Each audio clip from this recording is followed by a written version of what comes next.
I spend countless hours hiking through wilderness areas, finding solace in the raw beauty of untouched nature. When my wife Diane received a job transfer, she convinced me that relocating would give us access to pristine hiking trails and a cozy cottage nestled near an expansive forest preserve. We'd never wanted children, preferring the company of our 3 cats. The move proved challenging for our feline companions, who seemed to prefer each previous home we'd left behind. I'm somewhat embarrassed to admit we've abandoned a string of houses across several states, leaving new homeowners to deal with cats who refuse to relocate with us. After settling into our new residence for nearly a month, I felt ready to explore the local wilderness. Diane noticed my excitement immediately. The anticipation was written across my face in an unmistakable grin. I'd spent the previous evening meticulously packing my gear, checking each item multiple times with obsessive precision. Diane performed her usual safety ritual, reminding me of essential supplies: water purification tablets, high-energy food, comprehensive first aid kit, emergency whistle, and backup compass. She nodded toward the closet with that familiar expression. The firearm. I always carry protection while hiking in remote areas, though Diane has never felt comfortable with weapons. She asked about weather conditions for my planned expedition. I assured her the forecast predicted clear skies with minimal wind, adding that this wasn't my first wilderness adventure, a small tradition we'd developed over the years. Diane never shared my passion for hiking. She despises physical exertion, insects, and extended periods away from civilization. She's probably grateful that my hobby isn't drinking, gambling, or obsessing over sports teams. I suspected she hoped I'd find a hiking companion in our new town, eliminating her obligation to accompany me on these excursions. After kissing Diane goodbye as she departed for work, I loaded my vehicle and drove toward the state forest preserve. The journey took approximately 40 minutes through winding mountain roads. Upon arrival, I noticed only a few vehicles in the parking area: a family unpacking picnic supplies near wooden tables, children playing on a small playground adjacent to the visitor center. I methodically organized my equipment, performing a final inspection of each item. A modest ranger station stood beside the parking area, where a uniformed officer waved friendly greetings to arriving visitors.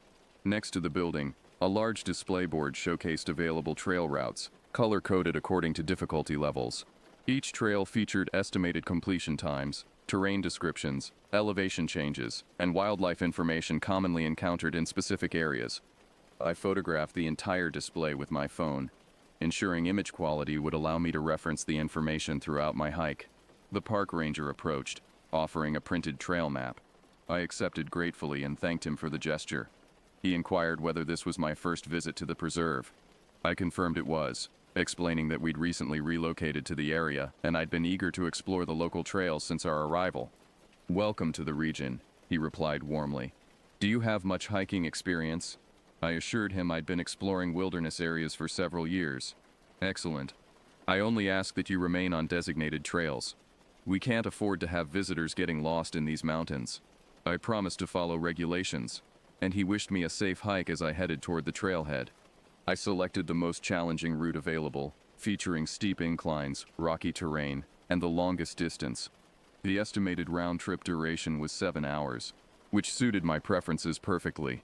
This particular trail would eventually lead to an overlook providing panoramic views of our new town and surrounding valleys. The initial portion of the hike progressed smoothly through mixed hardwood forest. Sunlight filtered through the canopy in shifting patterns, creating an almost cathedral-like atmosphere. I documented the scenery with frequent photographs, capturing interesting rock formations, small waterfalls, and moments where light created particularly striking visual effects. After approximately 4 hours of steady climbing, I reached a designated rest area featuring basic camping facilities.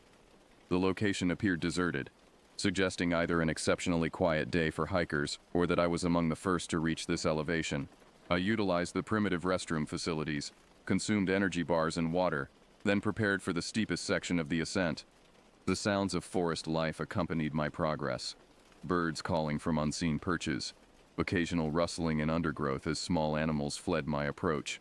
Upon reaching the scenic overlook, I paused to admire the spectacular view. Our new town spread out far below, surrounded by rolling hills and distant mountain ranges. I captured several photographs of the vista, sending one to Diane with a message: "Reached the summit ahead of schedule, easier than expected."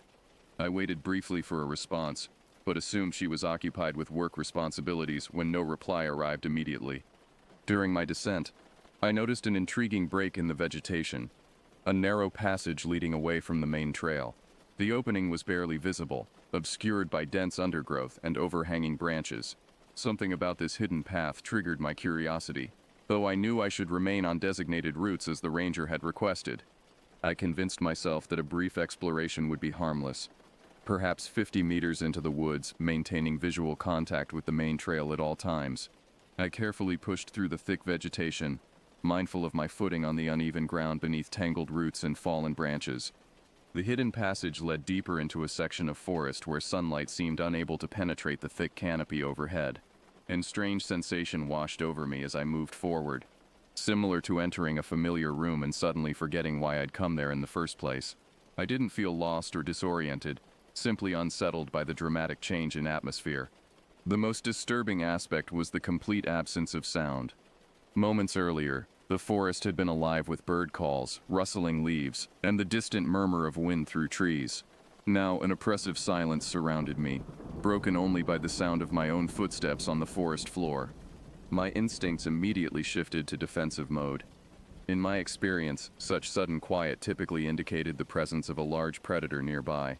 I mentally reviewed the wildlife information from the visitor display board, but couldn't recall any dangerous animals listed for this region.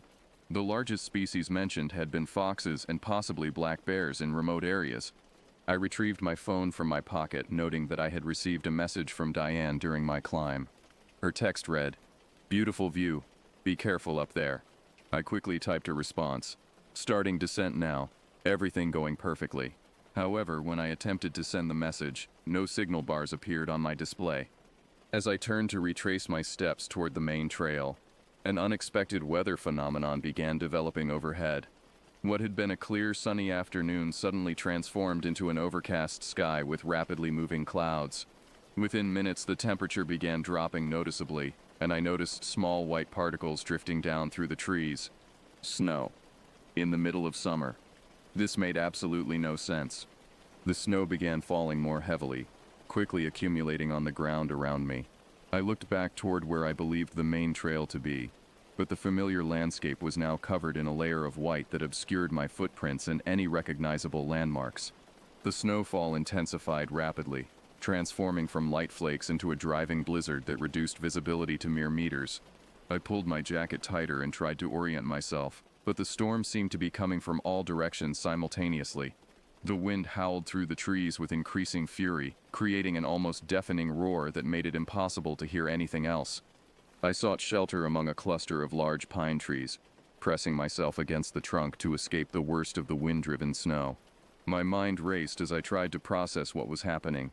Weather patterns don't change this dramatically without warning. I had checked multiple forecasts before leaving home, and none had predicted any possibility of precipitation, let alone a blizzard. The rational part of my brain suggested several explanations. Microclimate effects in mountainous regions could create localized weather phenomena, or perhaps I had become disoriented and climbed higher than I realized, reaching an elevation where snow was possible even in summer. However, neither explanation felt adequate for the severity and suddenness of the storm. As I waited for the weather to improve, I noticed something that made my blood freeze, and not from the cold. Through the swirling snow, I could make out the outline of a structure approximately 200 meters away. The shape appeared to be a small building, possibly a cabin, with what looked like smoke rising from a chimney. The sight of potential shelter was both relief and concern. I hadn't seen any buildings marked on the trail map, and the park ranger hadn't mentioned any structures in this area. Moreover, the cabin appeared to be surrounded by some kind of fencing, though the details were obscured by the storm. I began making my way toward the structure, struggling through knee-deep snow that seemed to grow deeper with each step. The wind cut through my clothing despite the quality of my hiking gear, and I could feel my fingers and toes beginning to lose sensation. As I drew closer to the cabin, details became more visible through the storm. The building was indeed surrounded by a chain-link fence topped with barbed wire, and floodlights were mounted on tall poles at each corner of the perimeter. Warning signs were attached to the fence at regular intervals, though I couldn't read the text from this distance. The cabin sat in the center of the fenced compound like an island of warmth in the midst of the unnatural blizzard. Light glowed from the windows, and smoke continued rising from the chimney, indicating that someone was likely inside. The door appeared to be slightly ajar, suggesting recent occupancy. As I approached the fence, I was able to read the warning signs more clearly. No trespassing. Authorized personnel only. Dangerous area, stay out. One sign, crudely hand-painted and attached with wire, simply read, "Don't." Under normal circumstances, I would never consider ignoring such clear warnings. However, the cold was becoming dangerous, and I could feel the early symptoms of hypothermia beginning to affect my judgment and motor functions. My hands shook as I fumbled with my phone, hoping to call for help, but the device showed no signal, and the battery level was dropping rapidly in the extreme cold. I circled the perimeter of the fence, looking for any indication of who might own this property, or why it was so heavily secured. The snow around the cabin showed no footprints or tire tracks, suggesting that no one had approached the building recently. This seemed odd given the smoke from the chimney and the open door. The storm showed no signs of abating, and my condition was deteriorating rapidly. I made the decision to climb the fence and seek shelter, planning to explain my emergency situation to whoever was inside the cabin. The chain link was difficult to climb with numb fingers, but adrenaline gave me the strength to make it over the barbed wire without serious injury. On the other side of the fence, the snow seemed less deep, though I couldn't understand why this would be the case. I approached the cabin cautiously, calling out to announce my presence and explain my situation. "Hello, is anyone there? I'm a hiker caught in this storm, and I need help." No response came from inside the building. The open door revealed only darkness beyond the threshold, and the steady column of smoke from the chimney continued unabated. I climbed the wooden steps to the small porch and peered inside. The interior of the cabin was illuminated by oil lamps, creating dancing shadows on the walls. The space was sparsely furnished. A single bed, a small table and chair, and a few basic amenities. However, several details immediately struck me as wrong. First, there was no fireplace or wood stove that could account for the smoke I had observed coming from the chimney. Second, despite the warmth I had expected from the exterior signs, the interior temperature was only marginally better than outside. Third, the walls were covered with scratched messages and warnings, as if previous occupants had been trying to communicate with future visitors. I closed the door behind me and examined the wall inscriptions more carefully. Most were carved into the wood with sharp objects, and many appeared to be warnings. "Don't trust what you see. The snow isn't real. Check your compass. Time moves wrong here." Other messages seemed more personal. "Jennifer was here. Day 3. If anyone finds this, tell my family I love them." The ranger lied. I pulled out my phone to document these messages, but what I saw on the screen made my hands shake even more violently. The time display was jumping erratically between different hours. 6 p.m., then 9 p.m., then 2 p.m., cycling through the sequence repeatedly. The date was also fluctuating, showing different days entirely. A methodical search of the cabin revealed additional disturbing evidence. In a drawer of the small table, I found a logbook containing entries from dozens of previous visitors, all describing similar experiences: sudden weather changes, disorientation, equipment malfunctions, and an inability to leave the area. One entry, dated several months earlier, described the author's experience in detail. "The storm started without warning during a routine day hike. Found this cabin after hours of wandering. The snow melts as soon as you bring it inside, but reforms immediately when you step outside. Compass spins wildly. GPS shows impossible coordinates. Something is seriously wrong with this place." Another entry was more ominous. "Day 5 in the cabin. Food running low. Every time I try to leave, I end up back here within an hour. The fence keeps something out, but also keeps us in. If you're reading this, don't trust the ranger. He knows what this place is." As I read through more entries in the logbook, a terrifying pattern began to emerge. Every visitor described arriving during impossible weather conditions, finding the cabin as their only shelter, and then being unable to leave the area. Some entries spanned weeks, documenting the gradual decline of trapped hikers who slowly ran out of supplies while searching desperately for escape routes. The most recent entry was dated only 3 days earlier. "The fence isn't designed to keep people out. It's designed to keep something else in. The cabin is bait. We're test subjects in some kind of experiment. The ranger who directed me to this trail knew exactly what would happen. Don't trust anyone in uniform. If you find a way out, warn others about this place. My phone continued displaying erratic times and dates, but I noticed that the pattern wasn't random. Using a piece of paper from the logbook, I began tracking the sequence. The numbers corresponded to coordinates. Not geographic coordinates, but something else entirely. When I applied them to a simple alphanumeric code, they spelled out messages. Trapped, no exit, experiment. The implications were staggering. This wasn't a natural phenomenon or a coincidence. Someone was deliberately luring hikers to this location and trapping them here for unknown purposes. The impossible weather, the cabin positioned perfectly as shelter, the equipment malfunctions, all of it was engineered. I began searching the cabin more thoroughly, looking for any technology that might explain how this elaborate deception was being maintained. Behind a loose board in the wall, I discovered sophisticated electronic equipment, weather manipulation devices, signal jammers, and what appeared to be atmospheric processors capable of creating localized climate effects. The operation was far more complex than I had initially imagined. Hidden cameras throughout the cabin and surrounding area were recording everything.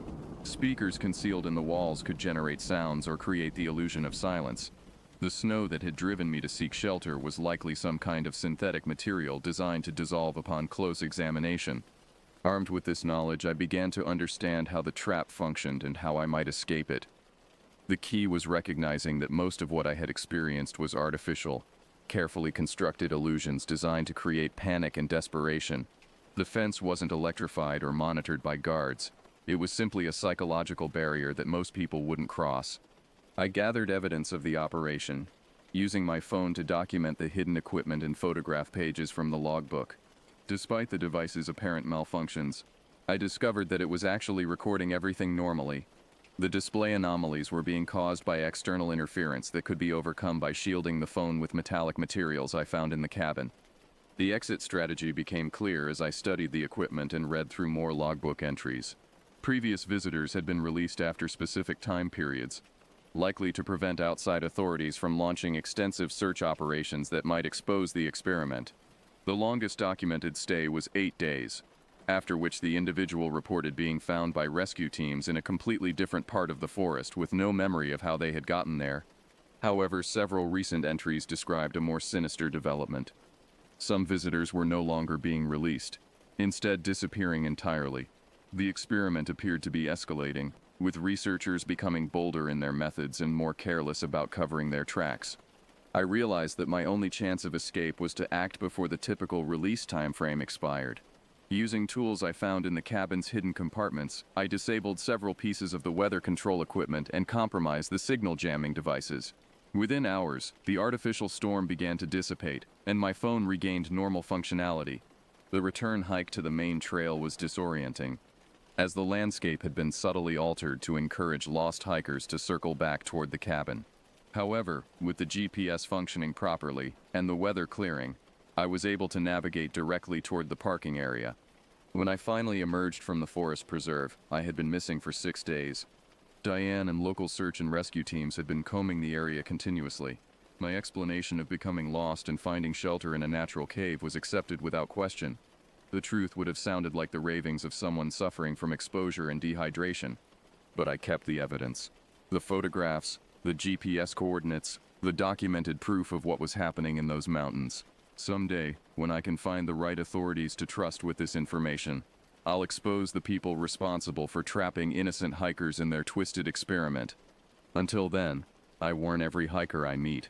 If you're exploring unfamiliar wilderness areas, and a park ranger suggests a specific trail, if the weather suddenly changes without explanation, if you find yourself seeking shelter in a conveniently placed cabin, remember my story, question everything, trust no one in authority, and never assume that what you're experiencing is natural. Some traps are designed to look like salvation.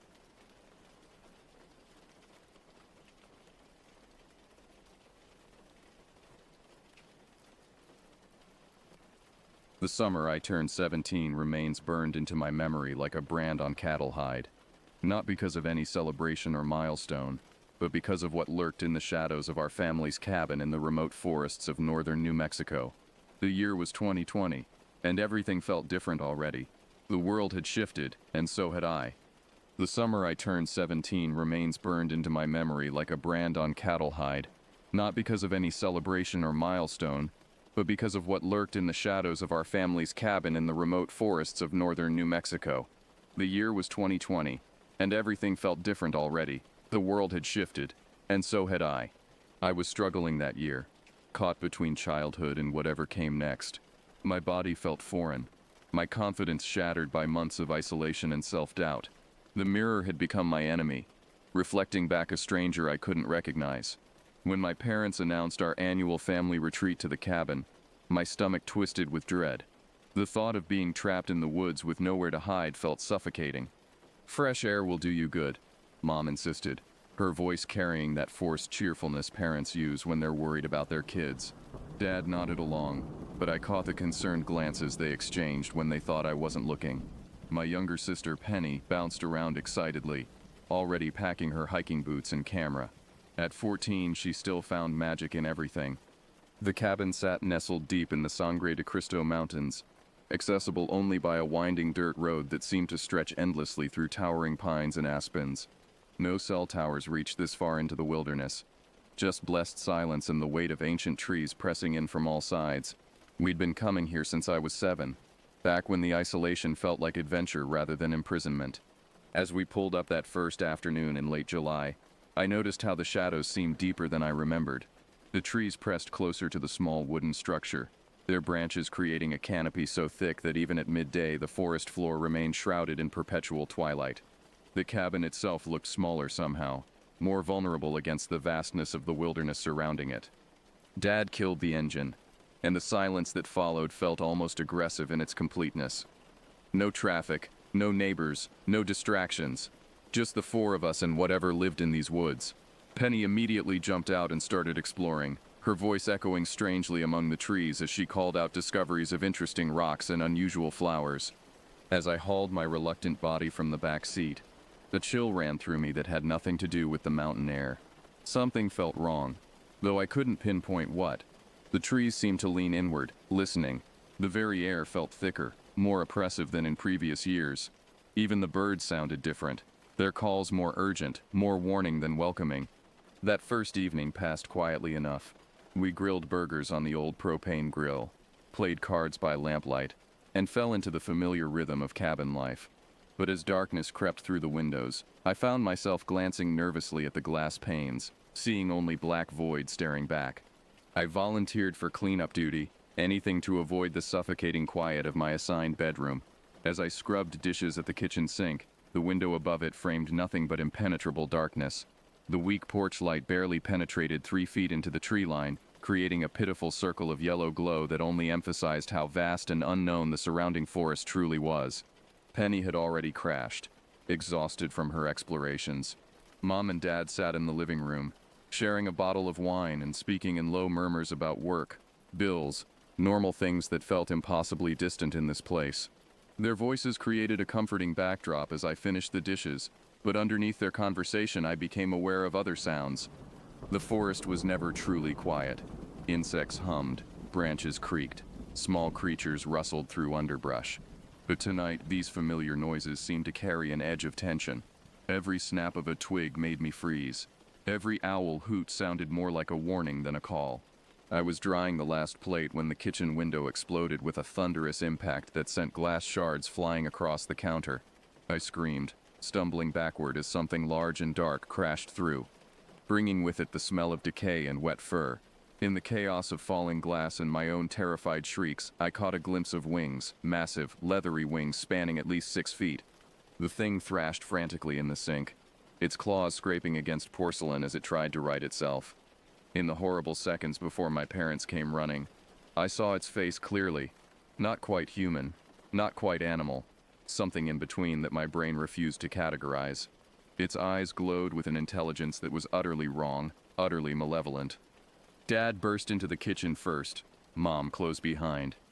By then, whatever had crashed through was gone, vanished back into the night through the shattered window. But the evidence remained, glass everywhere, deep gouges in the wooden windowsill, and 4 parallel scratches across the porcelain sink that looked like claw marks. What happened?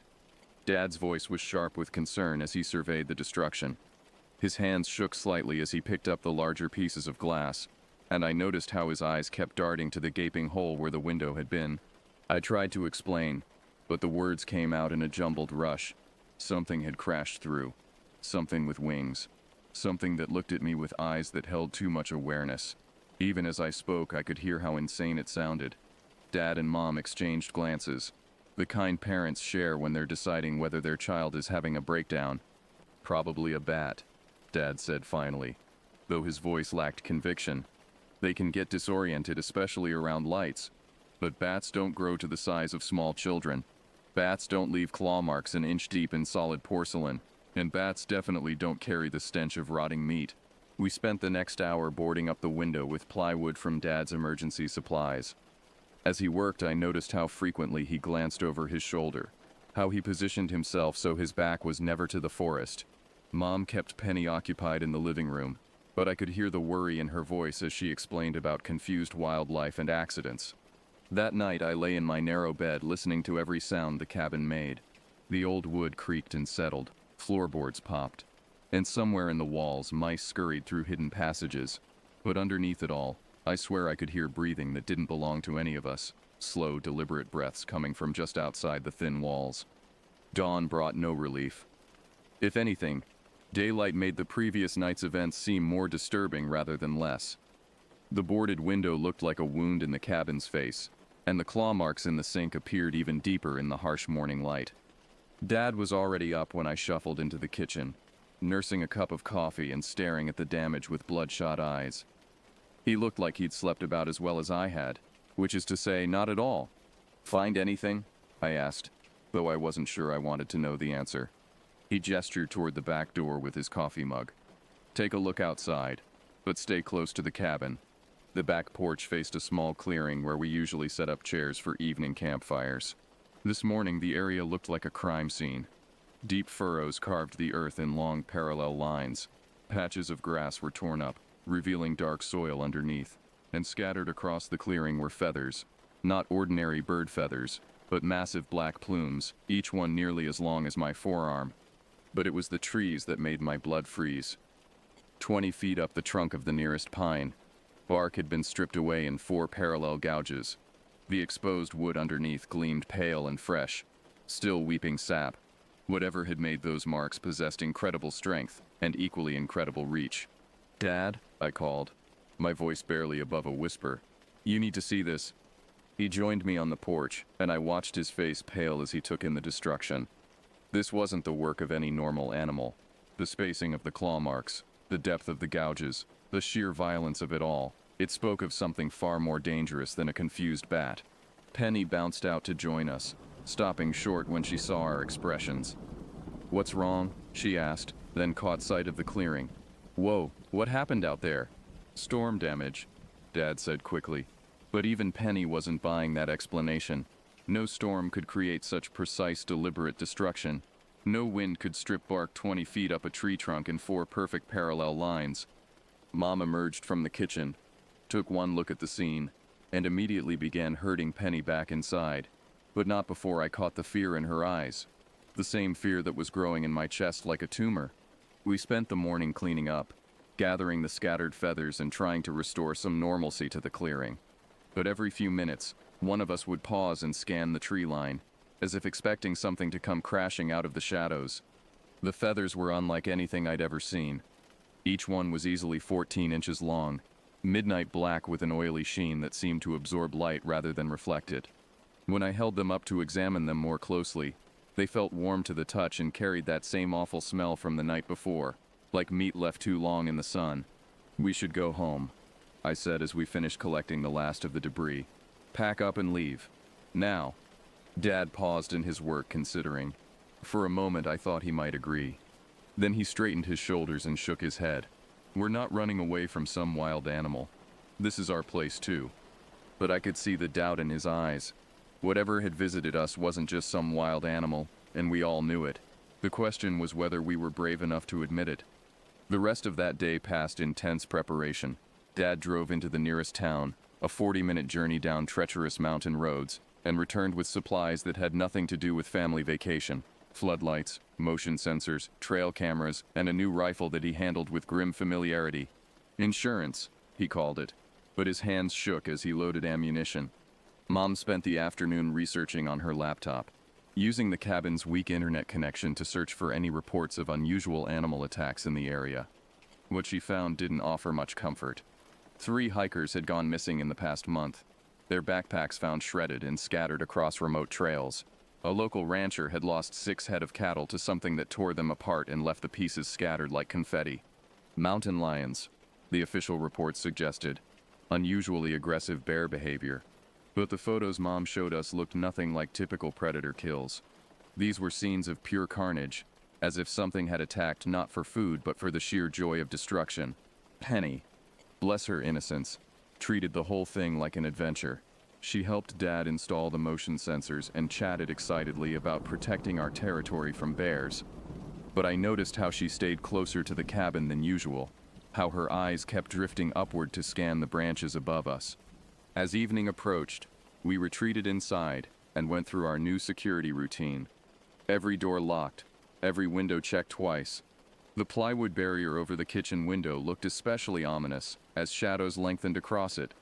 Dad positioned himself in a chair facing the back clearing, the new rifle across his knees. Motion sensors will alert us if anything comes within 50 feet, he said, though his voice carried no confidence. Cameras will record whatever it is.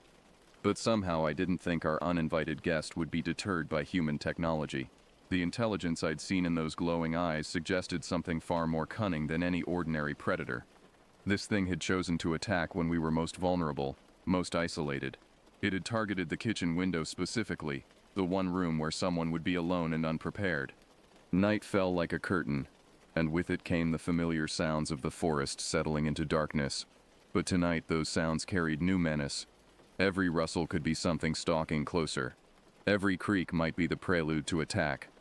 We sat in tense silence, ears straining for any sign of movement outside. The motion sensors remained quiet, their small LED lights glowing steadily green. But as the hours dragged on, I began to feel eyes watching us from beyond their range. Something patient and intelligent, studying our defenses and finding them wanting. Around midnight, Penny finally succumbed to exhaustion and curled up on the couch. Mom covered her with a blanket and settled into the chair beside Dad, though she jumped at every small noise. I positioned myself at the living room window, peering out through a gap in the curtains at the moonlit clearing. That's when I saw it. At first it was just a shadow among shadows, a darker patch in the already black forest. But as my eyes adjusted, the shape resolved into something that made my throat close with terror. It crouched at the very edge of the clearing, just beyond the range of our motion sensors. In the pale moonlight, I could make out its general form, roughly human-sized but wrong in every proportion. Its arms were too long, ending in hands that seemed to possess too many joints. Its head was too large, too angular, with ears that swept back like horns. But it was the wings that confirmed my worst fears. Even folded against its back, they created a silhouette that spoke of impossible flight capabilities. This wasn't some lost bat or confused bird. This was a predator perfectly adapted for hunting in darkness, for striking from above when prey least expected it. For what felt like hours, we stared at each other across that moonlit space.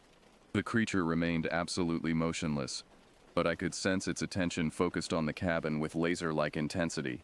It was studying us, learning our patterns, planning its next move. I wanted to alert Dad, to point out our uninvited guest, but some instinct warned me to stay perfectly still. Movement might trigger an attack, sound might provoke it into action, so I remained frozen at the window, watching the watcher, while my family dozed fitfully behind me. The creature's patience was inhuman. It held that crouch for so long. I began to wonder if I was imagining things, if stress and fear had conjured a monster from ordinary shadows. But then it moved. Just a slight shift of position, a redistribution of weight, and I caught a glimpse of eyes that reflected the moonlight with hellish intensity. Those eyes held intelligence that made my skin crawl. This wasn't a wild animal operating on instinct. This was something that planned, that reasoned, that took pleasure in the fear it inspired. It knew we were watching, it knew we were afraid, and it was enjoying every second of our terror. As dawn approached, the creature finally stirred from its vigil. It unfolded to its full height, easily 7 feet tall, with wings that spanned at least 12 feet when partially extended. For one heart-stopping moment, it turned its attention directly to the window where I crouched. And I swear it smiled. Not a human smile, but something far more disturbing. A predator's grin that revealed rows of needle-sharp teeth. Then it was gone, launching itself into the air with a powerful thrust of those massive wings. The sound of its departure, a leathery whoosh followed by the crack of breaking branches, finally woke Dad. "What was that?" he asked, instantly alert, rifle in his hands. "It was here," I managed to say, all night, watching us. Dad joined me at the window, scanning the empty clearing. The motion sensors had never triggered. Our cameras had captured nothing but darkness. But the gouges in the trees remained as proof that something terrible stalked these woods. And now it knew exactly where to find us. The next day, we should have packed up and left. Every rational part of my brain screamed that we were in over our heads. That pride wasn't worth dying for. But Dad had reached some internal decision that I didn't understand until later. "We're not prey," he announced over breakfast, though his hands shook as he poured coffee. "We're not going to cower and run. If there's something dangerous out there, we need to know what it is." Mom tried to argue, but Dad's mind was made up. He spent the day checking and rechecking our defenses, adding more lights, more cameras, more sensors, but I could see the futility in his efforts. Our visitor had already proven it could approach undetected when it chose to.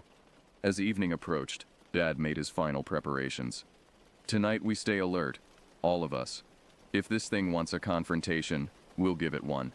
He positioned us strategically around the cabin's main room, himself by the back door, Mom at the front window, me watching the sides. Penny protested being sent to bed, but one look at Dad's face silenced her complaints. Whatever was coming, he didn't want her to see it. We didn't have to wait long. The attack began at 11:47 p.m. I remember the exact time, because I was checking my phone when the first motion sensor shrieked its warning. Then another, and another. Something was moving fast around the cabin's perimeter, testing our defenses. Dad raised his rifle, his face grim in the artificial glow of our security lights. "Stay calm," he said, though his voice betrayed his own terror. "Whatever happens, stay together." The motion sensors fell silent. For 30 seconds, we held our breath, waiting. Then came a sound that will haunt me for the rest of my life. A scraping, scratching noise from directly above us. Something was on the roof. The scratching moved in a deliberate pattern, following the cabin's ridgeline from end to end. Then it stopped, directly over the living room where we crouched in terrified silence. Through the thin wood and shingles we could hear breathing, slow, measured breaths that suggested something far larger than any normal animal. A section of the roof began to sag under incredible weight. Dust sifted down from the ceiling joints as whatever crouched above us shifted position. The scratching resumed, more aggressive now, as claws worked at the shingles and wooden boards that were all that separated us from nightmare. "The roof won't hold," Dad whispered, raising his rifle toward the ceiling. "It's coming through." The attack came from a direction we never expected. While we watched the ceiling in horror, the thing dropped down outside the living room window, the one Mom had been monitoring. In the split second before impact, I caught a perfect view of our stalker. It was even more horrible up close. Its skin looked like wet leather stretched over bones that followed no earthly anatomy. Its face combined the worst features of bad and human into something that should never have existed. But it was the expression in those glowing eyes that froze my blood. Pure, intelligent malice. The window exploded inward in a shower of glass and splintered wood. The creature poured through the opening like smoke given form, moving with fluid grace despite its size. Dad's rifle boomed in the enclosed space, the sound deafening. The bullet struck the thing's center mass and had absolutely no effect. It turned its attention to Dad with what I can only describe as amusement. When it opened its mouth, the sound that emerged was like wind through a graveyard, a sighing moan that spoke of hunger and patient cruelty. Dad fired again. This time the creature moved, flowing aside like liquid shadow. The bullet buried itself in the wall behind where it had been standing. Before Dad could work the bolt for a third shot, the thing was on him. I have never heard my father scream, even during his worst injuries. The time he fell from the cabin's roof, the accident with the chainsaw. He might grunt or curse, but never scream. But when those claws raked across his chest, tearing through shirt and skin like paper, the sound that tore from his throat was pure agony. The creature lifted him off the ground with impossible strength, holding him suspended while it examined him like a cat with a caught mouse. Dad's blood dripped steadily onto the floor, each drop loud as thunder in the sudden silence. "Let him go," Mom shrieked, grabbing a poker from beside the fireplace. "Let him go." The creature turned its attention to her, and I saw my father's moment of opportunity. With the last of his strength, he drove his hunting knife deep into the thing's neck, burying the blade to the hilt. Black blood fountained from the wound, splashing across the walls like oil. The creature's scream shattered every remaining window in the cabin, and probably woke things in the forest that had been sleeping since the dawn of time. It dropped Dad and staggered backward, claws clutching at the wound. For a moment I thought we'd won. Then those terrible eyes fixed on me, and I realized our victory had come at a price we couldn't afford to pay. The creature was no longer playing with us. Now it was truly angry. What followed was pure chaos. The wounded creature lashed out in fury, its claws shredding furniture and gouging deep furrows in the cabin's log walls. Mom dragged Dad toward the back bedroom while I grabbed the rifle he dropped, though I had no idea if bullets could stop something that had already shrugged off 2 direct hits. The thing pursued us with relentless determination, its movements becoming more erratic as black blood continued to pour from the knife wound. It crashed through doorways, splintered walls, and left destruction in its wake like a living tornado. In the narrow hallway, it cornered us. There was nowhere left to run. Dad was barely conscious, leaning heavily against Mom as she tried to support his weight. His shirt was soaked crimson, and his breathing came in short, pained gasps. The creature filled the hallway from floor to ceiling, its wings spread wide enough to touch both walls. In that confined space, it looked even more monstrous, more impossible. Its wounded neck had stopped bleeding, but the hunting knife still protruded from the matted flesh like an accusation. When it spoke, and God help me, it did speak. Its voice was like breaking glass wrapped in velvet. "You hurt me," it said, each word carefully pronounced, despite the inhuman mouth that formed them. "No one hurts me. No one escapes me." I raised the rifle with hands that shook so badly I could barely hold it steady. At this range, I couldn't miss, but I also knew bullets were useless against this thing. Still, I had to try. "Get back," I said, surprised by how steady my own voice sounded. "Leave us alone." The creature laughed, a sound like wind through a slaughterhouse. "Brave little morsel. I'll save you for last. Let you watch while I play with the others." It reached for Mom with one clawed hand, and I pulled the trigger. The bullet took it in the shoulder, spinning it around and sending it crashing into the wall. Black blood splattered across the hallway, but the creature was already recovering, already turning back toward us with renewed fury. That's when Penny appeared. My little sister stood at the far end of the hallway, her pajamas incongruously cheerful in the midst of horror. She held something in her hands, Dad's emergency flare gun, the one he kept for signaling rescue helicopters if someone got hurt during hunting trips. "Hey, ugly," she shouted, her voice high and frightened but determined. "Pick on someone your own size." The creature spun toward her with liquid grace, and Penny fired. The flare struck its center mass and exploded in a brilliant burst of red fire. The thing's scream this time wasn't anger or pain. It was pure terror. Fire clung to its leathery hide, spreading with unnatural speed. The creature thrashed wildly, its movements becoming increasingly frantic as the flames consumed more of its body. It crashed through the cabin's front door and stumbled into the night, a living torch that set the surrounding grass ablaze. We followed as far as the porch, watching in stunned silence as our tormentor rolled desperately in the dirt, trying to extinguish flames that seemed to burn from within. Its screams echoed across the forest, and from somewhere in the darkness, other voices answered, howls and shrieks that suggested our visitor hadn't been alone. The creature managed to extinguish most of the flames, but the damage was done. Half its body was charred black, and it moved with obvious pain. It turned back toward us one final time, and the hatred in those glowing eyes was absolute. "This isn't over," it hissed, the words barely recognizable through its damaged throat. "I know your scent now, all of your scents. I'll find you again." Then it launched itself into the air on damaged wings, disappearing into the darkness with a sound like thunder. We stood there for a long time, waiting for it to return, but the forest gradually settled back into normal nighttime quiet. Dad needed a hospital, but the nearest one was 3 hours away, and his truck wouldn't start. Something had torn the engine compartment apart during the attack. We used our emergency satellite phone to call for help, then spent the rest of the night barricaded in what remained of the cabin, taking turns keeping watch. The rescue helicopter arrived at dawn, along with Forest Service officials who took one look at the cabin's destruction and immediately began asking questions we couldn't answer. Truthfully, wild animal attack, we told them. Some kind of bear, maybe rabid.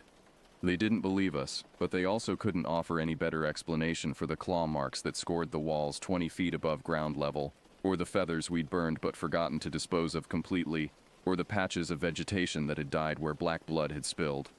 Dad spent 2 weeks in the hospital. The doctors said he was lucky. The claws had missed major organs by inches, but the scars they left behind formed a pattern too deliberate to be random, too precise to be accidental. They looked almost like letters in some alphabet that predated human language. We never returned to the cabin. Dad sold it through a realtor, sight unseen, to some developer who planned to tear it down and build condominiums. I sometimes wonder if the new owners ever found evidence of what happened there. If they ever wondered about the strange stains that no amount of cleaning could remove from the floorboards. The nightmares started about a week after we got home. Not just for me, all of us. Mom would wake up screaming about eyes in the darkness. Dad would patrol the house each night before bed, checking locks that were already secure, testing windows that couldn't open anyway. Penny handled it better than the rest of us, but even she developed habits that spoke to deeper trauma. She never went outside after sunset anymore. She slept with every light in her room burning bright, and she kept Dad's flare gun under her pillow, despite our parents' protests. Years have passed since that summer. I'm 25 now, with an apartment of my own, and a job that keeps me busy enough to avoid thinking about the past most days. But sometimes, on nights when the moon is full and the wind sounds like breathing through the windows, I remember those glowing eyes, and wonder if somewhere in the wilderness, something remembers me too. The rational part of my brain insists it was all stress-induced hallucination, shared psychosis brought on by isolation and family tension.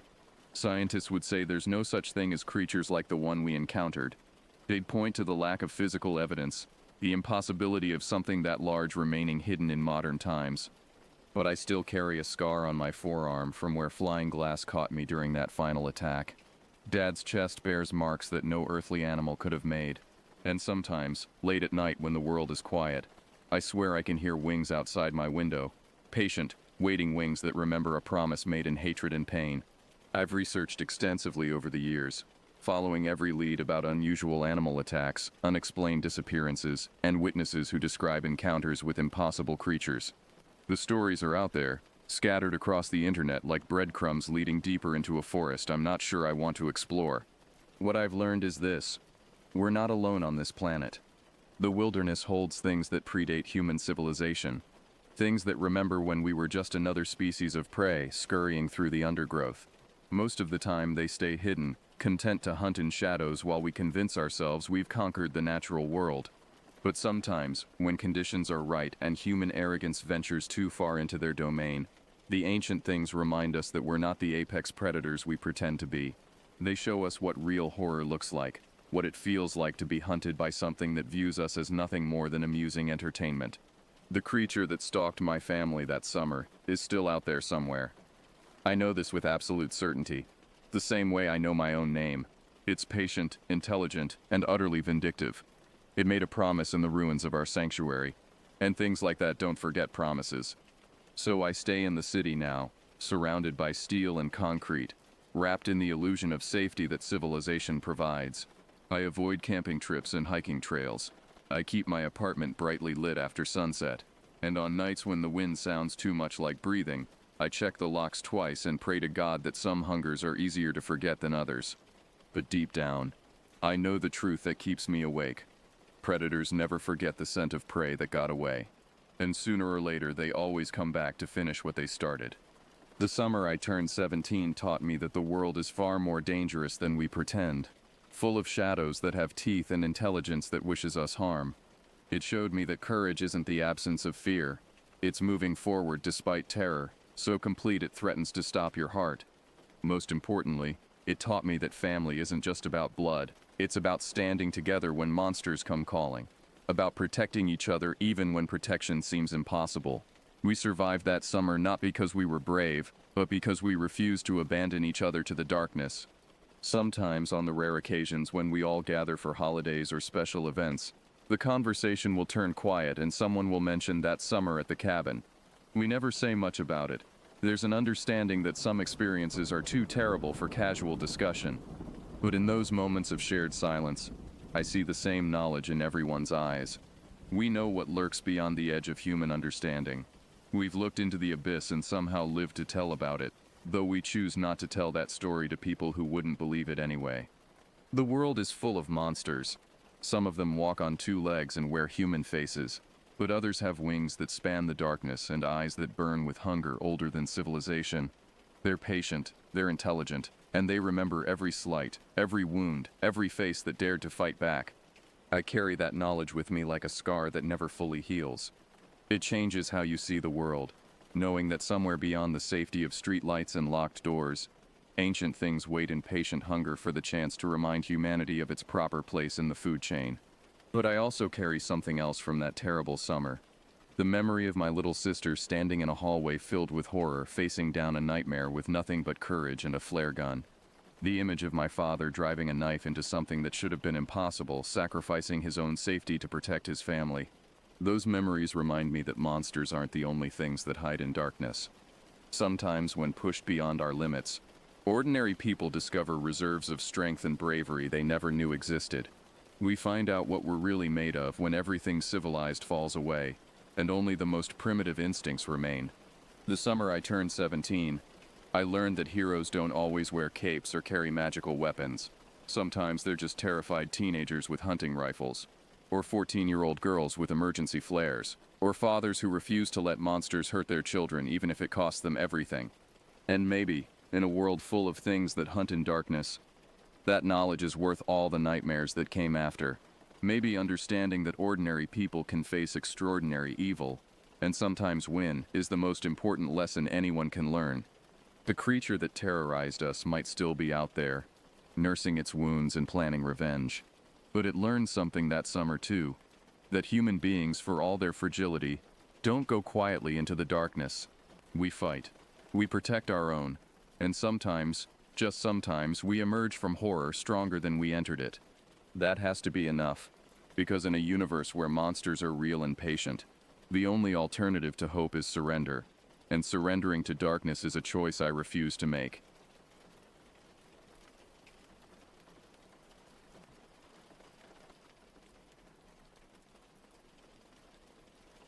The forest loomed before us, a wall of green that seemed to stretch endlessly in every direction. I stood at the trailhead with my 4 closest friends, adjusting the straps of my backpack and trying to ignore the uneasy feeling in the pit of my stomach. This was supposed to be a simple weekend hiking trip, a chance to escape the pressures of our daily lives and reconnect with nature.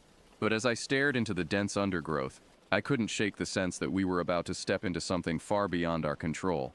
"Come on, David," Adam called, already several paces ahead on the narrow dirt path. "We're burning daylight." I forced a smile and fell into step behind him, with Josh, Ben, and Tom bringing up the rear. We'd been friends since high school, the 5 of us, bound together by shared experiences and a loyalty that had weathered the storms of college and early adulthood. Adam and Josh were twins, though you'd never know it from looking at them. Adam was all restless energy and impulsive decisions, while Josh was quieter, more cautious. Ben was our voice of reason, always ready with a thoughtful word or a steadying hand. Tom was the jokester, quick with a laugh or a witty comment to lighten the mood. And me, I suppose I was the glue that held us all together, the mediator when tensions rose, and the planner who made sure we didn't get too far off track. This trip had been Adam's idea, of course. He'd stumbled across an old hiking guide from the 1980s, filled with descriptions of forgotten trails and hidden natural wonders. The particular route we'd chosen was barely a footnote in the book, a brief mention of a challenging path through pristine wilderness. "It'll be an adventure," Adam had insisted, his eyes gleaming with excitement. "Something to tell our grandkids about." None of us had the heart to refuse him, even though the rational part of my brain screamed that this was a terrible idea. So here we were, 5 city boys venturing into a forest that hadn't seen human footprints in decades. The first few hours of our hike were uneventful. The trail was overgrown but still visible, winding its way through towering pines and around massive boulders, We chatted and joked as we walked, our voices echoing in the still air. The forest was eerily quiet, I realized after a while. No birdsong, no rustling of small animals in the underbrush. Just the crunch of our boots on the leaf-strewn ground and the occasional creaking of branches high above. Anyone else notice how quiet it is? I asked during a water break, trying to keep my voice casual.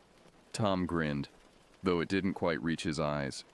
Maybe all the animals are hiding from Adam's terrible singing.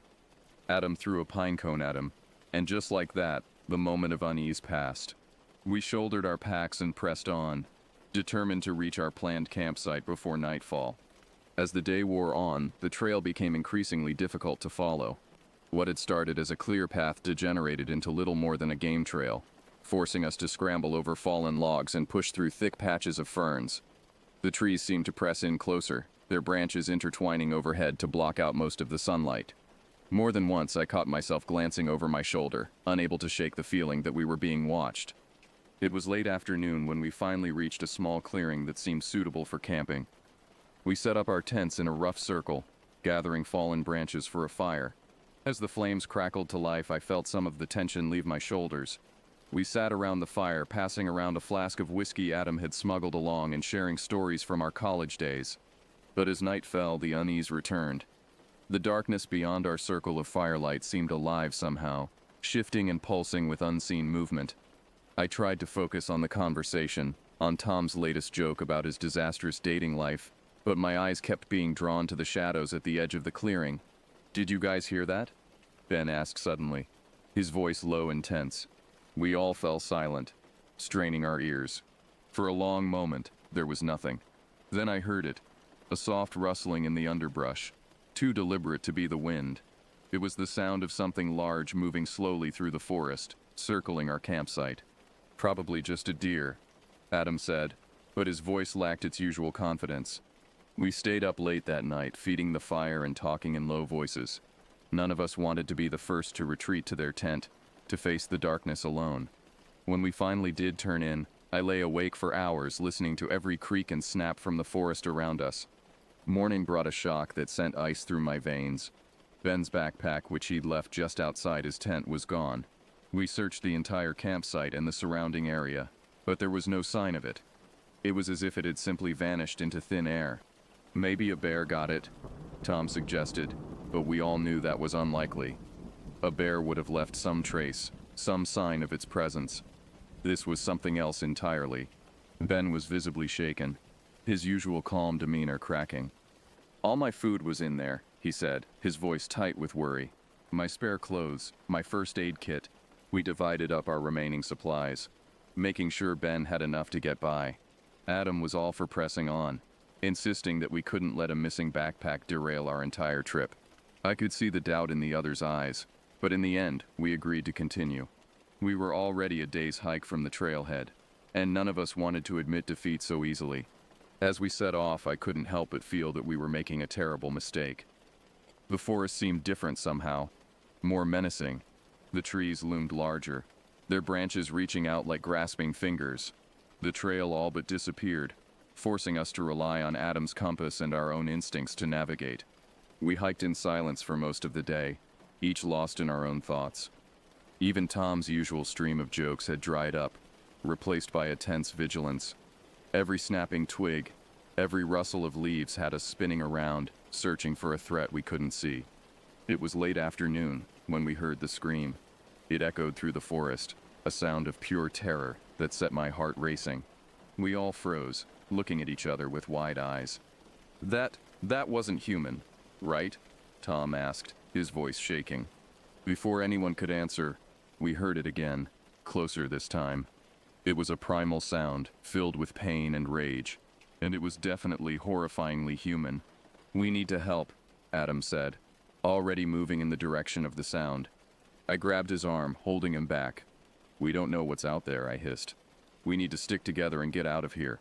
For a moment I thought he was going to argue, but then another scream tore through the air, cut off abruptly in a way that made my blood run cold. Adam's face went pale, and he nodded silently. We abandoned any pretense of following a trail, simply picking a direction and moving as quickly as we could. The forest seemed to work against us. branches whipping at our faces, roots reaching up to trip us. As the light began to fade, panic set in. We were lost, hopelessly turned around in a wilderness that suddenly felt vast and alien. "We need to make camp," Ben said finally, his voice rough with exhaustion. "We can't keep going like this in the dark." No one argued. We found a small space between two massive boulders and set up our tents with shaking hands. No one suggested building a fire. Somehow the idea of drawing attention to ourselves seemed worse than facing the darkness. I ended up sharing a tent with Tom, neither of us willing to sleep alone. We lay there in silence, listening to the sounds of the forest. Every noise seemed amplified, every shadow a potential threat. Sleep, when it finally came, was fitful and filled with nightmares. I woke to the sound of Tom's panicked breathing. "David," he whispered, his voice tight with fear. "There's something out there." I held my breath, straining my ears. At first I heard nothing. Then, unmistakably, the sound of footsteps, slow, deliberate footsteps, circling our tent. We lay there, frozen in terror.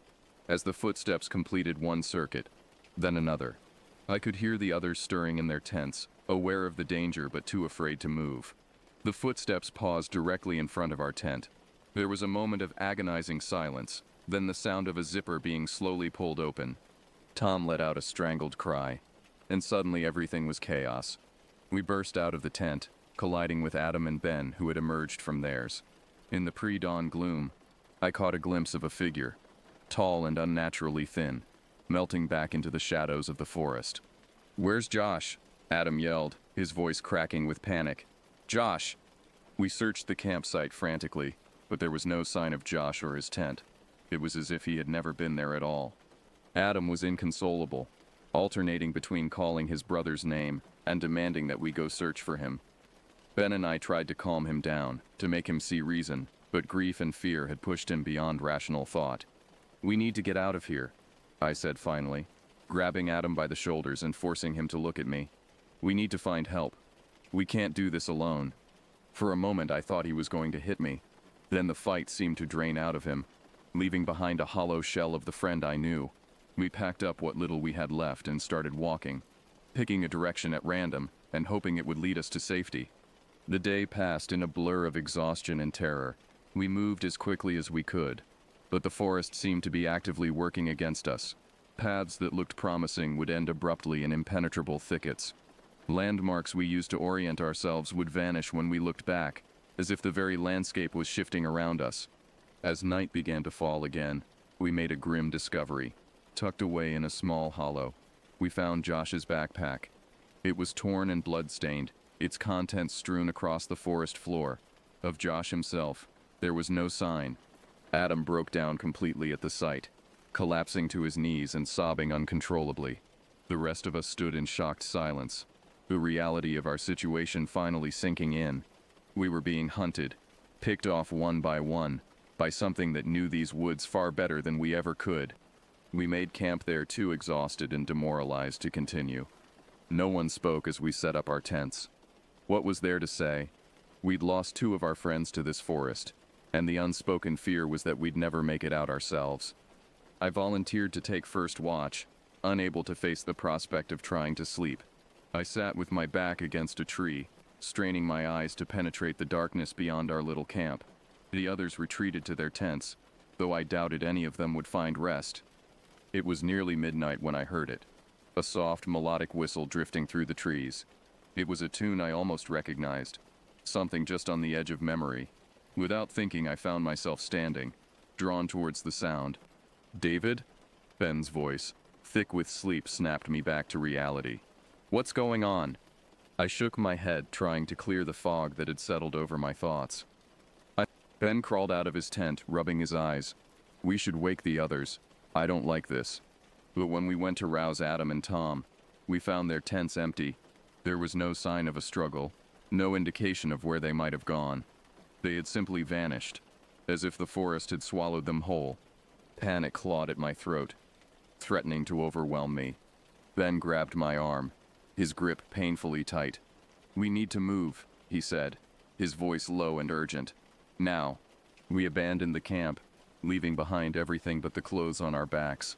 We ran blindly through the forest, branches whipping at our faces, roots threatening to trip us with every step. I could hear something moving through the trees parallel to us, keeping pace effortlessly. I don't know how long we ran. Time seemed to lose all meaning in that endless green nightmare. But eventually, inevitably, we reached our limit. I stumbled, my legs giving out beneath me, and Ben collapsed beside me. We lay there on the forest floor, gasping for breath, waiting for whatever had been chasing us to finally reveal itself. But nothing came.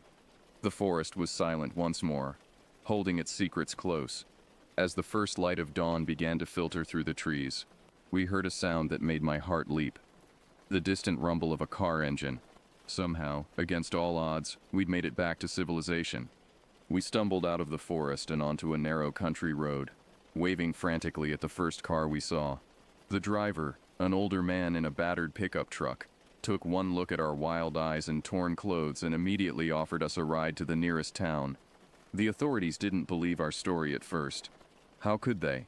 We spun a tale of missing friends, of something stalking us through an endless forest, of a landscape that seemed to shift and change.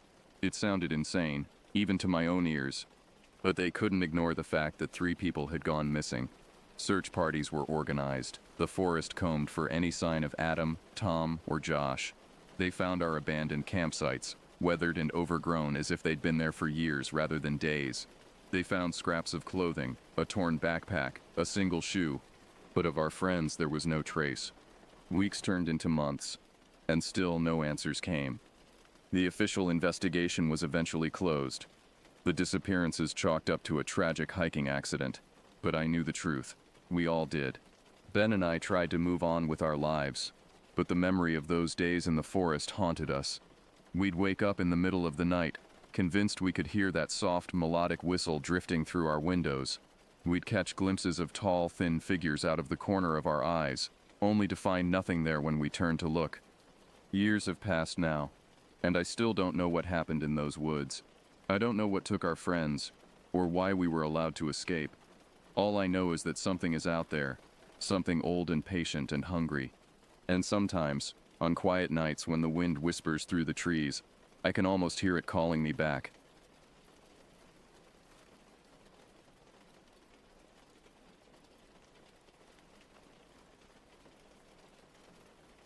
The air was thick with the scent of pine and damp earth as I parked my RV at the edge of the dense forest that lined the shore of Blackwood River. I'd been coming here for years, ever since I was a kid, tagging along with my old man on his fishing trips. Back then, it was about the thrill of catching the biggest bass. Now, as a 34-year-old accountant from Wilmington, I just needed a place to clear my head, away from the mind-numbing spreadsheets and corporate double talk. This river was my escape, a piece of tranquility that hadn't changed since I first cast a line into its dark waters. My name's Brock Jensen. Folks usually say I'm an easygoing guy, quick with a joke, but not the kind to back down when pushed. My life? Well, it's pretty ordinary. Work's good enough. I've got a small place in the city, and I'm single, though not for lack of trying. The dating scene isn't exactly kind to a guy who'd rather spend his weekends alone in the woods. I'm okay with that. I'd take the silence of these trees over awkward small talk any day, but sometimes, in the quiet moments between casting lines, I wonder if there's something more out there for me. Someone who might understand why I need these escapes, why the sound of leaves rustling in the wind feels more like home than any 4 walls ever could. As I stepped out of the RV, the crunch of gravel under my boots brought back a flood of memories. I could almost hear my dad's laughter echoing across the water, see his weathered hands working the fishing line with practiced ease. He'd been gone for 5 years now, taken too soon by a heart attack that no one saw coming. These trips to Blackwood River were my way of keeping his memory alive, of holding on to the lessons he taught me about patience, about finding peace in solitude. Setting up camp was a breeze. I've got it down to a science by now. Unfold the awning, set out the chairs, crack open a beer, and let the stress of the week dissolve into the calm ripple of the river. The weather was cool, a slight breeze brushing through the leaves, and the sun was just dipping below the horizon, casting long shadows over the water. It was perfect. As I sat there watching the last rays of sunlight dance across the river's surface, I couldn't shake the feeling that something was different this time. Maybe it was the way the shadows seemed to linger a little longer, or how the usual chorus of forest sounds seemed muted, as if the woods were holding their breath. I brushed it off as paranoia, a side effect of too many late nights poring over financial reports. The first night was uneventful. I grilled some steaks over the fire, watched the stars come out, and drifted off to sleep with the gentle murmur of the river in my ears. But my dreams were restless, filled with shapeless forms that slithered just out of sight, always on the periphery of my vision. I woke early the next morning, eager to shake off the unease that had followed me into sleep. The fish were biting, and by noon, I had a couple of good-sized trout chilling in the cooler. It was the kind of day that reminded me why I loved this place. Simple, peaceful, and undisturbed. As the day wore on, I decided to explore a bit. There was an old trail I hadn't walked in years, one that wound deeper into the woods, far from the riverbank. The locals used to tell stories about this part of the forest, tales of strange lights and eerie sounds that would send a chill down your spine. I never bought into that stuff. Ghost stories are for kids, right? But as I set off down the overgrown path, pushing through thick underbrush, I couldn't help but recall some of those old legends. There was one about a logging camp that disappeared overnight back in the 1930s, every man vanishing without a trace. Another spoke of Native American tribes that refused to set foot in these woods, calling them cursed ground. I shook my head, trying to dispel the creeping unease. I was a grown man, for Christ's sake, not some superstitious kid huddled around a campfire. Still, I couldn't ignore the way the forest seemed to close in around me, the canopy overhead growing denser with each step, blocking out more and more of the afternoon sun. The usual sounds, birds, squirrels, the rustling of leaves, seemed to fade, replaced by an unnerving stillness. I paused for a moment, listening, but heard nothing. Just the wind, I told myself, ignoring the fact that I couldn't feel even the slightest breeze against my skin. After about an hour, I reached a clearing I didn't recognize. It was small, circular, with a large flat stone at the center. The stone was strange, too smooth, too perfectly round to be natural. I approached it cautiously, my footsteps unnaturally loud in the silence of the clearing. As I got closer, I noticed odd markings etched into the stone's surface. They weren't like any language I'd ever seen, more like abstract symbols or pictographs. Some looked like twisted versions of animals, others like stars or celestial bodies. But there was one that stood out, repeated several times around the edge of the stone, a shape that looked unsettlingly like a human figure, but wrong somehow, its limbs too long and bent at impossible angles. I ran my hand over the symbols, tracing their outlines with my fingers. As I did, I felt a faint vibration, like something humming beneath the surface. The stone was cool to the touch, unnaturally so given the warmth of the day. I stepped back, suddenly uneasy. I'd been in these woods hundreds of times, but I'd never seen anything like this. A twig snapped somewhere in the forest behind me, and I whirled around, heart pounding. There was nothing there, just the dense wall of trees surrounding the clearing. But I could have sworn I saw movement out of the corner of my eye, a dark shape darting between the trunks. Shrugging off the weird vibe, I decided it was time to head back. The sun was beginning to set, and I didn't want to get caught out here in the dark. I retraced my steps, but the way back seemed longer, the trees denser, the shadows stretched further, twisting the familiar path into something unrecognizable. I quickened my pace, but the sense of unease grew with every step. I could hear my heartbeat in my ears, louder than the crunch of leaves underfoot. The forest seemed to be closing in around me, branches reaching out like grasping fingers, roots rising up to trip my feet. Just when I thought I might be lost, might have to spend the night in these increasingly menacing woods, I caught a glimpse of water through the trees. Relief washed over me as I pushed through the last of the undergrowth, and found myself back at the riverbank, my campsite just a short distance away. But as I approached, I noticed something strange. The fire I'd left smoldering was out, not just dead, but buried under a mound of dirt and rocks. I hadn't done that. I never would have. My first instinct was to laugh it off, maybe a prankster or some animal, but there was no one around and no signs of tracks. Just the fire, smothered as if someone or something had wanted to erase all evidence of human presence. Feeling a chill that had nothing to do with the evening air, I walked to the edge of the river and splashed some water on my face. The cool liquid helped clear my head, but as I straightened up, wiping water from my eyes, I saw it. A large dark shape gliding just beneath the surface. At first I thought it was a log, but it moved too smoothly, too deliberately. I watched, frozen, as it circled near the shore before disappearing into the deeper water. I knew this river well, and there was nothing in it that size, at least nothing that should be moving like that. I shook my head, trying to dispel the unease. It had been a long day, and I was probably just seeing things. The fading light playing tricks on my eyes, turning harmless river debris into imaginary monsters. Still, I kept my eyes on the water as I walked back to the RV, feeling the hairs on the back of my neck prickle with every step. The night came quickly, the darkness pressing in around the campsite. I locked the RV doors, a habit I'd never bothered with before, and settled into bed. But sleep didn't come easily. My mind kept drifting back to the clearing, to that stone with its bizarre symbols, and to the dark shape in the water. There was something wrong here, something I couldn't shake. The forest I'd known and loved for years suddenly felt alien, hostile. Every creak of the RV in the wind, every rustle from the trees outside, set my nerves on edge. I told myself I was being ridiculous, that I'd let those old ghost stories get to me, but deep down I knew this was different. This wasn't the product of an overactive imagination or campfire tales. There was something out there, something that didn't want me here. As I lay there staring at the ceiling of the RV, I made a decision. First thing in the morning, I'd pack up and head home. Whatever was going on in these woods, I wanted no part of it. But as the old saying goes, the best laid plans of mice and men often go awry. And in the depths of Blackwood Forest, something was stirring. Something that had no intention of letting me leave so easily.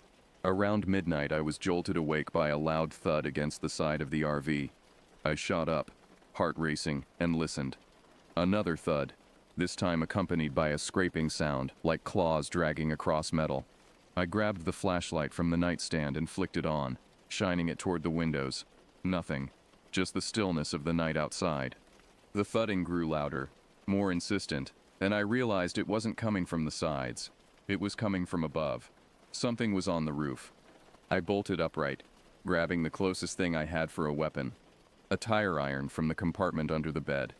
The sound moved across the roof, heavy and deliberate, like something was crawling, testing the weight of the vehicle. My hands were slick with sweat as I edged toward the door, the tire iron held tight in my white-knuckled grip. I had no idea what I was about to face, but I knew I couldn't stay inside. Trapped like a rat in a cage. With a deep breath, I flung the door open and leaped outside, shining the flashlight up at the roof. What I saw defied all reason, all logic. It was a creature straight out of a nightmare. Something that could not exist in our world. The thing was massive, its body a grotesque fusion of scales and fur, like some nightmarish hybrid of a crocodile and a wild boar. Its limbs were too long, too jointed, bending in ways that made my stomach churn. Wicked claws, easily the length of my forearm, dug into the metal of the RV's roof, leaving deep gouges in their wake. But it was the creature's face that truly paralyzed me with fear. Its head was elongated, almost canine in shape, but hairless and covered in a patchwork of scales and raw, pulsating flesh. Multiple eyes, glowing with an otherworldly intelligence, were scattered across its face in no discernible pattern. And its mouth, dear God, its mouth was a gaping maw lined with row upon row of jagged teeth, dripping with a viscous black fluid that sizzled when it hit the ground. The thing let out a low rumbling noise, a sound that seemed to vibrate in my bones and set my teeth on edge. It turned its grotesque head toward me, those unnatural eyes locking onto mine, and I knew then that this was no ordinary animal, no bear or wolf or anything that should exist in these woods. This was something else entirely, something ancient and malevolent. I stood there frozen in terror, nearly dropping the flashlight as the creature regarded me with what I could only describe as cruel curiosity. Then, without warning, it leaped from the roof, landing with a sickening thud just feet from where I stood. The ground shook with the impact and I stumbled backward, my survival instincts finally kicking in. The creature lunged at me, faster than I could react, knocking me to the ground. I felt its claws tear into my side, a burning pain that shot through my entire body. I screamed, thrashing wildly, and managed to land a lucky blow with the tire iron against its head. The creature recoiled, shaking its massive form, and I took the opportunity to scramble to my feet. Adrenaline surged through me as I ran toward the river bank, my side screaming in pain with every step. I could hear it behind me, crashing through the underbrush, snarling and howling like nothing I'd ever heard before. The sound was a mixture of rage and hunger, primal and terrifying. I made it to the river, my lungs burning, blood soaking through my shirt, and without thinking, I plunged into the icy water. The current was strong, stronger than I remembered, but I let it carry me downstream, away from whatever that thing was. I swam until my arms gave out, until I couldn't hear the sounds of the forest anymore, just the rush of the river. Finally, I pulled myself onto the shore, gasping for breath, my body shaking from cold and fear. I didn't know how far I'd gone, but I knew I couldn't stay here. The creature could still be out there, hunting me. I crawled to a nearby tree, using it to pull myself up, and started limping through the woods, desperate to find some sign of civilization. My mind raced, trying to make sense of what I'd seen, but nothing fit. There was no logic, no reason for that thing to exist. Was it some kind of mutant, the result of a government experiment gone wrong? Or was it something older, something that had always been here, hiding in the depths of the forest, emerging only to feed on unfortunate souls who wandered too far from safety? After what felt like hours, I stumbled upon a road, deserted and silent in the pre-dawn light. I collapsed on the asphalt, too exhausted to move, but not before I saw headlights approaching in the distance. I waved my arms weakly, praying it wasn't some hallucination, and to my relief, the car stopped. A man got out, his face pale with shock as he saw the state I was in. He asked if I was okay, but all I could do was mutter something about a creature, a monster in the woods. He didn't seem to believe me, not really, but he helped me into the car and sped off toward the nearest town. The next few days passed in a blur of hospital rooms and police interviews. They patched up my wounds, but the doctors seemed baffled by the nature of the injuries. The claw marks were unlike anything they'd seen before, and the wounds resisted normal treatment, refusing to close properly. The police went back to the campsite. They found the RV, torn apart just as I'd described, and the stone in the clearing with its bizarre symbols. But there was no sign of the creature, no tracks, no fur or scales, nothing to prove that what I'd seen was real. Some of the officers believed me, though. How could they not? With the blood and claw marks that were all too real. But others, I could tell, thought I was crazy, that I'd had some kind of mental break, hurt myself, and conjured up a monster to explain it all. I never went back to Blackwood River. Whatever that thing was, it was real, and it was still out there somewhere in those woods. Sometimes, late at night, I can still hear its howl, still feel the weight of its body as it pinned me to the ground. I wake up in a cold sweat, convinced that I'll see its twisted form looming over my bed, those unnatural eyes gleaming in the darkness. But that's all there is to say, really. I'm alive, and that's what matters. I've tried to move on, to forget about what happened in those woods. But I know the truth now. I know that there are things in this world that defy explanation, creatures that lurk in the shadows of our reality, and I can never unknow that. For months after the incident, I struggled to return to normal life. Sleep became a luxury I could rarely afford, plagued as I was by nightmares of gnashing teeth and glowing eyes. Every shadow seemed to hide a threat. Every unexpected sound sent my heart racing. I threw myself into my work, hoping that the monotony of numbers and spreadsheets would drown out the memories of that night. But the scars remained, both physical and mental. The claw marks on my side refused to heal properly, leaving angry red welts that ached in cold weather. Doctors were baffled, running test after test, but finding no explanation for why the wounds wouldn't close. In the end, they chalked it up to some unknown infection and prescribed a cocktail of antibiotics that did little to help. I became obsessed with finding answers. Late at night, when sleep eluded me, I'd scour the internet for any information I could find about Blackwood River and its surrounding forest. Most of what I found was typical tourist information or fishing guides, but occasionally, buried deep in obscure forums or local history sites, I'd catch glimpses of stories that echoed my own. There were tales of missing hikers, of strange lights seen deep in the woods, of eerie sounds that couldn't be explained away as wildlife. One account, posted anonymously on a paranormal investigation website, described a creature disturbingly similar to what I'd encountered. The post was quickly deleted, but not before I'd saved a copy, proof that I wasn't alone in what I'd experienced. As the months turned into years, I found myself drawn back to Blackwood River. Not physically, but mentally.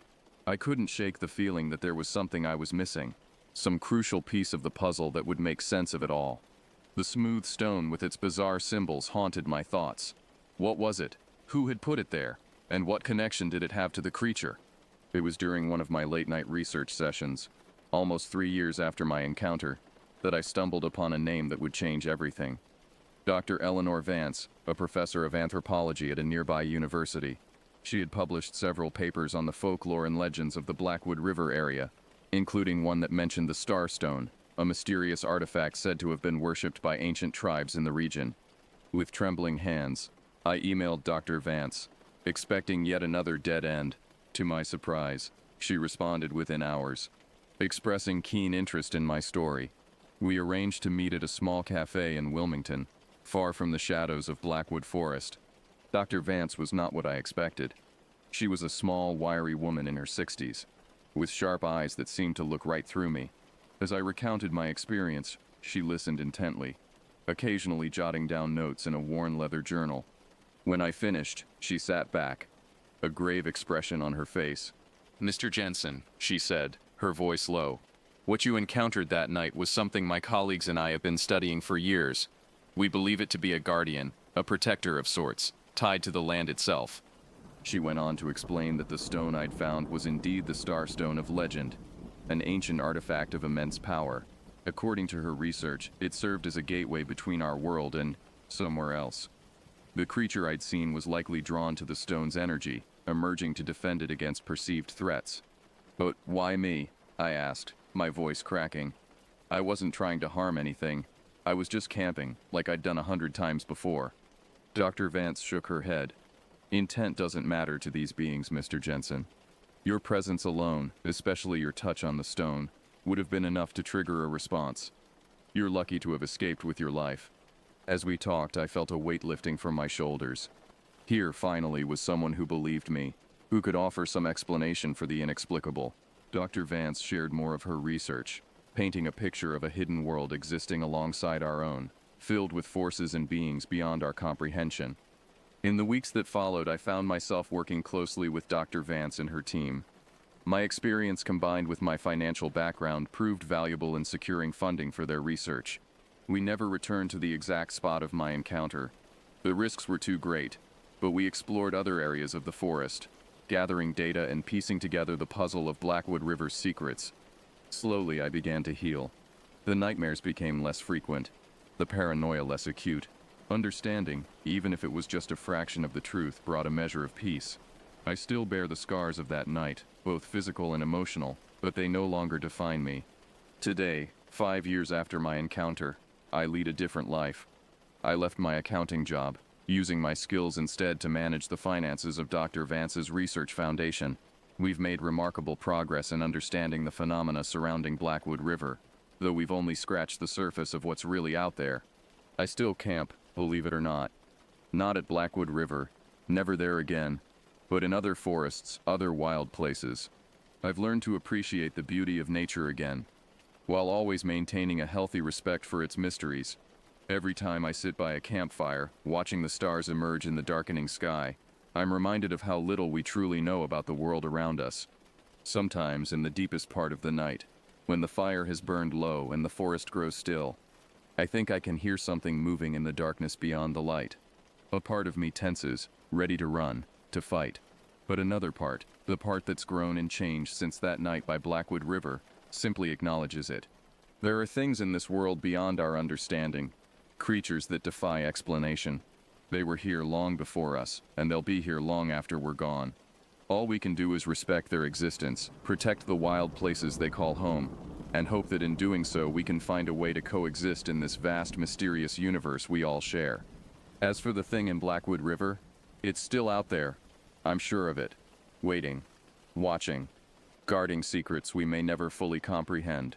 And in a strange way, I'm okay with that. Some mysteries, I've learned, are better left unsolved.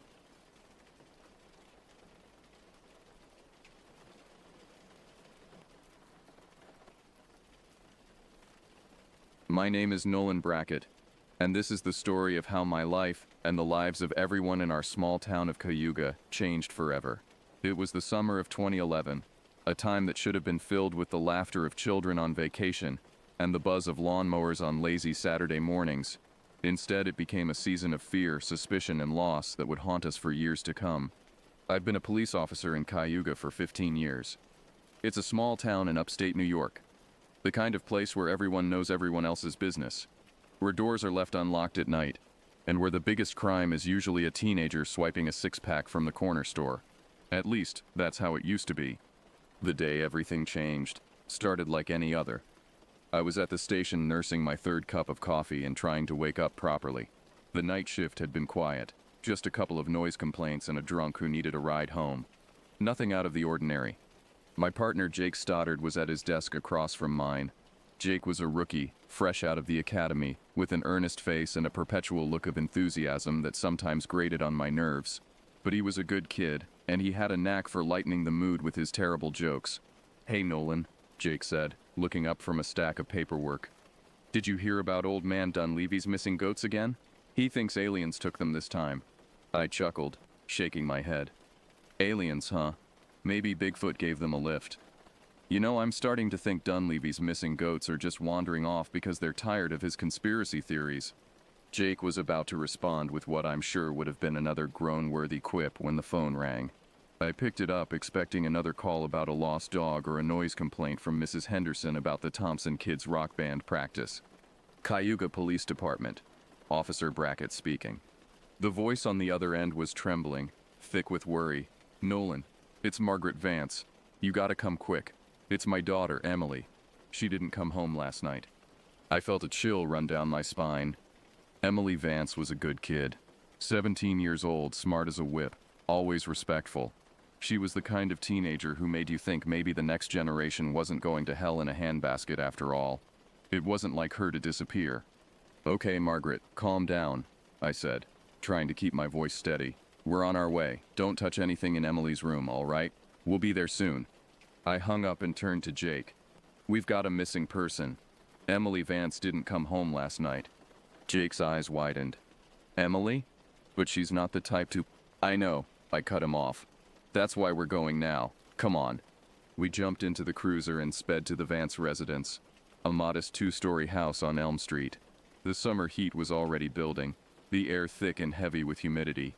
As we pulled up, I saw Margaret pacing on the front porch, her face pale and drawn with fear. She rushed down the steps as we got out of the car. "Nolan. Jake. Thank God you're here. I don't know what to do. Emily's never done anything like this before. Let's go inside, Margaret," I said gently, guiding her back to the house. "Tell us everything you know." Once we were seated in the living room, Margaret took a deep breath and began. She was at the library studying for her finals. She texted me around 8 p.m., said she was coming home, but she never did. I stayed up waiting, thinking maybe she'd lost track of time with her friends, but when she wasn't here this morning, her voice trailed off, and she buried her face in her hands. Jake leaned forward, his voice soft. "Mrs. Vance, did Emily mention meeting anyone? Any plans after studying?" Margaret shook her head. "No, nothing. She was so focused on her exams. She wouldn't have gone off without telling me, especially not on a school night." I nodded, my mind already racing through possibilities. "Okay, Margaret. We're going to need to look at Emily's room, and we'll need her phone records. Can you call the phone company and authorize them to release that information to us?" As Margaret went to make the call, Jake and I headed upstairs to Emily's room. It was neat and tidy, posters of bands I'd never heard of on the walls, a desk piled high with textbooks and notebooks. Nothing seemed out of place, no sign of a struggle or hasty packing. "What do you think, Nolan?" Jake asked, his voice low. I shook my head. "I don't know, kid, but I've got a bad feeling about this. Let's hope we're wrong." We spent the next hour combing through Emily's room, looking for any clue that might tell us where she'd gone. We found her diary, but it revealed nothing more than the usual teenage concerns. Stress about exams, gossip about friends, a crush on a boy in her English class. Nothing to suggest she was planning to run away or meet someone in secret. As we were finishing up, Margaret called us back downstairs. She'd gotten the phone records, and there was something odd. The last message Emily received was from an unknown number. The content was cryptic. "Meet me at the old mill." The old mill. A derelict building on the outskirts of town. A place kids sometimes went to for a thrill, or to make out away from prying eyes. It had been abandoned for years, deemed unsafe by the town council, but that hadn't stopped it from becoming a local hangout spot. Jake and I exchanged a look. We both knew we had to check it out. "Margaret," I said, trying to keep my voice calm. "We're going to head to the old mill to take a look. I want you to stay here in case Emily comes home or tries to contact you. Can you do that?" She nodded, her eyes wide with fear.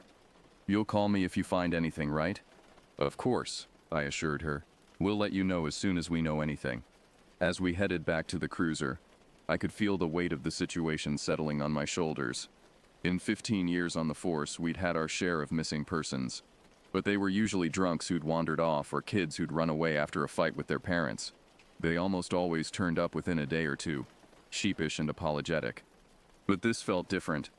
Emily wasn't the type to disappear without a word, and that cryptic text message set off every alarm bell in my head. Jake must have sensed my unease. "We'll find her, Nolan," he said as we pulled away from the Vance house. "She's probably just lost track of time with some friends." I nodded, not trusting myself to speak. I wanted to believe him, but years on the job had taught me that hope could be a dangerous thing. Sometimes the worst-case scenario was exactly what you found. As we drove towards the old mill, the sun was setting, casting long shadows across the road. The old building loomed ahead, its broken windows like dark, empty eyes staring out at us. I felt a shiver run down my spine, and for a moment I wished I'd called for backup, but there was no time for that now. If Emily was here, we needed to find her, and if she wasn't, well, we'd cross that bridge when we came to it. I parked the cruiser a little way from the mill, not wanting to announce our presence if anyone was inside. Jake and I got out, flashlights in hand, and approached the building cautiously. The door hung off its hinges, creaking ominously in the light evening breeze. I signaled to Jake to stay close as we entered, our flashlight beams cutting through the gloom. The air inside was thick with dust and the musty smell of decay. Our footsteps echoed on the bare concrete floor, every sound seeming unnaturally loud in the oppressive silence. "Emily?" I called out, my voice bouncing off the walls. "Emily Vance? It's Officer Brackett. Are you here?" No response, just the hollow echo of my own voice coming back to me. We moved deeper into the building, checking every corner, every shadowy recess. The beam of my flashlight caught something near the back of the room, a splash of color against the drab gray of the concrete. My heart sank as I approached. It was Emily's backpack, her books strewn about as if dropped in a hurry, but there was no sign of Emily herself. "Jake," I called, my voice tight. "Over here." He joined me, his face paling as he saw the backpack. "Jesus, Nolan, what do you think happened?" I shook my head, trying to keep my professional demeanor, even as a cold dread settled in my stomach. "I don't know, but we need to call this in. This is a crime scene now." As Jake radioed for backup and forensics, I continued to search the area around the backpack. That's when I saw it, a small dark stain on the concrete. I leaned in closer, my flashlight illuminating it clearly. Blood. In that moment, I knew. This wasn't just a missing person case anymore. Something terrible had happened to Emily Vance, and it was up to us to figure out what. As we waited for backup to arrive, I stood in the empty mill, the weight of what lay ahead settling heavily on my shoulders. The peaceful summer I had been looking forward to had just turned into a nightmare, and I had a sinking feeling that this was only the beginning. Little did I know then just how deep this case would go, or how it would change not only my life but the very fabric of our small town. The shadows that had always lurked at the edges of Cayuga were about to step into the light, and nothing would ever be the same again. The shadows that had always lurked at the edges of Cayuga were about to step into the light, and nothing would ever be the same again. The next few days were a blur of activity. The mill had been cordoned off, forensics teams combing every inch for evidence. Emily's backpack and the blood stain were our only solid leads, and they painted a grim picture. I'd had to break the news to Margaret that we'd found evidence suggesting foul play. The look on her face as the realization hit her is something that will haunt me for the rest of my days. No parent should ever have to hear those words about their child. The whole town was on edge. Cayuga had always been the kind of place where people left their doors unlocked and kids played in the streets until dark. Now, an eerie quiet had settled over the community. Parents kept their children close, and suspicious glances were cast at strangers and neighbors alike. Jake and I threw ourselves into the investigation, working around the clock. We interviewed everyone who had seen Emily in the days leading up to her disappearance. The librarian, Mrs. Dunbar, remembered seeing Emily leave around 7:30 p.m. on the night she vanished. She seemed in good spirits, Mrs. Dunbar told us, her brow furrowed with concern. Said she was meeting a friend for coffee before heading home. That led us to the local coffee shop, a popular hangout for teens. The barista, Sam, a lanky guy with a permanent smirk, confirmed he'd seen Emily that night.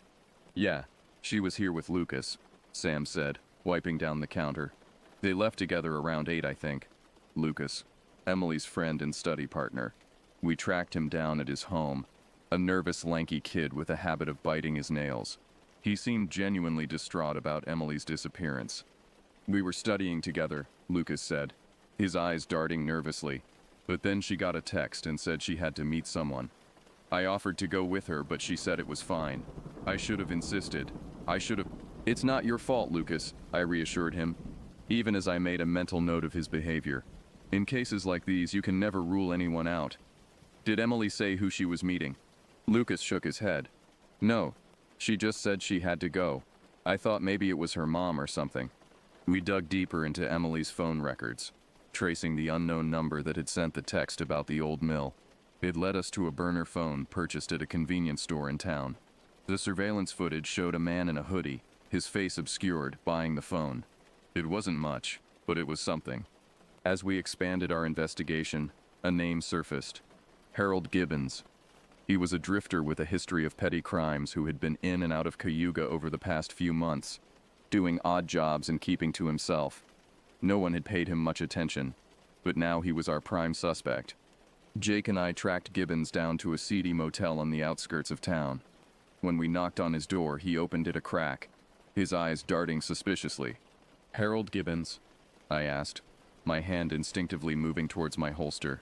Yeah, who's asking? His voice was gruff, hostile. Officer Brackett and Officer Stoddard. We need to ask you a few questions. His eyes widened, and he tried to slam the door, but we were ready for it. We pushed through, and Gibbons fought like a cornered animal. It took both of us to subdue him, but we finally got him cuffed and into the cruiser. Back at the station, Gibbons clammed up, refusing to talk without a lawyer. But the evidence was mounting. His fingerprints were on Emily's backpack, and DNA analysis linked him to the blood found at the scene. It seemed like we had our man. Days turned into weeks as we built our case against Gibbons. The town held its breath, hoping for closure but dreading the final revelation of Emily's fate. Margaret Vance was a shell of her former self, her eyes hollow with grief and uncertainty. Finally, after weeks of interrogation and mounting evidence, Gibbons broke. His confession was chilling in its banality. I just wanted to rob her, he said, his voice flat, emotionless. I didn't mean for it to go that far, but she struggled, and I panicked. I didn't mean to kill her. Gibbons led us to where he had hidden Emily's body, deep in the woods outside of town. The scene was grim, the kind that sticks with you no matter how many years you've been on the force. Emily had been strangled, her young life snuffed out in an act of senseless violence. We arrested Gibbons for Emily's murder, and the town breathed a collective sigh of relief. The monster had been caught, justice would be served, but the scars remained, and Cayuga would never be the same. The trial was a somber affair. The entire town seemed to hold its breath as the proceedings unfolded. Gibbons was found guilty, and sentenced to life in prison without the possibility of parole. It should have felt like a victory, but as I watched Margaret Vance's tearful reaction to the verdict, I knew that no punishment could ever truly bring justice for what had been lost. In the months that followed, Cayuga tried to heal. The old mill, the site of Emily's last moments, was torn down. In its place, a memorial park was built, a place of reflection and remembrance. But the shadows of what had happened lingered over the town like a heavy cloud. I threw myself into my work, determined to prevent anything like this from ever happening again. Jake, shaken by his first major case, became more serious. The spark of youthful optimism dimmed in his eyes. We made a good team, more in sync now that we had been through the fire together. But something nagged at me. A doubt I couldn't shake, no matter how hard I tried to push it away. It was nothing concrete, just a feeling that we had missed something, that the pieces fit together a little too neatly. I found myself revisiting the case files late at night, poring over every detail. Jake noticed my obsession and tried to talk me out of it. We got him, Nolan, he'd say, concern evident in his voice. It's over. You need to let it go. But I couldn't. And as it turned out, I was right not to. It was almost a year after Emily's murder when the breakthrough came. I was at my desk, nursing a cold cup of coffee and leafing through the files for the 100th time, when Jake burst in, his face pale. "Nolan, you need to see this," he said, dropping a file on my desk. "There's been another murder, 2 towns over. The MO, it's identical to Emily's case." My blood ran cold as I scanned the report. A young woman lured to an abandoned building by a text message, strangled and left in the woods. It was like history repeating itself. "But Gibbons is in prison," I said, my mind racing. "This can't be him." Jake nodded grimly. "Exactly. What if we got the wrong guy?" The implications were staggering. If we had been wrong about Gibbons, it meant the real killer was still out there. It meant we had failed Emily, failed Margaret, failed the entire town of Cayuga. We reopened the investigation, this time looking beyond Gibbons, beyond the easy answers we had accepted before. We dug deeper into Emily's life, her relationships, her online presence, and slowly, a new picture began to emerge. There was a name that kept coming up, someone who had been on the periphery of our initial investigation but who we had dismissed. Victor Harlan. He had worked odd jobs around town, including at the library where Emily studied. He had left Cayuga shortly after Emily was found, which hadn't seemed suspicious at the time. Drifters came and went all the time. But now, with fresh eyes and new information, we saw the connections we had missed before. Victor had a history of violence, a record that stretched across several states. He was known for targeting vulnerable young women, luring them with charm and false promises. We tracked Victor to a small town in Pennsylvania, working with local authorities to bring him in for questioning. It didn't take long for him to crack under pressure. His confession was even more chilling than Gibbons. Victor had orchestrated the whole thing, using Gibbons as an unwitting accomplice and then as a scapegoat. He had cultivated a friendship with Emily, gaining her trust over time. The text message, the meeting at the mill, it had all been his plan. Gibbons had merely been a pawn, manipulated into taking the fall. The revelation hit Cayuga like a thunderbolt. Emily's case was reopened, and Victor was charged with her murder, along with the murders of several other young women across multiple states. Gibbons, while not innocent of involvement, had his sentence reduced in light of the new evidence. The second trial was even more painful than the first.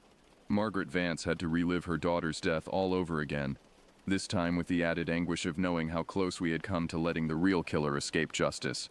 The town was torn between relief that the true culprit had been caught, and anger at the system that had failed them.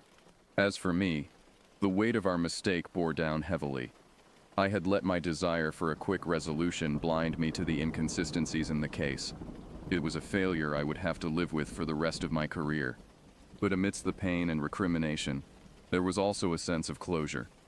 The real killer had been caught, and this time we were certain. Victor Harlan would never hurt anyone again. In the years that followed, Cayuga slowly began to heal. The memorial park became a place of solace rather than sorrow. Margaret Vance, though forever changed by her loss, found purpose in starting a support group for families of victims of violent crimes. Jake and I continued to work together, our bond strengthened by the trials we had faced. We became known for our thoroughness, our refusal to accept easy answers. The shadow of Emily's case hung over us, not as a burden, but as a reminder of the importance of our work. As for me, I found a measure of peace. The guilt never fully went away, but I channeled it into becoming a better cop, a better protector for our community.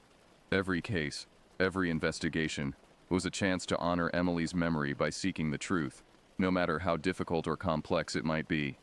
Cayuga would never be the same town it was before that fateful summer. The innocence was gone, replaced by a wary vigilance. But there was strength there too, a resilience born from facing the darkness and coming out the other side. As I sit on my porch now, years later, watching the sun set over the trees, I think about Emily, about Margaret, about Victor and Harold and all the lives touched by this tragedy. The scars are still there, but they've healed into something we can live with. We had faced the shadows that lurked in Cayuga, and though the battle had been costly, we had emerged stronger, not unscathed, but unbroken. And in the end, that was enough. The summer breeze carries the laughter of children playing in the distance, a sound that once might have been taken for granted but now feels like a precious gift. Cayuga is alive, moving forward, but never forgetting. And as the last light fades from the sky, I raise my glass in a silent toast. To Emily, to justice, to the long, hard road of healing, and to the hope that by remembering the darkness, we might better appreciate the light.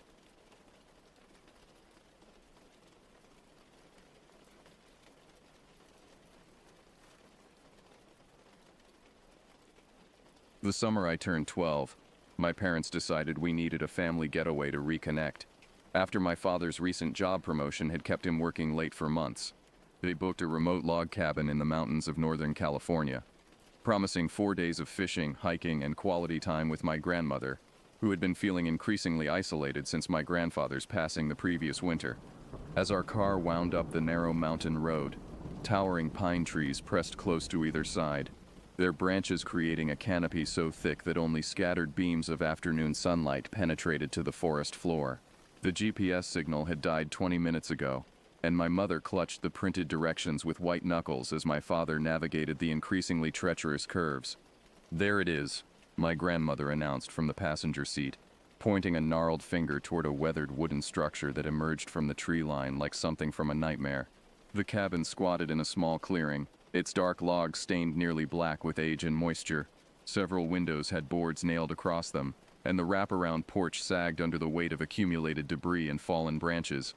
I felt an immediate sense of unease as the crisp mountain air hit my face when I opened the car door. The silence was oppressive, broken only by the distant sound of creaking branches and the occasional snap of twigs somewhere in the surrounding darkness of the forest. Even the birds seemed to have abandoned this place. My mother called after me as I approached the front entrance. "Timothy, sweetie, why don't you go up to your room and unpack while your father and I help Grandma get settled?" The cabin door groaned on its hinges as I pushed it open, the sound echoing through what appeared to be a spacious interior. Just inside was a large living area with a faded leather sofa positioned in front of an old television. The kitchen was connected to the main room, separated only by a wooden counter lined with 3 mismatched bar stools. Everything smelled of dust, mildew, and something else I couldn't quite identify, something organic and unsettling. I climbed the narrow staircase, each step producing an ominous groan under my weight. The upstairs hallway was dimly lit by a single bulb hanging from the ceiling, casting strange shadows on the knotty pine walls. I passed a small bathroom that reeked of stagnant water and continued to the room at the end of the hall that would serve as my quarters for the next 4 nights. The moment I pushed open the bedroom door, I knew something was terribly wrong. The room was sparsely furnished with a twin bed, a small dresser, and a single window that looked out onto the impenetrable forest. But what immediately captured my attention was the grotesque scene in the center of the wooden floor. A rat lay there, its body partially decomposed and torn apart with savage precision. The creature's fur was matted with dried blood, and its internal organs had been pulled from its body cavity and scattered across several square feet. Flies buzzed around the remains, and the stench of decay filled my nostrils, causing my stomach to lurch violently. I bolted downstairs, nearly colliding with my father as he wheeled my grandmother's wheelchair through the front door. "Dad, there's a dead rat in my room," I practically screamed, my voice cracking with terror and disgust. My father, a practical man who prided himself on handling any situation calmly, simply shrugged. "If you're old enough to come on this trip, you're old enough to clean up a dead rodent. There's cleaning supplies under the kitchen sink." I spent the next hour scrubbing the floorboards with bleach and disinfectant, using an entire roll of paper towels to remove every trace of the gruesome scene. But even after the physical evidence was gone, I couldn't shake the image of how precisely the animal had been dismembered, as if something had been feeding on it with methodical care. By evening, the incident with the rat had begun to fade from my immediate thoughts. My mother prepared my favorite meal, macaroni and cheese with sliced hot dogs, and we gathered in the living room to eat while watching an old movie on the television. It was then that I noticed something I had somehow missed during our arrival. In the center of the living room floor, partially concealed by the area rug, was a wooden trapdoor. The hinges were rusted but appeared functional, and there was a small iron ring handle set flush with the surface. "Mom, what's this door for?" I asked, pointing to the opening in the floor. Without looking up from her dinner, she replied, Probably access to the crawl space. These old mountain cabins need them to prevent flood damage and for maintenance access. The explanation seemed reasonable, and I pushed the discovery from my mind as we finished our meal and prepared for bed. My father had spent the drive up describing all the outdoor activities we would enjoy, fishing in the nearby lake, hiking the mountain trails, and perhaps even spotting some local wildlife. I fell asleep quickly, exhausted from the long car ride and the stress of cleaning up the dead rat. I awoke sometime after midnight to the sound of shuffling movement below me. At first I thought someone in my family might be getting a midnight snack, but as I listened more carefully, I realized the sounds were coming from beneath the floorboards rather than from the kitchen. I crept out of my room, leaving the door slightly open, and made my way to the top of the stairs. The main floor was empty, illuminated only by pale moonlight streaming through the windows. The shuffling continued, accompanied now by what sounded like scratching or scraping against wood. Against every instinct screaming at me to return to my room and lock the door, I descended the stairs and pressed my ear to the floor above the trapdoor. The sounds were definitely originating from the crawl space below, and they suggested something much larger than a rat moving around down there. My 12-year-old mind, filled with both curiosity and a foolish sense of bravery, convinced me that I could handle whatever was making the noise. I retrieved a flashlight from the kitchen drawer and quietly lifted the trapdoor, wincing as the hinges produced a soft squeal. The opening revealed a space much larger than I had anticipated. Rather than a simple crawl space, it appeared to be an extensive network of chambers and tunnels that extended far beyond the footprint of the cabin above. The air that rose from the opening was thick with the smell of decay and human waste, making me gag and cover my nose with my shirt. As I lowered myself into the darkness, my flashlight beam scattered several rats that had been feeding on unidentifiable scraps scattered across the dirt floor. But it was the structure itself that truly unnerved me. Someone had clearly been living down here. There were piles of rags and newspapers arranged like bedding, cans of food stacked against the walls, and crude tools fashioned from pieces of metal and wood. I crawled deeper into the maze-like space, following a trail of debris and animal bones that led toward what appeared to be a larger chamber ahead. The beam of my flashlight danced across the wooden support beams above my head, creating shifting patterns of light and shadow that played tricks on my eyes. In a corner approximately 10 feet ahead of me, something moved. I directed my flashlight toward the source of the movement and immediately wished I hadn't. Crouched in the shadows was a human figure, but one so degraded and transformed by years of living in these conditions that it barely resembled a person anymore. The individual was emaciated to the point of appearing skeletal, with skin that had taken on a grayish pallor from lack of sunlight. Matted hair hung in clumps around a face that was barely recognizable as human, with wild eyes that reflected my flashlight beam like an animal's. The person, if that's what it still was, had apparently been living beneath this cabin for an unknown period of time, surviving on whatever small animals it could catch and whatever supplies it could scavenge. Its fingernails had grown into claw-like appendages, and its teeth, when it opened its mouth to emit a sound that was part scream and part growl, appeared to have been filed or worn down to points. For a moment that seemed to last an eternity, we stared at each other in mutual shock. Then the creature began to move toward me with surprising speed, using its elongated limbs to pull itself forward while maintaining its crouched position. The sounds it made were unlike anything I had ever heard, a combination of human vocalization and animal snarling that spoke of a mind that had long since abandoned rational thought. I turned and began crawling back toward the trapdoor as fast as my trembling limbs would carry me. Behind me I could hear the thing following, its movements accompanied by a wet-breathing sound that suggested severe respiratory damage from years of living in the damp, mold-infested environment.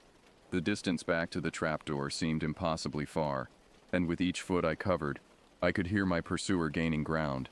At one point, I made the mistake of glancing back and saw elongated fingers reaching out toward my ankle, close enough that I could feel the disturbed air from its grasping motions. When I finally reached the opening, I practically launched myself through it, scrambling onto the living room floor and immediately slamming the trapdoor shut behind me.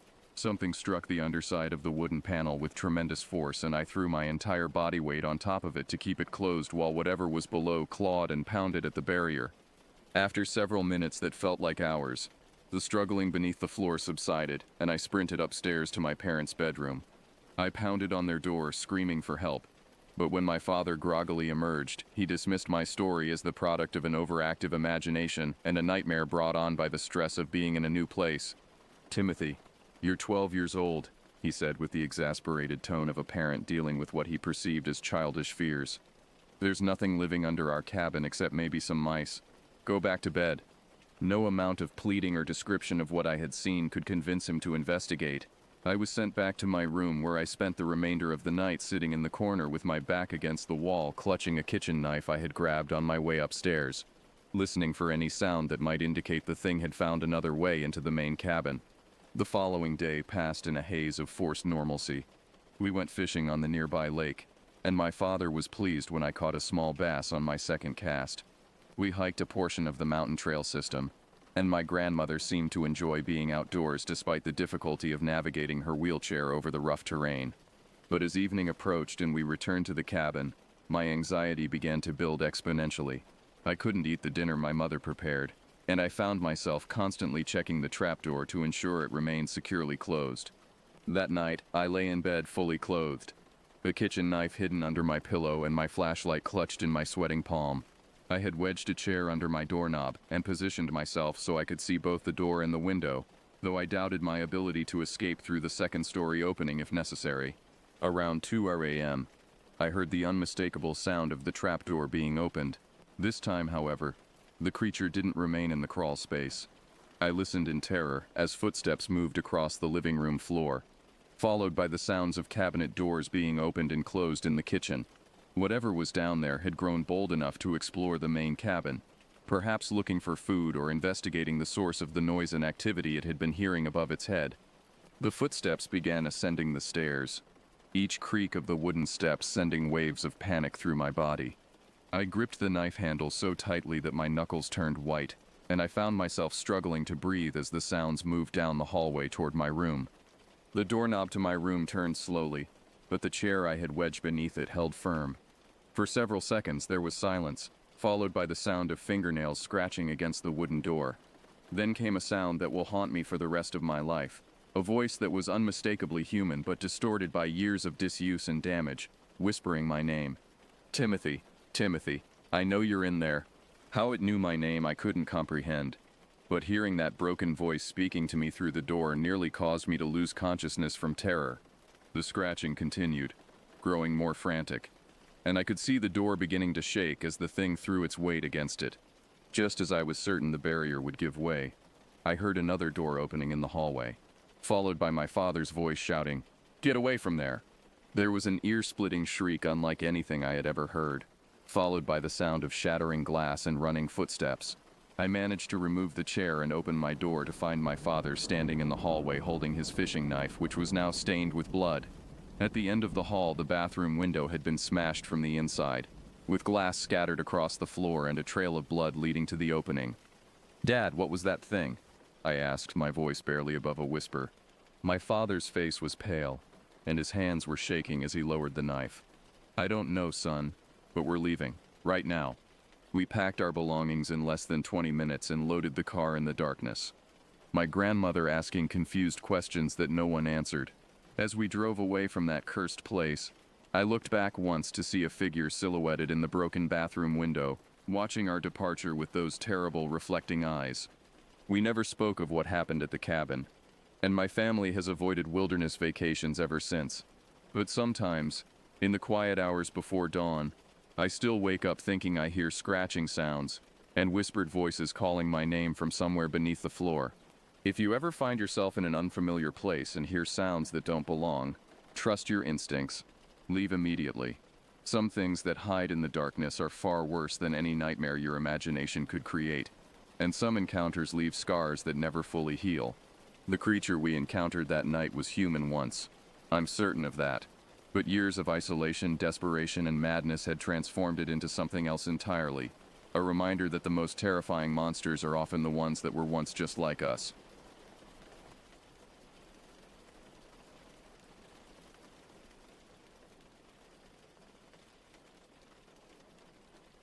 The summer I turned 9 years old, my family rented a cottage in a remote part of northern Ontario, far from the urban sprawl where we normally lived. It was 2015, and my parents thought a month away from the city would do us all some good. The cottage community consisted of 12 small buildings arranged in a perfect semicircle around a central park area, like wooden soldiers standing guard over a patch of grass and playground equipment. Our cottage sat at the far end of the arc, number 11, with only one neighbor to our right and the dark wall of pine and oak forest stretching endlessly to our left. The building itself was modest. 2 bedrooms, a small kitchen, and a living area that smelled perpetually of cedar and old wool blankets. The walls were thin enough that you could hear everything. Footsteps on creaky floorboards, hushed conversations through bedroom doors, and most unsettling of all, the sounds that came from the woods at night. My older brother Logan and I shared the smaller of the 2 bedrooms, sleeping in bunk beds that had seen decades of summer visitors. Logan was 12, tall for his age, with the kind of confidence that came from being the older sibling. He had a way of making me feel both protected and completely inadequate at the same time. I worshipped him with the blind devotion that only a younger brother could muster, which meant I followed him everywhere, even when my gut told me not to. The first few days were peaceful enough. We explored the immediate area around the cottages, played on the swing set in the central park, and threw stones into the small creek that ran behind cottage number 6. Our parents seemed relaxed for the first time in months, sitting on the front porch in the evenings with glasses of wine, talking in low voices about work stress and city life. But by the 4th day, both Logan and I were growing restless. The park had lost its novelty. The creek was too shallow for anything interesting, and the other families kept to themselves. Most of the cottage occupants were older couples or families with very young children. There was nobody our age to befriend, nobody to break the monotony of what was beginning to feel more like exile than vacation. That's when we met Tyler. Tyler appeared on our 5th morning like a bad omen. I was sitting on our front steps, picking at a scab on my knee, when I noticed him walking across the park area with a deliberate swagger that immediately caught my attention. He was older than Logan, maybe 14 or 15, with shaggy brown hair that hung in his eyes and clothes that looked like he'd slept in them. There was something about the way he moved that set off alarm bells in my head, a predatory confidence that reminded me of the older kids at school who enjoyed making younger ones miserable. Logan noticed him too. I watched my brother straighten up, suddenly conscious of his posture, the way he always did when he wanted to appear older than he was. Tyler approached our cottage directly, as if he'd been planning this meeting for days. "You're the new kids," he said without preamble. It wasn't a question. His voice was deeper than I expected, already changing in that awkward way that marked the transition from boy to teenager. Up close, I could see that his eyes were an unusual pale green, almost colorless in the morning light. "We're here for the month," Logan replied, trying to match Tyler's casual tone but not quite succeeding. "I'm Logan. This is my brother." I gave my name reluctantly, something about Tyler making me want to remain invisible. He looked me up and down with an expression that somehow managed to be both dismissive and calculating at the same time. "Cool. There's nothing to do around here during the day," Tyler said, sitting down uninvited on our front steps. "But nights are different. Way different." Over the next hour, Tyler regaled us with stories of his summer adventures. He'd been coming to cottage number 3 with his grandparents for the past 4 years, he claimed, and knew every inch of the area. According to him, the real fun didn't start until after dark. He talked about midnight excursions to an abandoned railway bridge 3 miles north, about a hidden swimming hole deep in the woods where the water was so clear you could see fish swimming 20 feet down, about places where you could find artifacts left behind by old logging camps. Logan hung on every word, his eyes bright with the kind of excitement that came from the promise of forbidden adventure. I, on the other hand, found myself growing more uncomfortable with each story. There was something off about Tyler's tales. Details that didn't quite add up. Descriptions that seemed more like scenes from horror movies than real experiences. But Logan was hooked, and when Tyler casually mentioned that he snuck out most nights, my brother's fate was sealed. By the time our parents called us in for lunch, plans had already been made for that evening's expedition. I protested weakly, suggesting we ask permission first, but Tyler just laughed. "Parents don't understand adventure," he said with the authority of someone who'd clearly had this conversation before. "They think danger is everywhere, but that's just because they've forgotten what it's like to really live." As we watched Tyler walk back toward Cottage 3, Logan was practically vibrating with anticipation. I felt sick to my stomach. That night, I lay in the bottom bunk listening to Logan toss and turn above me, both of us waiting for the right moment. Our parents had gone to bed around 10:30, and we'd agreed to meet Tyler at 11. The cottage was never truly quiet. The old wood creaked and settled constantly, the refrigerator hummed in the kitchen, and outside the night sounds of rural Ontario created a constant backdrop of cricket chirps and rustling leaves. At exactly 11 o'clock, Logan dropped down from the top bunk with practiced silence. We'd done this before, sneaking out of our house back home, but never somewhere unfamiliar, never somewhere this isolated. He'd already laid out dark clothes for both of us, and we dressed quickly in the dim light filtering through our bedroom window. Getting out of the cottage proved easier than expected. The front door opened without so much as a squeak, and we slipped into the cool night air like a pair of guilty shadows. The temperature had dropped at least 15 degrees since sunset, and I immediately regretted not bringing a jacket. But Logan was already moving toward the park, and I had no choice but to follow. Tyler was waiting by the swing set, a dark silhouette against the slightly less dark sky. He had a small LED flashlight in his hand, the kind that produced a harsh blue-white beam that seemed to make shadows deeper rather than illuminating anything useful. "About time," he whispered as we approached. "I was starting to think you chickened out." "We're here," Logan replied, a defensive edge to his voice that told me he'd been having his own second thoughts. For the first hour, our midnight adventure was everything Tyler had promised. We explored the areas around the cottages that we'd only seen in daylight, discovering that the landscape looked completely different after dark. Familiar landmarks became alien and threatening, while previously hidden features revealed themselves in the flashlight's narrow beam.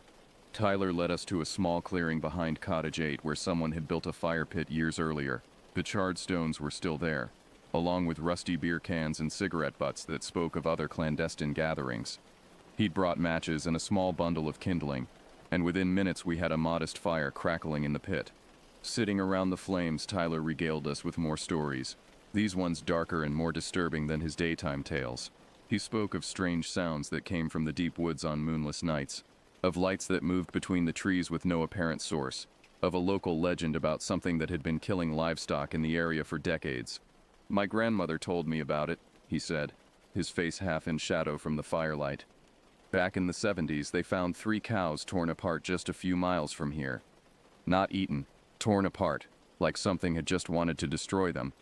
The police never figured out what did it."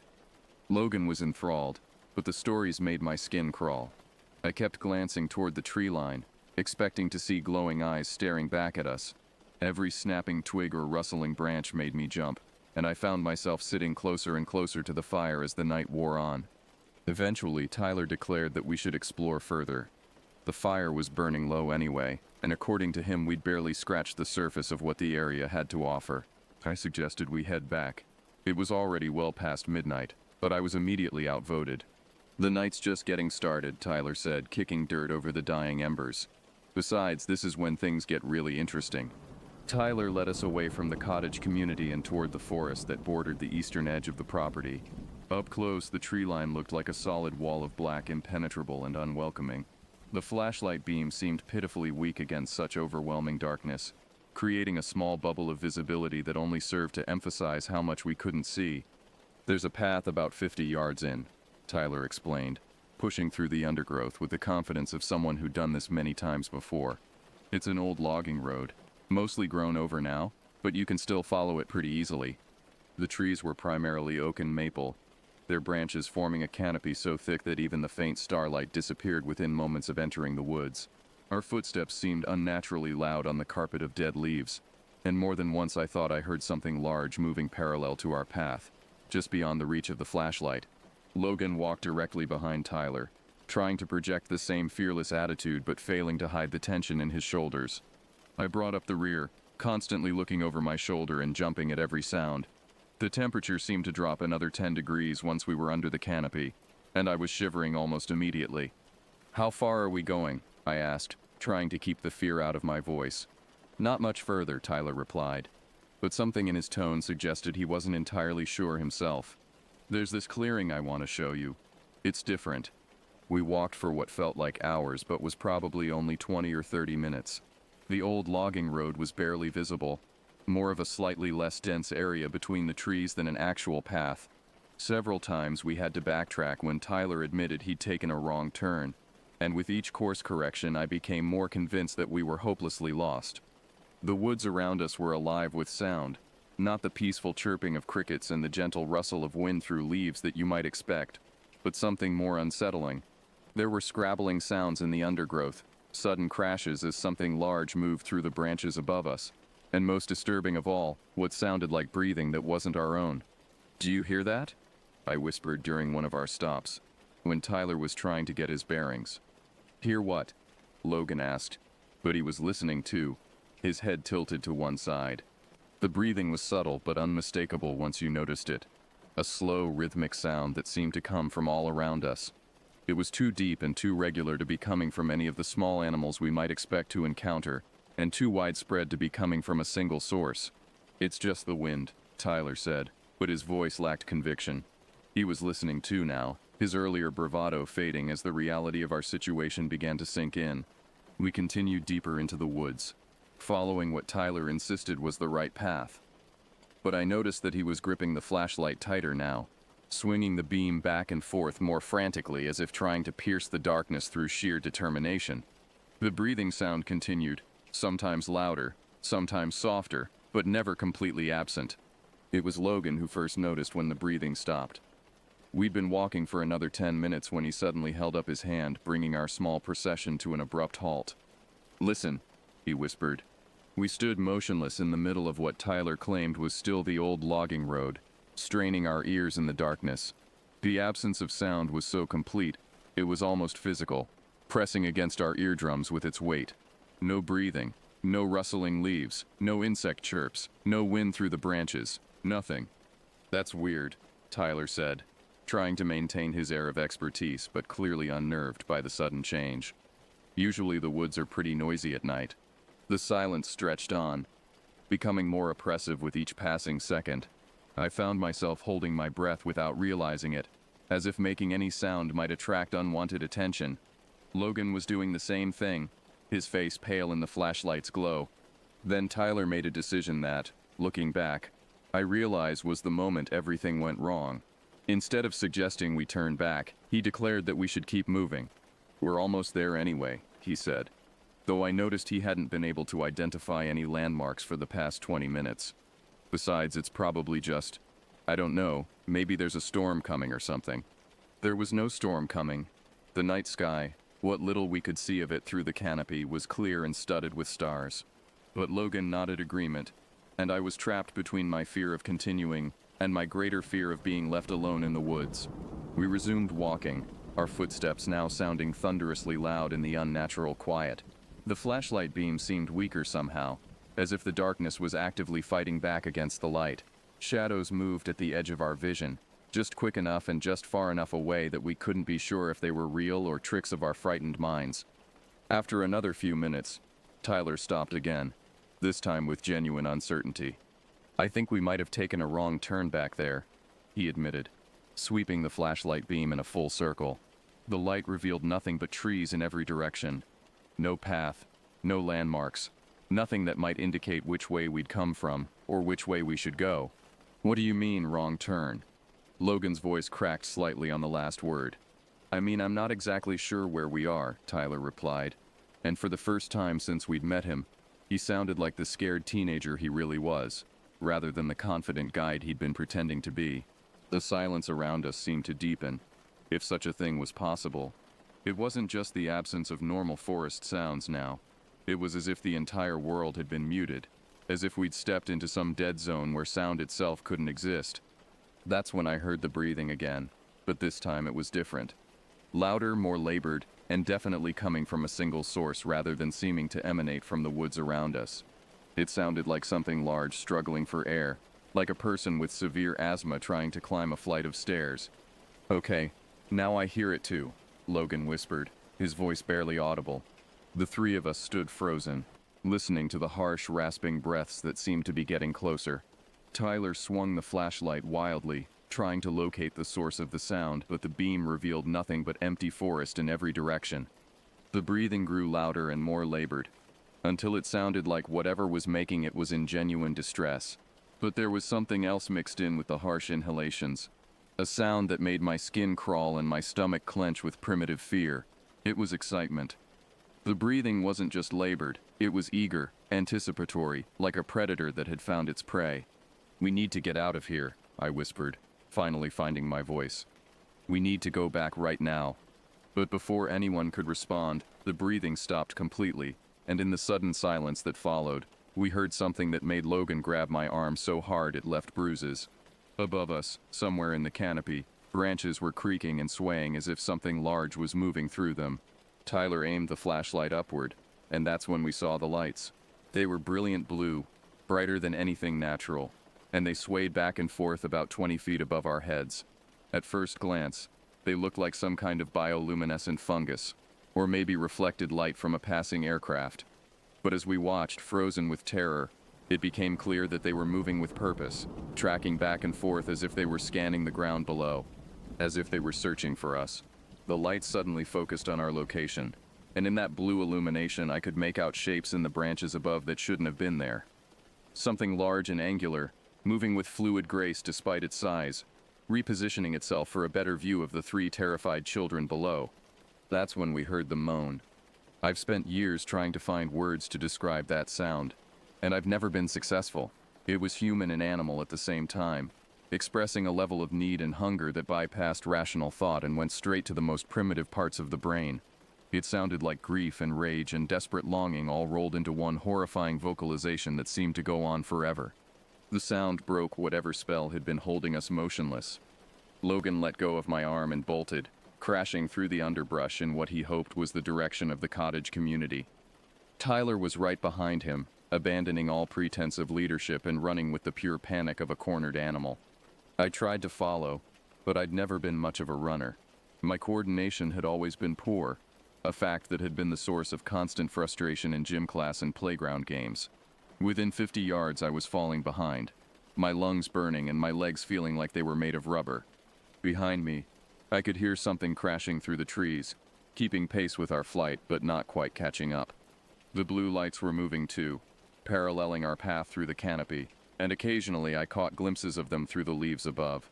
Logan and Tyler quickly outdistanced me, their flashlight disappearing into the darkness ahead and leaving me stumbling blind through the forest. I could still hear them running, but the sound was growing fainter with each passing second. Soon, I was alone in the woods with whatever had been stalking us. My legs finally gave out completely about 100 yards from where we'd first seen the lights. I collapsed behind what I hoped was a large enough tree to provide some concealment, gasping for air and trying not to make any sound that might give away my location. The crashing sound stopped almost immediately, as if whatever had been pursuing us knew exactly where I was and no longer needed to hurry. In the silence that followed, I became aware that the blue lights were much closer now, almost directly overhead, casting everything around me in an eerie underwater glow.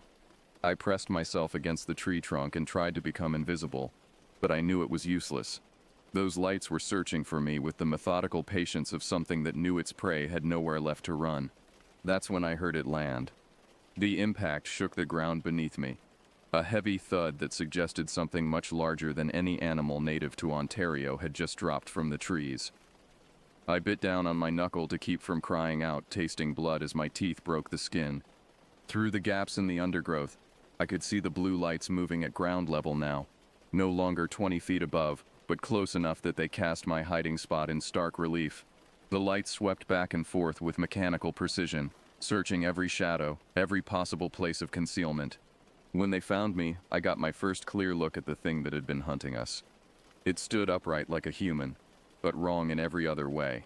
7 feet tall at least, with limbs that were too long and joints that bent at impossible angles.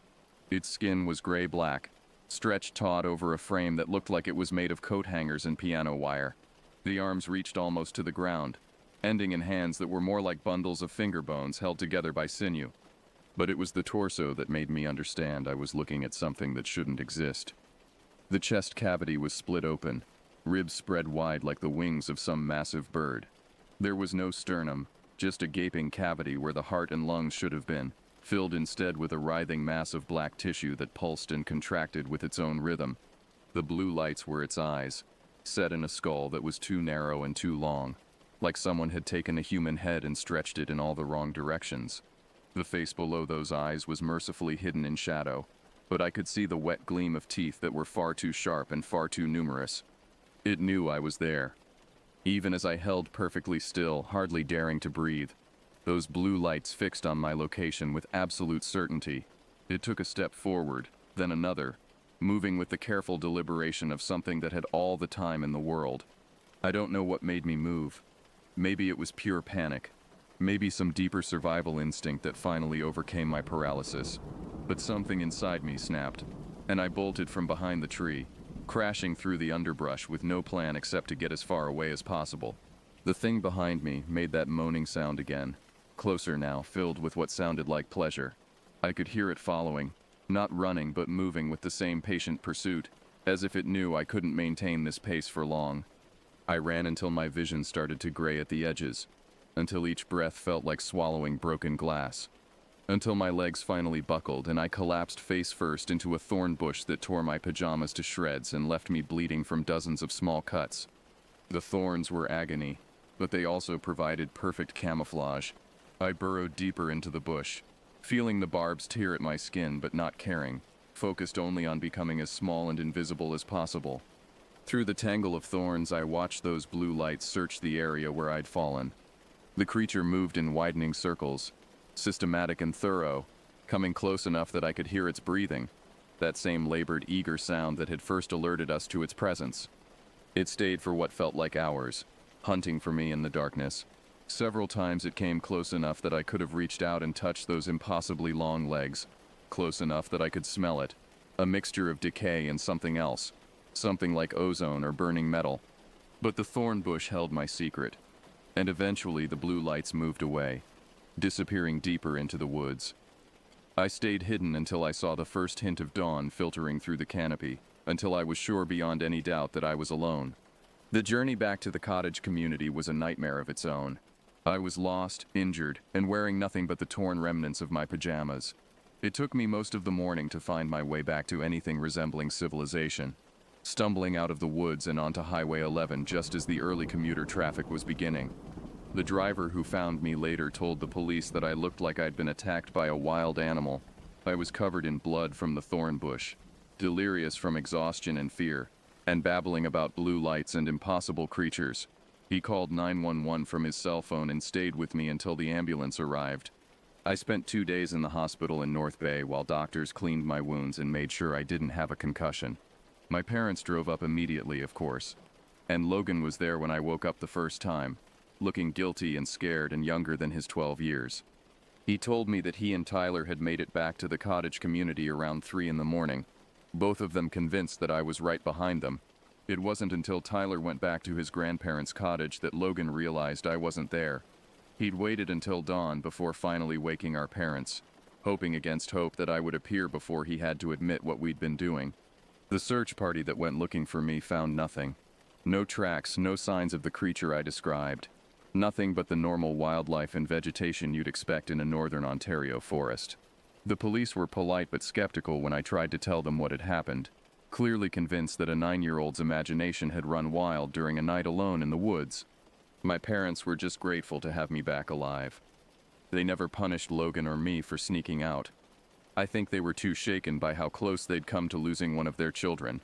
We left the cottage community that same day, and never spoke of returning. Tyler and his family were gone by the time we got back from the hospital. According to the cottage manager, they'd packed up and left in the middle of the night with no explanation and no forwarding address. The manager seemed to think there had been some kind of family emergency but couldn't provide any details. I never saw Tyler again, and despite years of searching through social media and online directories, I've never been able to find any trace of him. It's as if he simply disappeared that night, leaving behind no record of his existence except for the memories of 2 terrified brothers. That was 8 years ago. I'm 17 now, and I've spent those 8 years trying to make sense of what happened in the woods that night. I've researched every cryptid, every urban legend, every reported sighting of unusual creatures in northern Ontario and the surrounding areas. I've read scientific papers about mass hallucinations and sleep deprivation, psychological studies about childhood trauma and false memories. Nothing I've found comes close to explaining what I saw. The rational part of my mind, the part that's been shaped by years of education and skeptical inquiry, knows that what I experienced was impossible. Human beings don't have glowing blue eyes. Creatures with exposed chest cavities can't survive. let alone hunt through forests with the intelligence and purpose I witnessed. The whole thing has to be some combination of darkness, fear, and an overactive imagination. But I still have the scars from the thorn bush. I still wake up sometimes in the middle of the night, listening for that labored breathing sound.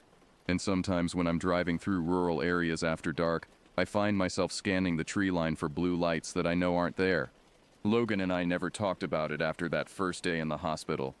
It was as if we'd made an unspoken agreement to pretend it never happened, to file it away with childhood monsters and imaginary friends. He went on to become a star athlete in high school, confident and popular, apparently untroubled by that night in the woods.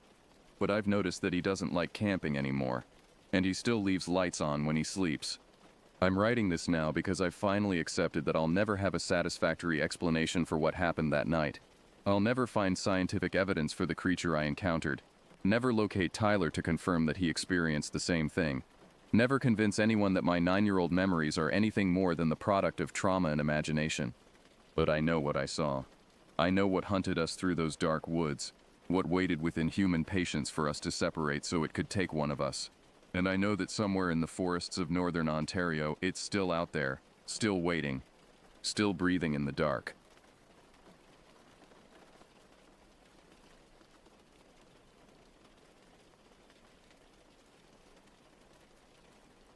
My name is Edward King, and I am 67 years old. This is the story of what happened to me on June 23, 1998, during my annual solo camping trip. It was supposed to be a break from the city grind, a chance to escape the constant noise of my construction business and find some peace in nature. Little did I know that this trip would change my life forever. I had chosen a lesser-known spot near the Black Hills in South Dakota for my getaway. An old friend had told me about it, describing it as perfect for those seeking true solitude. No cell service, no people, just me and the wild. It sounded like paradise to a man who'd spent the better part of his life surrounded by the clamor of jackhammers and shouting foremen. The drive was long, but I didn't mind. My trusty old RV, which I'd retrofitted myself with a small kitchenette and a cozy sleeping area, hummed along the highway. I passed through small towns, the kind where everyone knows everyone else's business. In one of these towns, I stopped to stock up on supplies. I grabbed some extra food, a new flashlight, and a couple of cheap novels to keep me entertained during the quiet evenings. By the time I reached the campsite, it was late afternoon. The sun was dipping low, casting long shadows through the thick pine forest that surrounded the area. I found a clearing that overlooked a small stream and parked the RV. It was idyllic. The babbling of the water over rocks, the chirping of birds, and the rustle of leaves in the breeze created a symphony of nature that instantly soothed my nerves. I set up a small campfire, cooked myself a simple dinner of beans and sausages, and settled in to read one of the novels I'd bought. The fire crackled and popped, sending sparks dancing into the darkening sky. As night fell, the forest came alive with a different kind of music, the hooting of owls, the chirping of crickets, and the occasional rustle in the underbrush. It was around midnight when I first heard the noise. At first it was faint, almost imperceptible over the crackle of the dying fire and the sounds of the night, a sort of scratching, rustling sound, like something moving through the underbrush. I figured it was just a raccoon or some other small critter, so I didn't pay it much mind. I finished my book and headed to bed, the noise still tickling the edge of my awareness. I woke up in the middle of the night to a loud thump against the side of the RV. My heart pounded as I lay there listening. There it was again, a heavy, deliberate sound, like something or someone was hitting the RV. I grabbed my flashlight and a large wrench, the closest thing I had to a weapon. I crept to the window and shined the light outside. Nothing, just the trees and the stream, now a shadowy blur in the moonlight. I decided to step outside, thinking it might be a fallen branch, or maybe a deer that had stumbled into the RV. As I opened the door, the night air hit me, cool and sharp. I scanned the area with my flashlight, the beam cutting through the darkness. That's when I saw it, a large dark shape moving just beyond the reach of the light. It was big, bigger than any animal I'd ever seen in these parts. I froze, my mind racing through possibilities. A bear? No, it moved too quickly, too fluidly. Hello? I called out, feeling foolish the moment the word left my mouth. There was no response, just the sound of the stream and the rustling of leaves. I backed up slowly, my heart hammering in my chest, and retreated into the RV, locking the door behind me. Sleep was out of the question. I sat there, wrench in hand, listening. But whatever it was, it didn't make any more noise. As the first light of dawn began to filter through the trees, I ventured outside again. What I found made my blood run cold. The side of the RV was scratched up, deep gouges in the metal that looked like they'd been made by enormous claws. I shook my head, trying to rationalize it. Maybe it was a bear after all, though I'd never heard of one behaving like this. I decided to stay put, thinking it might just have been a fluke, a curious animal passing through. The day passed uneventfully. I hiked around the area, took some pictures, even tried my hand at fishing in the stream. But I couldn't shake the feeling of being watched. The forest, which had seemed so welcoming just yesterday, now felt oppressive, the trees closing in around me. I chalked it up to nerves and decided to turn in early, hoping a good night's sleep would set me straight. It was around 2 a.m. when I woke up to the sound of footsteps outside the RV. They were heavy, deliberate, and they circled the vehicle slowly. My breath caught in my throat. I grabbed the wrench again and stood by the door listening. The footsteps stopped, and there was a long, eerie silence. Then a low scraping sound, like claws being dragged across metal. I felt a chill run down my spine. "Who's there?" I shouted, my voice cracking. No response. I didn't dare open the door this time. Instead, I peered through the small window. I couldn't see anything, just darkness and the faint outline of trees. The scraping continued, methodical and terrifying. I spent the rest of the night huddled in a corner, the wrench clutched tightly in my hand. As dawn broke, the noises stopped, replaced by the sounds of morning birds and the babbling stream. I stepped outside, my legs shaky, and inspected the damage. More scratches, deeper this time, and what looked like bite marks on the edge of the door. That was it. I decided to leave. I packed up my things, securing everything inside the RV, and started the engine. But the RV wouldn't start. I tried again and again, but nothing. It was dead. I felt a wave of panic wash over me. I was miles from the nearest town, with no cell service and no way to call for help. I spent the day trying to fix the engine, but I'm no mechanic. By afternoon, I realized I wasn't going to get it running on my own. I'd have to hike out to the nearest town. I packed a bag with some essentials, water, food, flashlight, and my wrench, and started walking. The trail was overgrown and rarely used, but I'd marked it on my map. The sun was setting as I walked, casting long shadows that seemed to move with a life of their own. I kept hearing noises behind me, twigs snapping, leaves rustling. I turned around several times but saw nothing. I picked up the pace, my heart pounding in my chest. That's when I saw the first body. It was an old man, his clothes tattered and covered in dirt and blood. His eyes were wide open, staring blankly at the sky. I knelt down, feeling for a pulse, but he was cold, dead for at least a day, maybe more. I felt sick, my stomach churning. What the hell was going on? I didn't have time to think. I heard a noise behind me, a low guttural sound that made my blood run cold. I turned slowly, and there it was, the creature. It was huge, towering over me, covered in matted fur. Its eyes glowed in the dim light, and its teeth, sharp and menacing, gleamed as it opened its mouth. I ran. I didn't look back, didn't think. Just ran as fast as I could. I could hear it behind me, crashing through the underbrush, getting closer. My lungs burned. My legs felt like they were on fire, but I kept going. I burst out of the trees into a small clearing and saw a cabin. I sprinted towards it, hoping against hope that someone was inside. I reached the door and pounded on it, screaming for help. The door opened and an old woman stood there, her eyes wide with shock. She pulled me inside and slammed the door shut, bolting it quickly. "What's going on?" she asked, her voice trembling. "There's something out there," I gasped, trying to catch my breath. "It killed someone. It's after me." She nodded grimly and handed me a shotgun. "Stay here. Don't let it in." I took the gun, my hands shaking. The creature was outside, circling the cabin. We could hear it, the heavy footsteps, the scratching at the walls. The old woman and I stood back to back, watching the doors and windows, waiting. It was hours before the noises stopped. The sun was starting to rise, and the creature seemed to retreat with the daylight. The old woman, whose name I learned was Agnes, told me she'd seen the creature before, years ago. It had taken her husband and son, leaving her alone in this cabin. "It's been here for as long as anyone can remember," she said, her voice barely above a whisper. "Some say it's a guardian spirit. Others think it's a demon. All I know is it's dangerous. I stayed with Agnes for a few more days, helping her reinforce the cabin and making sure the creature didn't come back. When I finally felt it was safe to leave, she gave me directions to the nearest town, about a day's walk away. I made it to the town and called for help.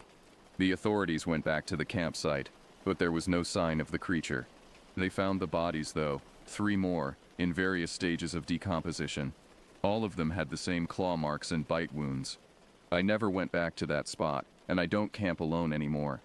The memory of that night still haunts me. The sound of those footsteps, the sight of those glowing eyes. I don't know what that creature really was, but I know it's still out there, somewhere in the Black Hills, waiting for its next victim. In the years since that fateful camping trip, I've done a lot of research. I've talked to local historians, Native American elders, and even a few cryptozoologists. Everyone has a different theory about what the creature might be, but no one has any concrete answers. Some of the Native American elders spoke of an ancient legend, a creature they called the Shadow Walker. According to their stories, it was a spirit that protected the sacred lands of the Black Hills, punishing those who disrespected nature. But the brutality I witnessed seemed at odds with the idea of a protective spirit. Others suggested it might be some kind of undiscovered species, a relic from prehistoric times that had somehow survived in the isolated wilderness of the Black Hills.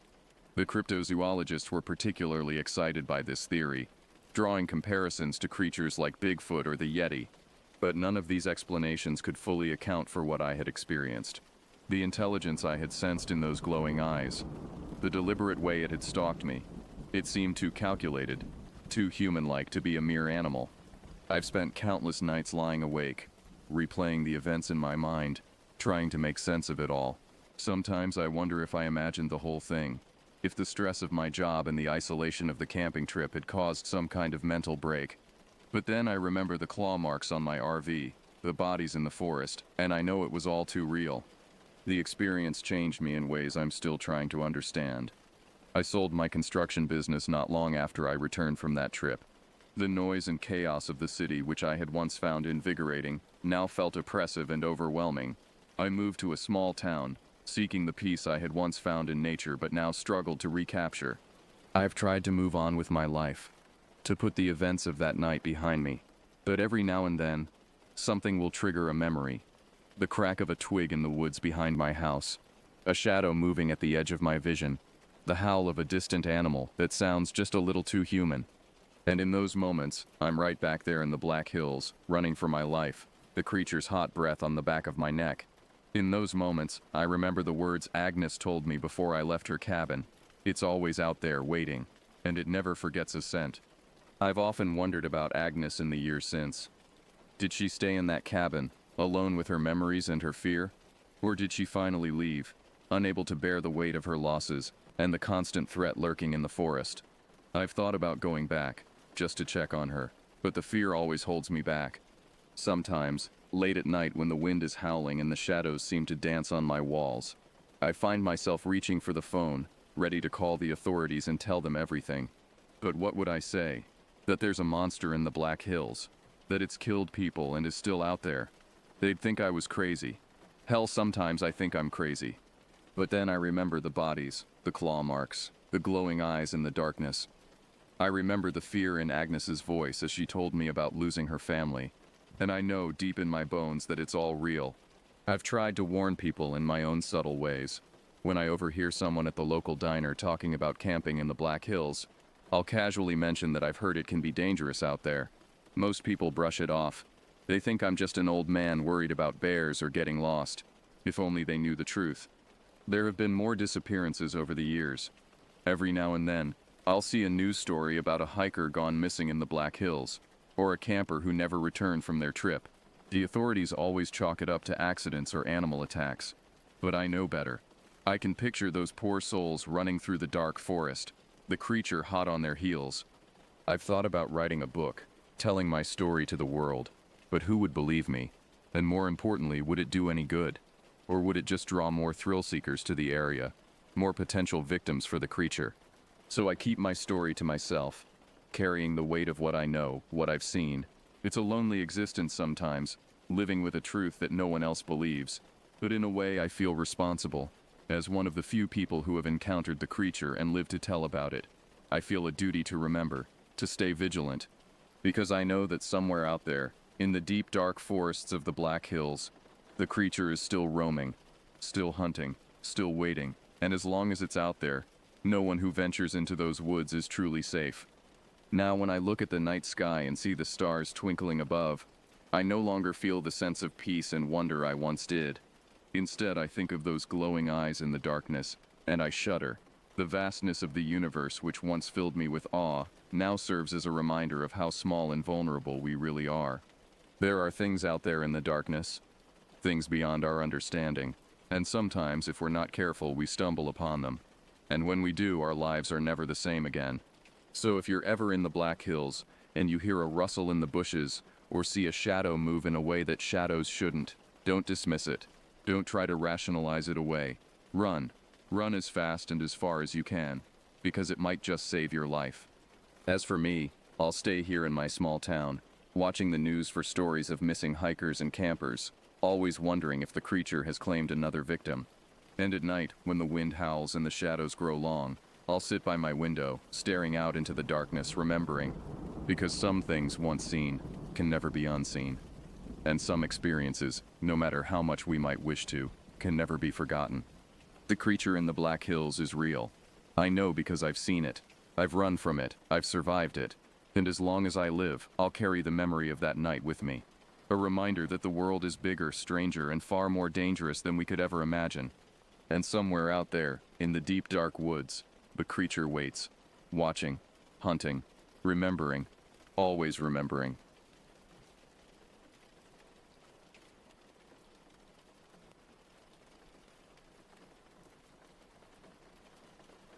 The cold metal of my rifle pressed against my back as I made my way through the dense undergrowth of the Olympic National Forest. The canopy above was so thick that only slivers of moonlight pierced through, casting eerie shadows that danced across the forest floor. My name is Reuben Dyer, and for the past 6 years I've been part of a covert government unit that deals with creatures most people believe exist only in nightmares and folklore. Before joining this unit, I'd spent a decade in military special operations, followed by a stint in high-risk private security. I thought I'd seen it all, faced every kind of danger a man could face. But nothing, not the scorching deserts of the Middle East, not the treacherous mountain passes of Afghanistan, not even the cutthroat world of corporate espionage, had prepared me for the horrors I've witnessed in this job. Our unit operates under the radar, and for good reason. The things we hunt aren't the kind you talk about over dinner. They're the monsters that lurk in the shadows, the creatures that go bump in the night. And trust me, they're far more terrifying than anything your imagination can conjure. This latest assignment had brought us to the backwoods of Washington State. For months, rumors had been circulating about a series of brutal killings. Officially, it was written off as animal attacks, maybe a rogue bear or a particularly aggressive mountain lion. But the authorities knew better. That's where we came in. As I pushed through a particularly thick patch of ferns, I caught sight of Hank, our team's grizzled veteran. He was crouched low, examining something on the forest floor. Hank had been doing this job longer than anyone else on the team. Hell, longer than most people in our entire organization. He didn't say much, but when he did, you listened. "What have you got, Hank?" I whispered, careful not to disturb the unnatural quiet of the forest. Hank looked up at me, his weathered face creased with concern. "Tracks," he muttered, gesturing to the ground. Like nothing I've ever seen before. I knelt beside him, my eyes struggling to make out what he was seeing in the dim light. Then I saw it, a massive footprint, easily twice the size of a human's, with long curved claw marks etched deep into the soft earth. "Jesus," I breathed, feeling a chill run down my spine despite the warm night air. Hank nodded grimly. "Whatever made this, it's big, and it's close." As if on cue, a twig snapped somewhere in the darkness behind us. We both whirled around, weapons at the ready, but there was nothing there, just more trees and shadows. "We should regroup with the others," I said, trying to keep my voice steady. Hank nodded in agreement, and we began making our way back to where we'd left the rest of our team. Our group for this mission was a mix of veterans and rookies. Besides Hank and myself, there was Jess, a former FBI profiler with a knack for tracking that bordered on supernatural. Then there were the new guys, Gabe and Wyatt, fresh out of whatever shadowy training program our organization ran. They were green, jumping at every snap of a twig, but they had potential. We found them gathered around a small clearing, tension evident in their postures. Jess was poring over a map spread out on a fallen log, while Gabe and Wyatt kept watch, their eyes darting nervously between the trees. "Find anything?" Jess asked as we approached, her voice barely above a whisper. I nodded, gesturing for everyone to gather closer. "Tracks," I said. "Big ones. Whatever we're dealing with, it's not your average predator." Jess's eyes narrowed. "I've been going over the reports of the attacks. The victims, they weren't just killed. They were torn apart, like something was feeding on them." I saw Gabe blanch at her words, and even Wyatt looked a little green around the gills. I couldn't blame them. This job had a way of showing you the darkest aspects of nature, and sometimes things that defied nature altogether. "All right, listen up," I said, taking charge of the situation. "We're going to set up base at the old ranger station about a mile north of here. It's defensible, and it'll give us a good vantage point to plan our next move.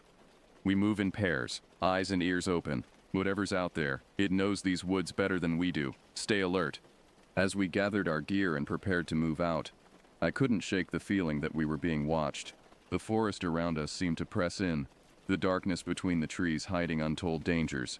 I'd been on countless missions like this before, but something about this one felt different. There was a weight to the air, a sense of ancient primal fear that set my teeth on edge. Little did I know, as we set off towards the ranger station, that we were walking into a nightmare beyond anything we could have imagined. The hunt had begun, but we were no longer the hunters, we were the prey. The old ranger station loomed before us, a dilapidated wooden structure that seemed to sag under the weight of the surrounding forest. As we approached, I couldn't shake the feeling that we were walking into the maw of some ancient slumbering beast. "All right, let's secure the perimeter," I ordered, my voice barely above a whisper. "Jess, you're with me. We'll take the inside. Hank, you and the rookies check the grounds." The floorboards creaked ominously as Jess and I entered the station, our flashlights cutting through the gloom. Dust motes danced in the beams, and the musty smell of abandonment filled our nostrils. "This place has seen better days," Jess muttered, her eyes scanning the room. I nodded, moving towards a cluttered desk in the corner. "Let's see if we can find anything useful." As we rummaged through old logbooks and weather reports, a chill ran down my spine. Something about this place felt wrong, like we were disturbing something that should have been left alone. Suddenly, Jess froze. "Reuben," she whispered, "look at this."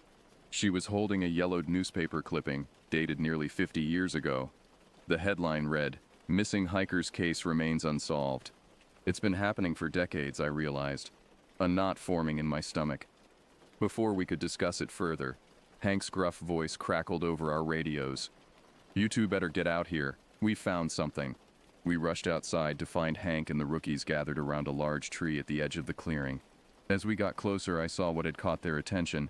Deep, jagged claw marks scored into the bark easily 8 feet off the ground. "Jesus," Gabe breathed, his face pale in the moonlight.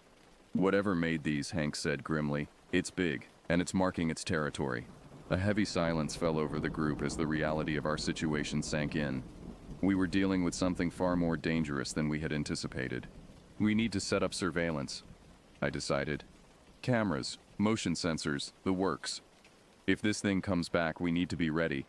The next few hours were a flurry of activity as we fortified our position. By the time dawn broke, the ranger station had been transformed into a high-tech command center. Screens flickered with live feeds from cameras hidden throughout the surrounding forest, and a web of sensors created an invisible perimeter around our base. As the others caught some much-needed rest, I sat at the main console, my eyes glued to the monitors. The forest looked peaceful in the early morning light, but I knew better. Something was out there, watching, waiting. Days passed with no sign of our quarry. The tension was palpable, fraying nerves and shortening tempers. Gabe and Wyatt spent their time cleaning their weapons obsessively, while Hank pored over topographical maps, searching for any clue that might lead us to our prey. It was on the 4th day that things began to unravel. Jess had picked up a trail, something faint but promising.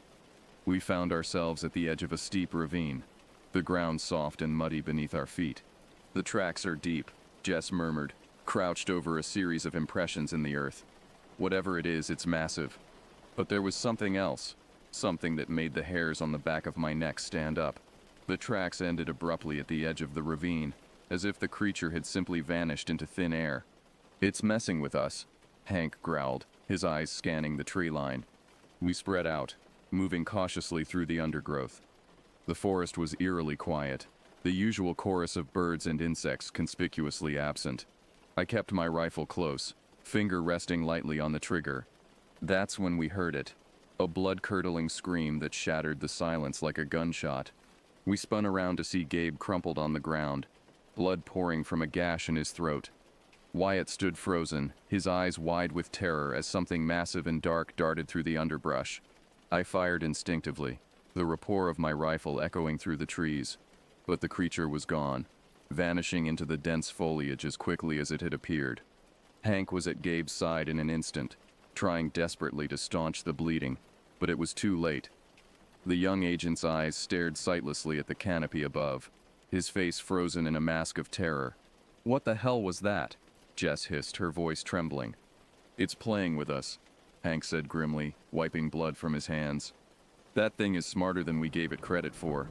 We retreated to the ranger station, our spirits broken and our nerves shattered.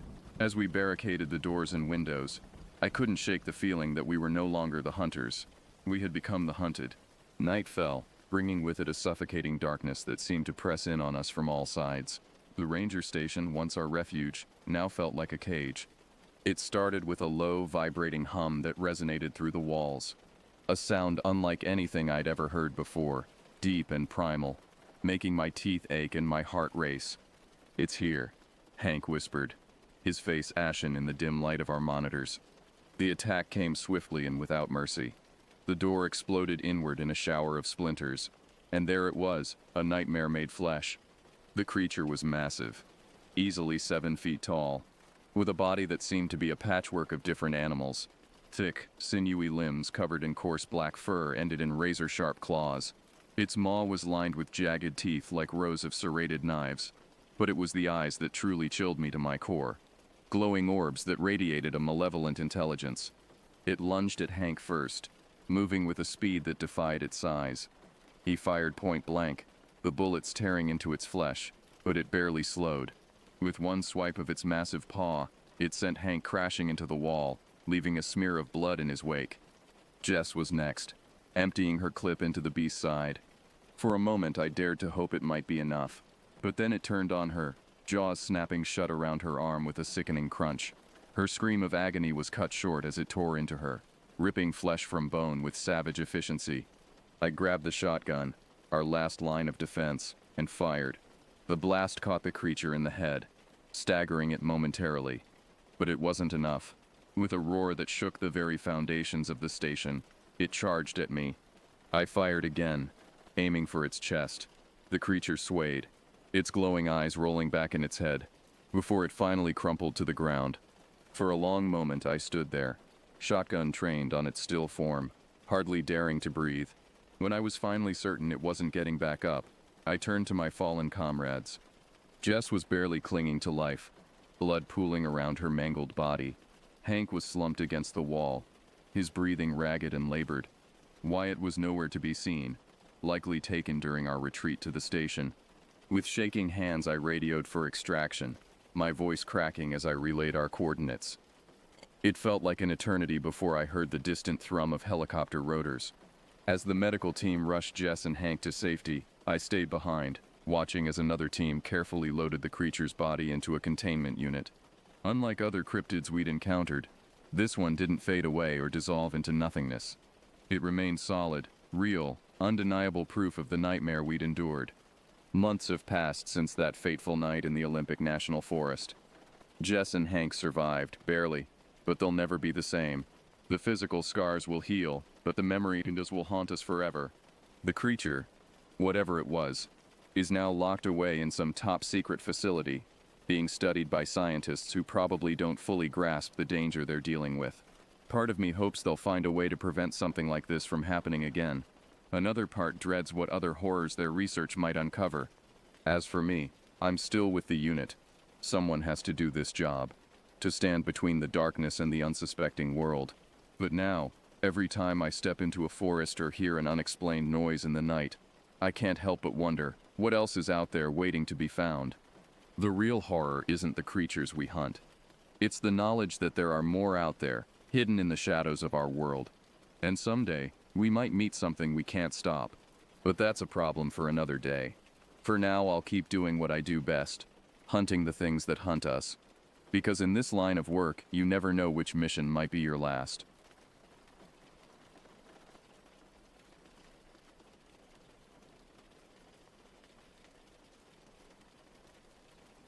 The crisp autumn air nipped at my face as I hiked through the towering pines of the Nicolet National Forest in northern Wisconsin.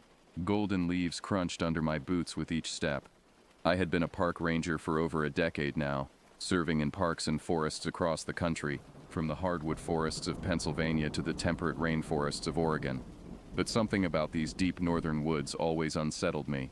"You doing okay there, Jake?" asked my fellow ranger Mike, glancing over his shoulder at me. "You seem a bit on edge." I forced a smile. "Yeah, I'm all right. Just, this forest gives me the creeps sometimes, you know? All the stories and rumors." Mike chuckled. "What, you don't actually believe those old native legends, do you? About the bizarre creatures that supposedly lurk in these woods?" I shrugged. "I don't know what to believe anymore. After all my years as a ranger, I've seen and heard some strange things out there that I can't quite explain." We continued hiking in silence for a while. The sun began to set, bathing the forest in an eerie orange glow. Shadows lengthened, and an owl hooted mournfully in the distance. I was about to suggest we turn back and head to the ranger station when Mike froze. "Did you hear that?" he whispered. I stood completely still, straining my ears. At first, all I could hear was the soft sigh of the wind through the pines. But then from somewhere deep in the forest came a sound that made my blood run cold. A long, agonized wail that sounded almost human, but not quite. It rose in pitch and volume until it became a deafening shriek, then cut off abruptly. Mike and I looked at each other, eyes wide. "What the hell was that?" he said, his voice shaking slightly. Before I could respond, a twig snapped loudly behind us. We both whirled around, pulling out our flashlights. The beams cut through the gathering darkness, illuminating the trees. At first, I didn't see anything. Then, about 30 yards away, I caught a glimpse of something. A pale figure darting between the trees, too fast for me to make out clearly. But I could have sworn it moved on all fours. "Mike, look!" I shouted, pointing with my flashlight. But as quickly as it had appeared, the figure vanished into the shadows. Mike swallowed hard. "Okay, maybe those tribal elders we talked to weren't just trying to scare us with their stories. You saw that too, right?" I nodded slowly. "Yeah, I did. We need to be careful." We continued cautiously through the darkening forest, jumping at every noise, flashlights sweeping the trees. It was fully night now, with only a sliver of moon peeking through the branches. Suddenly, Mike's radio crackled to life, making us both flinch. "All units, we have a report of a missing hiker, last seen near your location," dispatch reported. "Please be on the lookout." We exchanged a grim look. Missing hikers were all too common in these remote stretches of wilderness. But with the disturbing things we had just seen and heard, this felt different, more ominous. As if on cue, another blood-curdling wail split the night, closer this time. The hairs on the back of my neck stood up. I couldn't shake the feeling that whatever was out there was hunting, and we were the prey. "We need to find that hiker fast," I said, "and then get the hell out of this forest." Mike nodded in agreement, his face pale. Gripping our flashlights with sweaty hands, we forged ahead into the hungry darkness, dreading what we might find, or what might find us. The narrow beams of our flashlights felt pitifully inadequate against the oppressive blackness that closed in around us as we moved deeper into the forest. My heart pounded in my chest and my breaths came fast and ragged. Every rustle of leaves or skittering of some small animal made me jump. "Hello? Is anyone out there?" Mike called out periodically. "This is the Park Service. We're here to help." His voice seemed to be swallowed up by the heavy silence almost as soon as the words left his mouth. A small, paranoid part of my mind wondered if we were doing more harm than good by announcing our presence so loudly and clearly. If this missing hiker had run afoul of something unnatural, would we simply be drawing its attention as well? I shook my head, trying to dispel these dark, irrational thoughts. We were trained professionals. Whatever was going on, we could handle it. But I couldn't quite convince myself. "Jake, over here," Mike said suddenly. I found something. I hurried over to where he stood at the base of a large oak tree. He pointed his flashlight at the ground. There, illuminated in the stark white LED light, was a hiking boot. It was caked in dried mud and lay on its side as if it had been tossed there carelessly. About 10 feet away was its mate. A scrap of torn, blood-stained fabric that looked like it might have been part of a shirt fluttered from a nearby sapling. My throat tightened with dread.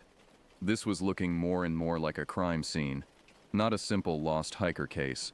I pulled out my radio to update dispatch on our grim discovery, but only got a hiss of static. The signal was being blocked by something. "Looks like we're on our own out here," I said grimly, putting the useless radio away.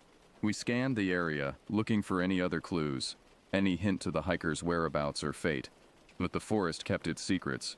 As I crouched to examine a patch of flattened, bloody leaves, a soft noise made me freeze.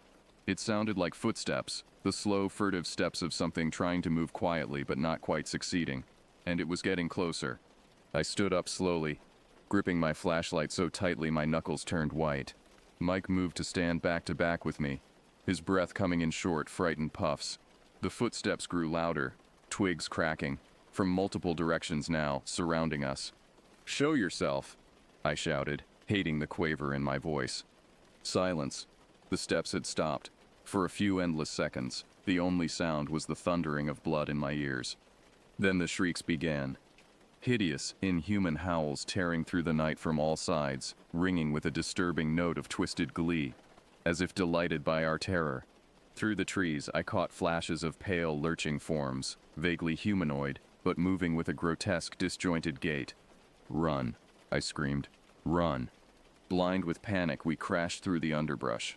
Thorns tearing at our clothes, branches whipping our faces. The shrieks and wails from the horrors behind us grew louder, spurring us on. I risked a glance over my shoulder and instantly regretted it. The things chasing us were clearly visible now, illuminated by our dancing, flickering flashlights. They were human, but not. Their limbs were too long, their faces distorted into leering skull-like masks, their eyes sunk in pits of darkness. And they were fast, far faster than us, gaining ground with each passing second. "We'll never outrun them," Mike gasped out, his voice edged with desperation. "The river," I panted. "Maybe we can lose them at the river." I prayed I was remembering the map of the area correctly, that there was a deep, fast-moving river carving through the forest nearby. We veered left, following the downward slope of the land, legs pumping, chests heaving. The shrieks behind us took on a note of frenzied bloodlust. I could swear I felt cold, grasping fingers brushing the back of my neck. And then, there it was, a ribbon of black, churning water cutting through the trees up ahead. With a final burst of energy born of pure terror, we sprinted toward it. At the bank, we leapt out over the water without hesitation. The shock of the icy water knocked the breath from my lungs as I plunged beneath the surface. The current seized me instantly, tumbling me head over heels. I fought my way back to the surface, gasping and spluttering. A few feet away, I saw Mike's head break the surface as well. Behind us, at the edge of the river, our pursuers milled about, screaming in fury. They paced back and forth but seemed unable or unwilling to enter the water. The river swept us swiftly downstream and around a bend, the horrifying wails fading into the night. Exhausted and battered, we dragged ourselves ashore on a rocky outcropping a good half-mile from where we had jumped in. For a long time we just lay there, chests heaving, not saying a word. The forest was deathly quiet. Finally, I pushed myself to a sitting position with a groan. What the hell were those things, Jake?" Mike asked, his voice barely above a whisper. "They weren't human. They couldn't have been." I just shook my head, at a loss for words. My mind reeled, trying to process the sheer impossibility of what we had just experienced. "I don't know, Mike," I said finally. "But whatever they are, we're not even close to being equipped to deal with them. We need to get back to the station, regroup, and call for help." He nodded jerkily and started to get to his feet. Then he froze, eyes widening with horror at something over my shoulder. "Jake, behind you." I started to turn, a new fear gripping my heart. The last thing I saw before a stunning blow to the back of my head plunged me into darkness was a looming, emaciated figure with eyes like bottomless pits. Then, nothing. Consciousness returned slowly, in throbbing, pain-soaked fragments. The first thing I became aware of was the cold, damp ground beneath me. Rough stones scraped my cheek. Next was the musty, rotting smell that filled my nostrils, underlaid with a coppery tang that could only be blood. Finally, I registered the dim, flickering light, casting distorted shadows on what seemed to be jagged cavern walls rising up on either side of me. I jerked upright with a gasp, then immediately pressed my hands to my pounding skull. Memories crashed over me. The missing hiker. The pale monstrosities chasing us, leaping into the river. And then, something attacking me from behind. "Mike?" I called out hoarsely, my voice echoing in the enclosed space. "Mike, are you there?" No response. Fighting down rising panic, I struggled to my feet, swaying dangerously until the dizziness passed. In the feeble light of a few guttering torches wedged into crevices in the cavern walls, I tried to get my bearings. I appeared to be in some kind of tunnel, with no immediately evident way out. The rock walls were slick with moisture and crawling with pale worms and beetles. Claw marks gouged into the stone gave the disturbing impression of hundreds of desperate hands scrabbling for purchase.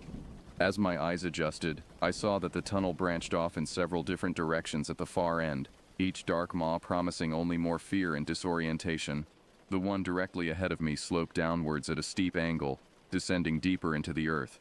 A foul breeze drifted up from it, carrying a stomach-churning stench of decay and a sibilant whisper that might have been the rush of an unseen river or something else. Steeling myself, I checked my pockets, taking inventory. My flashlight was gone, either lost in the river or taken by whatever brought me here. My radio, compass, and weapon were missing as well. Dread quickly built into full-blown terror as the reality of my situation sank in. I was alone, unarmed, with no way to call for help, in some kind of underground labyrinth populated by unnatural horrors. For a moment I almost succumbed to the black despair rising up to drown me. What chance did I possibly have of surviving this, much less saving Mike and the lost hiker? Then, from somewhere deep inside, a small ember of determination flared to life. I was a park ranger, damn it. I had dedicated my life to protecting people in the wild places I loved, and I wasn't about to quit now. Dire circumstances be damned. I would find a way out of this nightmare, or die trying. Squaring my shoulders, I began exploring the first side tunnel entrance, hugging the dank wall, straining my eyes in the murk. The passage twisted and turned, leading me on an aimless, meandering path. Here and there, small chambers branched off but revealed nothing of use. No sign of Mike, the hiker, or a way out. Occasionally, I glimpsed shadowy shapes flitting along the edges of the torchlight, chittering and scurrying just out of sight. I tried not to think about what they might be. After what felt like hours of blind wandering, I stumbled out into a larger cavern. Raising my eyes from my careful study of the uneven ground, I felt my breath catch in my throat. There, stacked against the far wall, were piles of hiking gear, backpacks, boots, coils of rope, dented cookware, and among the jumbled equipment gleamed the unmistakable white of human bones. Bile burned the back of my throat as the scene came into nightmarish focus. Scraps of tattered, stained clothing still clung to some of the skeletons. A sun-bleached backpack had a smiling family photo pinned to it. These were the lost hikers, at least a dozen of them. Men, women, even a few that looked child-sized. And from the varying states of decay and the layer of dust coating everything, this dank charnel house had been accumulating its grim trophies for quite some time. I squeezed my eyes shut, trying to block out the horrific sight, but the image was seared into my mind. Those skeletons weren't just anonymous remains. Each one represented a real person who had suffered and died in this forsaken place, alone and terrified, just like I would if I couldn't find a way out. A skittering noise behind me shattered my paralysis. I whirled to see a pale, emaciated figure crouched in the tunnel I had just traversed, watching me with dark, hollow eyes. My gorge rose. The thing had once been human, but starvation and unimaginable cruelties had transformed it into a feral, malformed wretch, more animal than man. "Stay back," I warned, trying to inject some authority into my faltering voice. "I'm with the Park Service. I want to help you." The creature cocked its head to the side, considering. For a moment, it almost seemed like a spark of human intelligence flickered in those fathomless eyes. Then it opened its mouth unnaturally wide and let out a gurgling shriek, exposing jagged shards of teeth and a lolling black tongue. I didn't wait to see what it would do next. In a blind panic, I turned and fled down a random tunnel, the creature's wails chasing me into the darkness. My heart pounded in my chest as I ran blindly through the twisting, disorienting tunnels, my ragged breaths tearing at my lungs. Behind me, I could hear the scrabbling and howling of the aberrant humanoid creature giving chase, along with other shrieks and chittering echoing through the caverns, a terrifying cacophony of predatory glee that grew louder with each passing second. I had no idea where I was going, turning corners at random, splashing through icy subterranean streams, stumbling and clawing my way over heaps of rubble and down narrow passages. My hands were scraped raw and bloody from grasping at the rough stone, and I had lost all sense of direction in my primal need to get away. Just as I felt my strength starting to flag, my legs turning to jelly beneath me, I burst out into a larger cavern and skidded to a halt, stunned by what I saw. The chamber was lit by an eerie phosphorescent glow emanating from clumps of pale fungus clinging to the walls and ceiling. And in that unsettling light, I beheld a sight that stopped my heart. In the center of the cavern lay an enormous heap of bones. Not the cleanly picked remains I had seen before, but fresher kills, the viscera and sinew still clinging to them, congealing into a gory paste on the damp stone floor. A vile stench of rot hung thick in the air, but most horrifying of all were the figures crouched around this repellent feast, ripping and tearing at the meat, gurgling and growling. At first, my stunned mind tried to convince itself that I was seeing a pack of hyenas or some other scavenging animal, but hyenas didn't have pale, almost translucent skin hanging from the bones, or weirdly elongated limbs that bent at unnatural angles. And they certainly didn't have those horrible, distorted faces with gaping mouths and large, night-black eyes that gleamed with a sick intelligence as they swiveled to stare at me. Time seemed to freeze as I stood there, my mind trying and failing to process the nightmare tableau before me. The creatures remained motionless as well, in a moment of mutual shocked paralysis.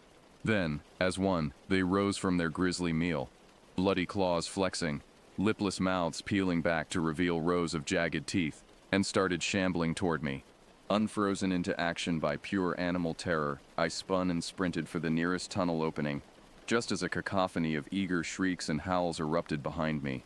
I could hear the freakish beings giving chase, their uneven footsteps and excited panting echoing off the narrow cavern walls as I fled in blind panic. I ran until my lungs seared and my muscles screamed in protest, taking wild, careening turns, propelled forward only by the desperate need to escape the horrors snapping at my heels. At one point, I felt rank breath and sharp claws graze the back of my neck before I put on a final burst of speed and lost my pursuer in the labyrinthine tunnels. Finally, after an eternity of gasping for air and pushing my battered body to its limits, I staggered out into a small chamber and collapsed against the clammy wall, chest heaving. I could no longer hear any signs of pursuit, and allowed myself a moment to catch my breath and attempt to collect my fractured thoughts. It was clear to me now, even through the haze of exhaustion and horror, that this was no ordinary threat I was facing. The things inhabiting these caverns, whatever they were, went far beyond the human serial killer, or even rabid animal my ranger training had prepared me for. These were creatures out of mankind's most primal nightmares, the living embodiment of the fear that had caused our ancestors to huddle close to the campfire and pray the night would pass quickly. Was this what had happened to Mike and the other hikers? Dragged down into this dank labyrinth to be sport for these horrifying entities? The bones I had seen piled in that chamber like so much refuse seemed to confirm it. But why was I still alive? Why hadn't they killed me yet? During the countless opportunities they had to overtake me in these tunnels where they clearly held every advantage. The thought arose, terrible in its implications, that perhaps something far worse than a quick death awaited me. Some darker fate that involved being kept alive, at least for a time. I shuddered, bile rising in my throat again. I knew with grim certainty that I couldn't just keep stumbling around blindly in this hostile underworld. I needed a plan, a way to find Mike and any other survivors and get us all out. Forcing my leaden limbs to move, I started searching the small cavern I had ended up in, looking for anything I could use. To my surprise, I spotted a rusted metal lantern sitting in a crevice, along with a crumpled pack that looked like standard ranger gear. Hope flaring in my chest, I hurried over and snatched up my unexpected finds. The pack had definitely seen better days, its canvas exterior torn and filthy, but it contained a dented canteen with a bit of stale water, a coil of frayed rope, a handful of ancient-looking granola bars, and most valuable of all, a sparking flint to light the lantern with. Hands shaking with exhaustion and residual fear, I managed to coax the lantern wick to ignite, creating a much steadier light than the feeble, guttering flames of the torches. By its glow, I noticed a faded scrap of paper wedged into a crevice beneath where the lantern had rested. Tugging it free, I saw it was a torn, water-damaged page that appeared to have been ripped from an old leather-bound journal. The fragment was covered in a spidery, barely legible scrawl, made even harder to decipher by water stains and what looked disturbingly like old blood stains, but I could just make out a few scattered phrases. The old stories are true. Beings older than mankind live in the deep caves, come up to hunt, lure the unwary into their domain, worship some dark power, an ancient evil. The words sent a chill through me, even though they revealed little I hadn't already guessed. Folding the scrap carefully, I placed it in my pocket, unsure if it would be of any use but unwilling to leave it behind. Trying to ignore my aching muscles and gnawing hunger, I hoisted the pack and held the lantern high. The thought of deliberately descending deeper into the earth, into the lair of those abominations, made my legs tremble with dread. But if there was even a chance Mike was still alive down there, I had no choice. Squaring my shoulders and taking a deep, shuddering breath, I started down a tunnel that trended downward, into the hungry darkness that awaited me. The lantern cast a feeble pool of light ahead of me as I crept down the sloping, narrow passageway, jumping at every flicker of shadow. The air grew increasingly dank and oppressive the deeper I went, like a physical weight pressing down on me. I tried to keep my breathing shallow and quiet, not wanting to alert any of the tunnel's murderous denizens to my presence. At the same time, I strained my ears for any sounds that might indicate Mike or the missing hiker were nearby. Perhaps a moan of pain or a cry for help, but the only noises were the incessant drip of water and the occasional skittering of unseen creatures in the darkness. Each step I took required a monumental effort of will, every instinct screaming at me to turn and flee back the way I had come. But I pressed on. After descending for what felt like miles through countless twists and junctions in the tunnels, I stepped out into a massive cavern, so vast that my little lantern couldn't illuminate the far walls. I paused, trying to get my bearings in the echoing space. Then I noticed that the cavern wasn't pitch black like the tunnels had been. A dim, sickly green luminescence seemed to emanate from the walls and ceiling, casting everything in an unsettling underwater hue. As my eyes adjusted, I realized with dawning horror that the walls were covered in some sort of pulsing, semi-translucent slime, within which squirmed and undulated thousands of tiny larval creatures. They wriggled obscenely, pressing against the membranous surface as if trying to break free. The source of the eerie glow was unclear. Perhaps some bioluminescent property of the repulsive organisms or the mucus itself. Fighting down a surge of revulsion, I made my way cautiously into the immense chamber, senses straining. I hadn't gone more than a dozen steps when I noticed a series of stone outcroppings emerging from the cavern floor ahead of me, forming crude dais. And on these raised platforms, to my horror, crouched more of the ghoulish beings I had seen feasting earlier. They perched perfectly motionless, their elongated limbs folded beneath them, reminding me of mantises or some sort of awful insects waiting to spring on their prey. Their bulbous eyes glinted coldly in the directions of the various tunnel entrances to the great cavern, including my own. I froze, barely daring to breathe, an icy wave of terror crashing over me. Had they seen me yet? Just as I was about to edge slowly back the way I had come, there was a stirring from a platform in the center of the cavern, the largest of the bunch. A hunched, emaciated figure rose from the shadows there, and I felt the bile rise in my throat. While the other creatures were horrific enough, this monstrosity was of another level entirely. Its body seemed to be composed more of shadow than substance, a gaunt, fleshless frame that shifted and flickered at the edges as if not quite solid. Tattered remnants of clothing hung from its stick-like limbs, but worst of all was the face, little more than a grinning skull, with only scraps of rotting flesh clinging to it, and eyes that burned with a poisonous green fire in their sunken sockets. The being raised its skeletal arms in a gesture that almost looked like supplication, and spoke in a rasping, sibilant voice that scuttered obscenely along my skin and set my teeth on edge. Hashtu Mogla Ashkanath, Fitagan Waroli. The words, if that's what they were, emerged not from the thing's lipless mouth but rather reverberated from all around, as if the very air of the cavern was given loathsome voice. At this hideous utterance, The other creatures began to stir and chitter, a rising tide of agitation. I had no idea what the words meant, but they filled me with a primal, bone-deep dread, an instinctive knowledge that I was witnessing something profane and blasphemous, that had no place in a sane world. I began to back away, no longer caring about stealth, desperate to put as much distance as I could between myself and the ghastly scene playing out before me. But then a flicker of movement on a smaller dais near the back of the cavern caught my eye. At first I thought it was just another one of the lurking horrors, but then I caught a flash of fabric, a very human groan of pain. My heart leaped to my throat. It was Mike, and from the looks of it the missing hiker too, both tied to the stone platform with what appeared to be slimy, pulsating ropes of the same nauseating organic material that coated the cavern walls. They both appeared to be unconscious or barely conscious, their heads lolling to the side, and crouched over them. A long, serrated blade of some dark metal clutched in its bony claws was another one of the most twisted and deformed of the creatures, like a high priest of this macabre ceremony. I knew with complete terrifying certainty that I was about to witness a human sacrifice to whatever unspeakable forces these freakish entities served, and that I was utterly powerless to stop it. Even as my mind screamed at me to flee, I found myself rooted to the spot, unable to wrench my gaze away. The cavern fell silent, every unclean eye fixed on the tableau before us. The priest raised the jagged knife high, and I squeezed my eyes shut, mumbling a prayer to any god that would listen, knowing no salvation would be forthcoming. I braced myself for my friend's dying screams, but they never came.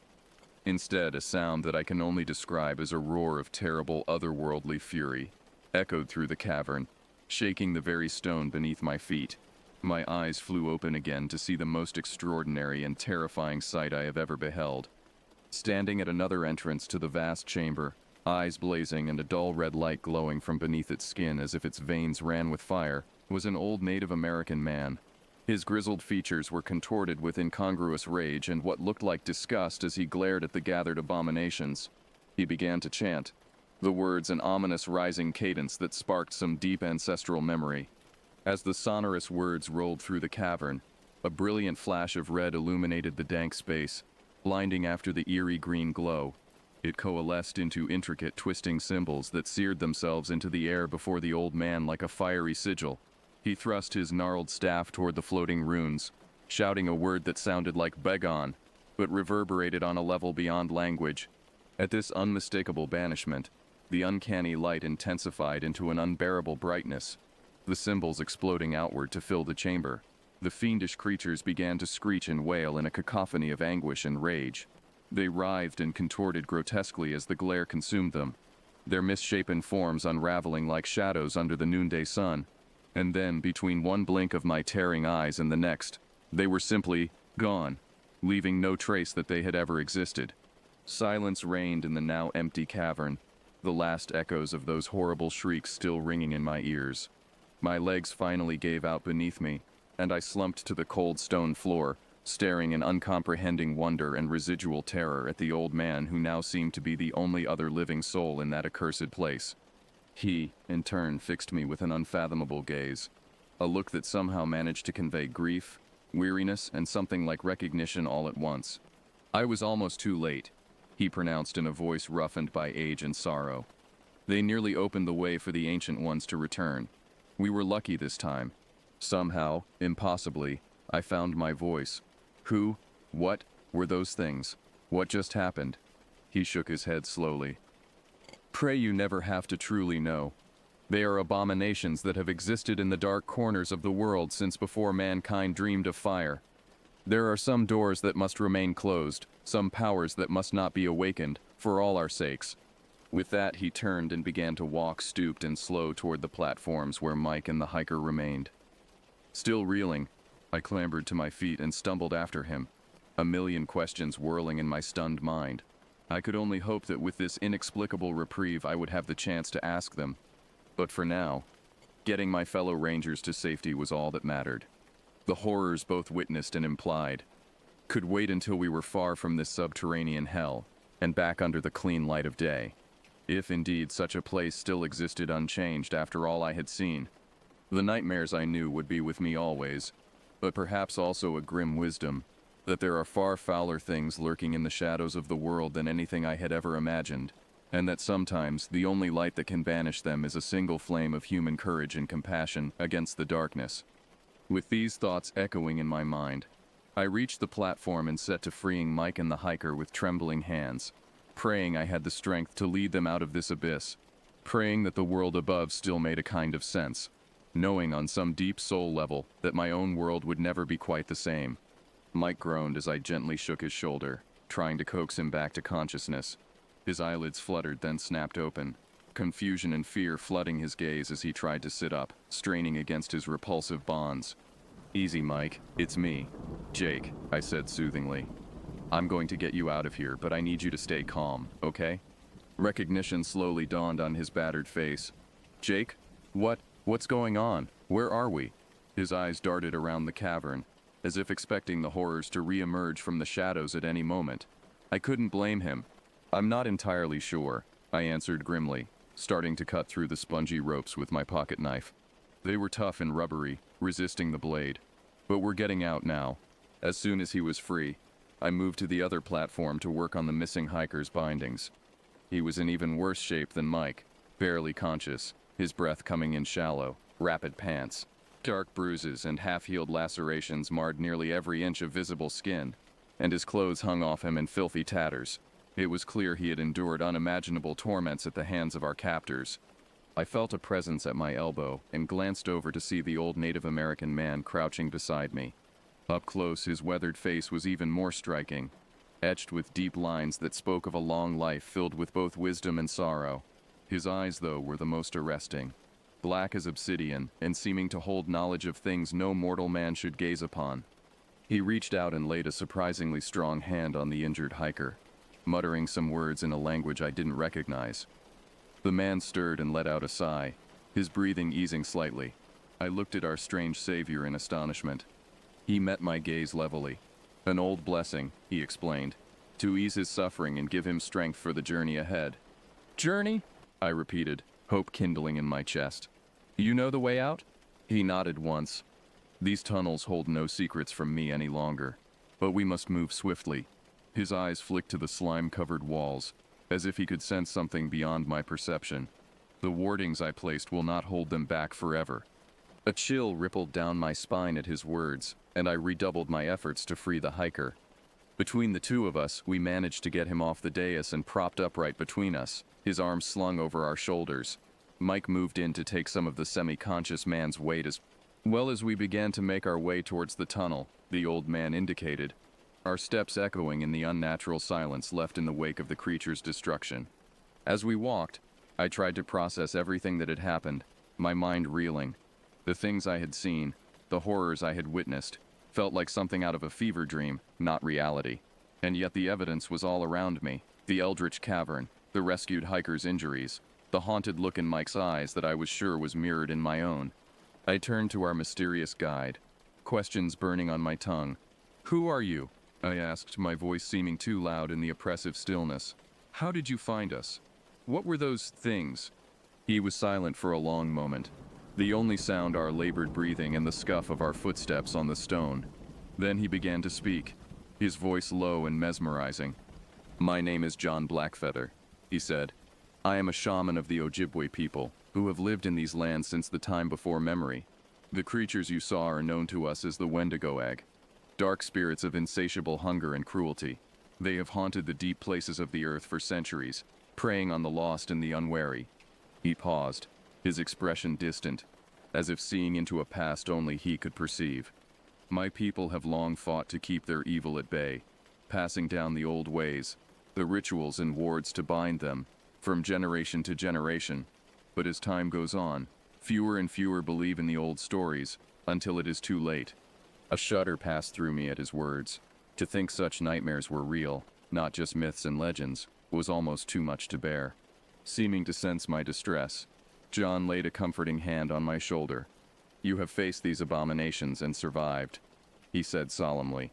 "That is no small thing. You have a strength and courage within you that few possess." I shook my head, feeling anything but strong or courageous. All I felt was fear and an overwhelming desire to see the sun again. "I just want to get out of here," I said hoarsely, John nodded. And so we shall. But know this. Your encounter with the Wendigo will leave a mark, seen and unseen. You have touched the edges of their dark realm, and that is not something easily forgotten or escaped. His ominous words sent a chill through me, despite the stuffy air of the tunnels. I had a feeling he was speaking from personal experience. What horrors had he witnessed? What battles had he fought, in his self-appointed role as guardian and guide through this underworld? I glanced over at Mike, seeing my own unease reflected in his eyes. The hiker between us remained mercifully oblivious, his head drooping to his chest. We had no choice but to trust in John Blackfeather to lead us out of this abyss, and pray that he knew what he was doing. We trudged on in silence through the winding stone passages, putting the ghastly green cavern further behind us with each step. Though I tried to keep track of the turnings in case we needed to retrace our path, I soon became hopelessly disoriented. The tunnels seemed to shift and change when I wasn't looking directly at them, taking on a new configuration that seemed subtly, unsettlingly wrong. It was as if the geometry of this place didn't quite obey the normal laws of reality. After what felt like hours, days, a lifetime of endless dank corridors and passages, we finally emerged into a small chamber with a shaft of blessed daylight spilling down from a crack high above. I nearly wept at the sight. John helped us maneuver the injured hiker up through the narrow crevice first, Mike boosting him from below while I pulled from above. Then Mike clambered up himself, cursing and scraping his knees and elbows in his haste to escape the oppressive tunnels. I turned to help John, but he waved me off. "Go," he said, something deep and unfathomable in his eyes. "Get your friends to safety. I will follow in my own time." I hesitated, torn between my bone-deep need to flee this place and my reluctance to leave this mysterious old man who had saved us all. As if sensing my thoughts, he offered me a small, sad smile. "Do not fear for me," he murmured. "I have walked in the darkness for longer than you can imagine, and I will continue to do so as long as I am needed. It is my burden and my privilege to stand against the hungry shadows so that others may live in the light." With those cryptic words, he turned and shuffled back down the tunnel, soon vanishing into the gloom. Despite the warmth of the sun on my face as I pulled myself up through the crack and out into the clean, bright air, a part of me remained in those dank passageways below, with John Blackfeather, guardian, guide, and enigma. I knew that I would never forget him, or the nightmares we had faced together in the caverns of the Wendigo.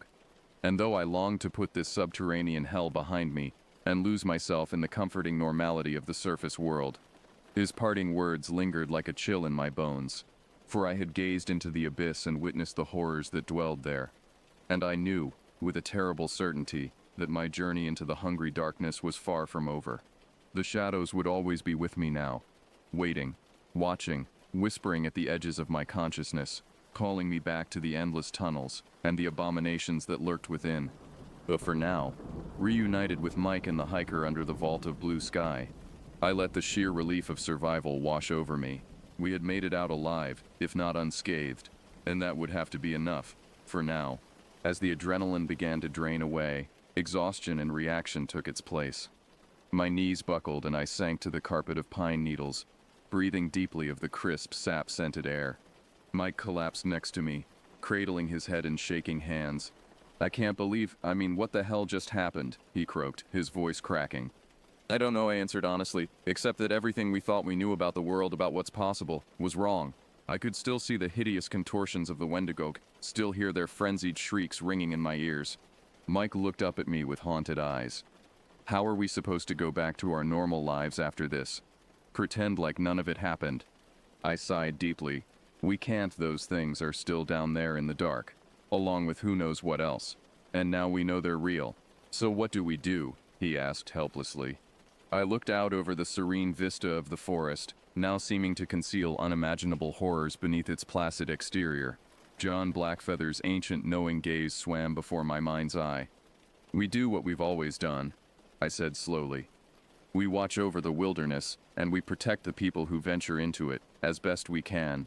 Only now we know what we're really up against, what we're really fighting to keep at bay." I thought of all the missing hikers whose final fates I had never discovered, and suppressed a shudder. How many of them had been dragged down into that abyss, never to return? Their numbers would likely only grow, I knew. as more and more people pushed into the wild places, heedless of the dire warnings and eerie tales. But perhaps some would be spared that horrific end. Now that I knew the truth, now that I could recognize the signs and take precautions against the hungry ones that prowled the shadows, it wasn't much, set against the scope of the hidden evil that lurked below, but it was a start. If John Blackfeather and others like him had held the darkness at bay this long, then I could do no less than add my own light to that endless battle. For the sake of the lost and the innocent, I would stand watch. I would walk the forests and the deep places, ever vigilant, ever wary. I would be a keeper of the flame against the eternal night. As I pulled myself to my feet and reached down to help Mike up, I saw the same realization and resolve come into his eyes. He met my gaze and gave a single tight nod, a silent promise. Together we slung the unconscious hiker's arms over our shoulders once more and began the long hike back to civilization, to hospitals and incident reports and debriefings, and perhaps in time, to some semblance of normality. But a part of us would always remain in those dank tunnels with their chittering denizens. In that endless shadow realm where the Wendigo reigned. That knowledge, that grim burden, would never leave us. We had become brothers bound by blood, and by secrets, inductees into the dark mysteries that lay beneath the surface of the world. And that fellowship, I knew, would last a lifetime. As the trees closed in around us, and the mountains swallowed the sun, I felt a new purpose take root in my soul beside the fear and the echoes of old screams. I was a ranger, a guardian, a light in dark places, and I had work to do.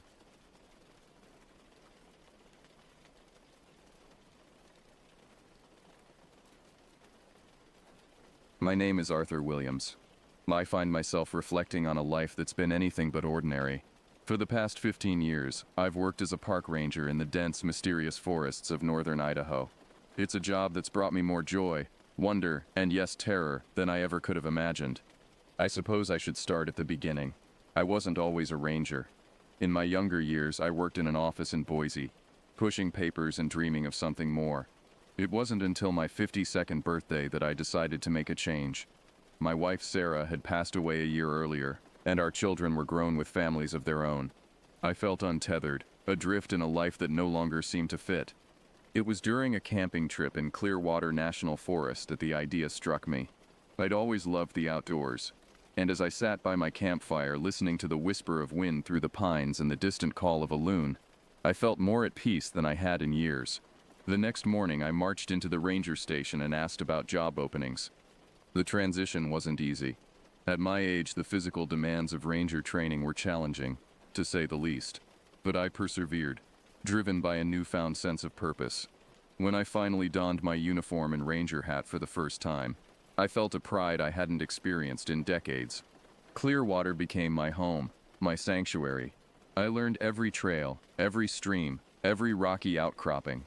I could identify dozens of bird calls, track animals through the underbrush, and navigate the forest in the darkest night. I thought I knew every secret these woods held. How wrong I was. It was in my 3rd year as a ranger that the incident occurred. The one that still haunts me, that makes me question everything I thought I knew about the natural world. It was 1998, a year that had started like any other, but would end up changing my life forever. The day it all began was unremarkable at first. It was early June, and we'd just come out of a week of heavy rain.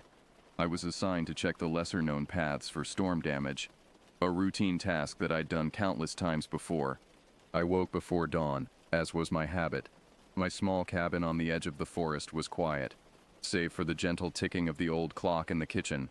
I brewed a strong pot of coffee, its rich aroma filling the air as I prepared for the day ahead. As I sipped from my mug, I gazed out the window at the forest. The first hints of sunrise were just beginning to paint the sky, turning the sea of green treetops into a shadowy, undulating mass. I packed my gear methodically. First aid kit, trail maps, compass, radio, and of course my trusty rifle. We're required to carry firearms due to the wildlife, bears, mountain lions, and the like, though in all my years I'd rarely had cause to use mine.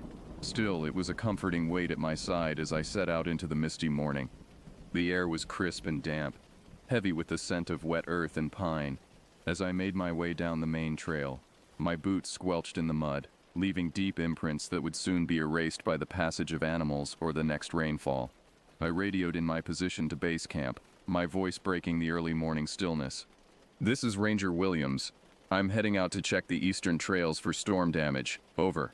The radio crackled with static before a voice responded. It was Marta, my colleague and friend.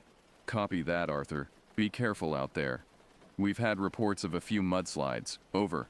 "Will do, Marta. I'll check in every hour. Over and out." As I ventured deeper into the forest, the familiar sounds of the awakening woods surrounded me. Birdsong filled the air, a melodious chorus that I'd grown to love over the years. Squirrels chattered in the branches above, and somewhere in the distance, I heard the distinctive sound of a woodpecker hard at work. The first few hours of my patrol were uneventful.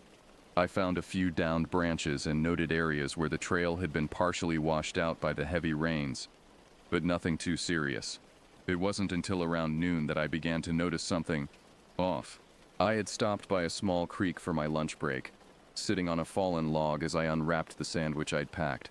The burbling of the water and the gentle rustle of leaves in the breeze created a peaceful backdrop.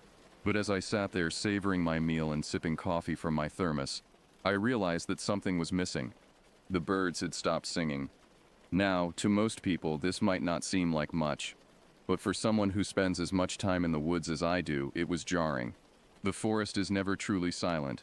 There's always some ambient noise, be it wind or wildlife. But in that moment, it was as if the entire forest was holding its breath. I set my sandwich down, suddenly alert. My eyes scanned the surrounding trees, searching for any sign of what might have caused this unusual silence. A predator, perhaps. But I saw nothing out of the ordinary. Just trees, undergrowth, and the quietly flowing creek. I tried to shake off the feeling of unease that had settled over me. "You're getting jumpy in your old age, Arthur," I muttered to myself, forcing a chuckle that sounded hollow even to my own ears. But as I packed up my lunch and continued on my way, I couldn't shake the feeling that something had changed in the forest I thought I knew so well. The rest of the afternoon passed slowly. I found more storm damage, a few downed trees and a small landslide blocking one of the lesser-used trails. I made notes of their locations, planning to send a crew out to clear them in the coming days. But all the while I couldn't shake the feeling that I was being watched. It was ridiculous, of course. I was alone in this part of the forest. No hikers ventured this far off the main trails, and my fellow rangers were patrolling other areas. Yet every so often, I'd catch movement out of the corner of my eye, only to turn and find nothing there. The hairs on the back of my neck stood on end, and I found myself gripping my rifle a little tighter than usual. As the day wore on and the shadows began to lengthen, I knew I should start heading back, but something compelled me to push on, to explore just a little further. That's when I came across the old logging road. It wasn't on any of the official maps, but we rangers knew about it. It had been abandoned years ago, left to be reclaimed by the forest. Weeds pushed up through cracks in the weathered asphalt, and young saplings had taken root along its edges. I'd been down this road a few times before, but something about it looked different today. There were marks in the mud along its edges, not quite footprints, but long dragging impressions that I couldn't identify.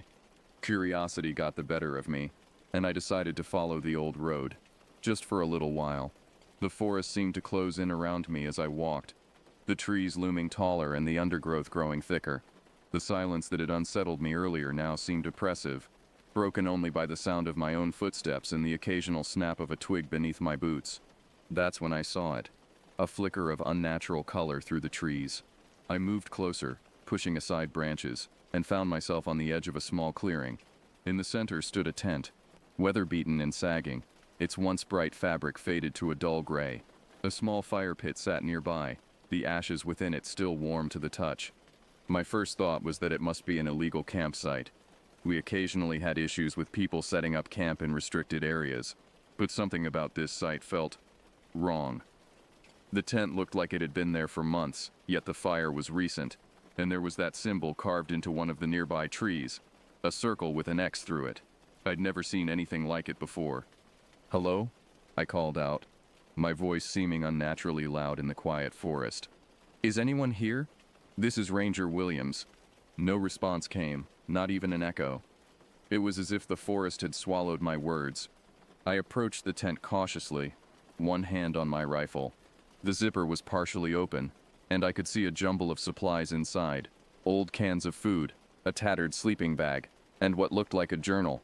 I reached for it, my curiosity overriding my sense of caution. That's when I heard it, a twig snapping somewhere behind me. I whirled around, heart pounding, but saw nothing but trees and shadows. The journal lay forgotten as I scanned the forest, straining my eyes and ears for any sign of movement. "Who's there?" I called out, trying to keep my voice steady. "Show yourself!" Only silence answered me. But as I stood there, surrounded by the deepening shadows of twilight, I couldn't shake the feeling that something was out there, watching me. Something that didn't belong in these woods. Something that shouldn't exist. Little did I know, this was only the beginning. The true horror was yet to come, and it would challenge everything I thought I knew about the natural world and my place in it.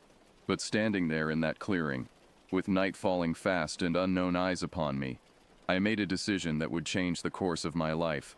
I turned and ran. My heart pounded in my chest as I ran, branches whipping against my face and arms. The forest I knew so well suddenly seemed alien and hostile. I didn't stop until I reached the main trail, my lungs burning and legs trembling from exertion. As I caught my breath, I fumbled for my radio. "Base camp, this is Williams. Do you copy?" My voice was shaky, and I hoped Marta wouldn't notice. After a moment of static, Marta's voice came through. "I copy, Arthur. Everything okay?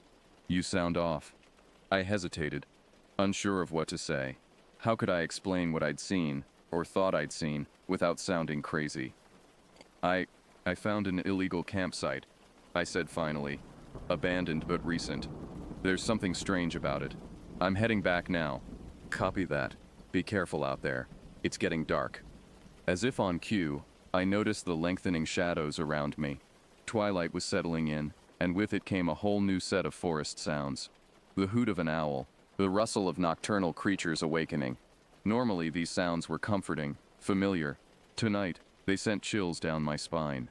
I quickened my pace, eager to get back to the ranger station. Every snapping twig, every rustle in the undergrowth made me flinch. More than once I caught myself looking over my shoulder, half expecting to see what? I couldn't even put a name to the fear that gripped me. It was fully dark by the time I reached the station. Marta was still there, her face creasing with concern as I burst through the door. "Arthur, what happened out there? You look like you've seen a ghost." I slumped into a chair, suddenly exhausted. "I'm not sure, Marta. I found this campsite, way off the usual trails.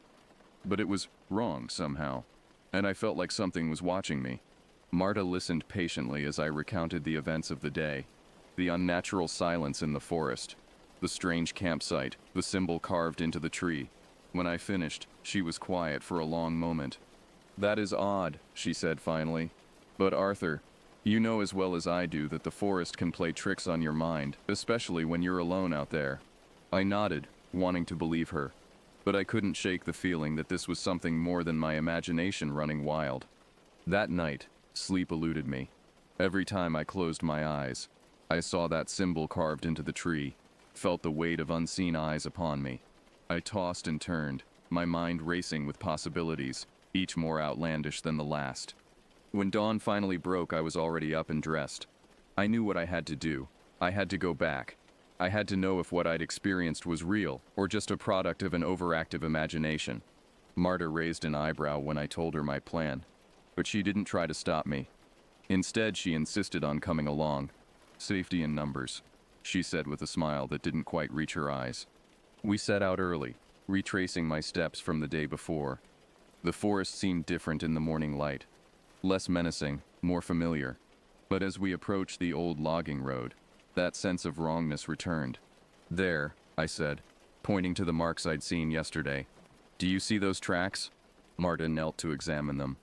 "Odd," she murmured. "They're not animal tracks, that's for sure. But they're not human either." We followed the tracks down the old road, our pace slowing as we neared the clearing where I'd found the campsite. My hand tightened on my rifle as we pushed through the last of the undergrowth.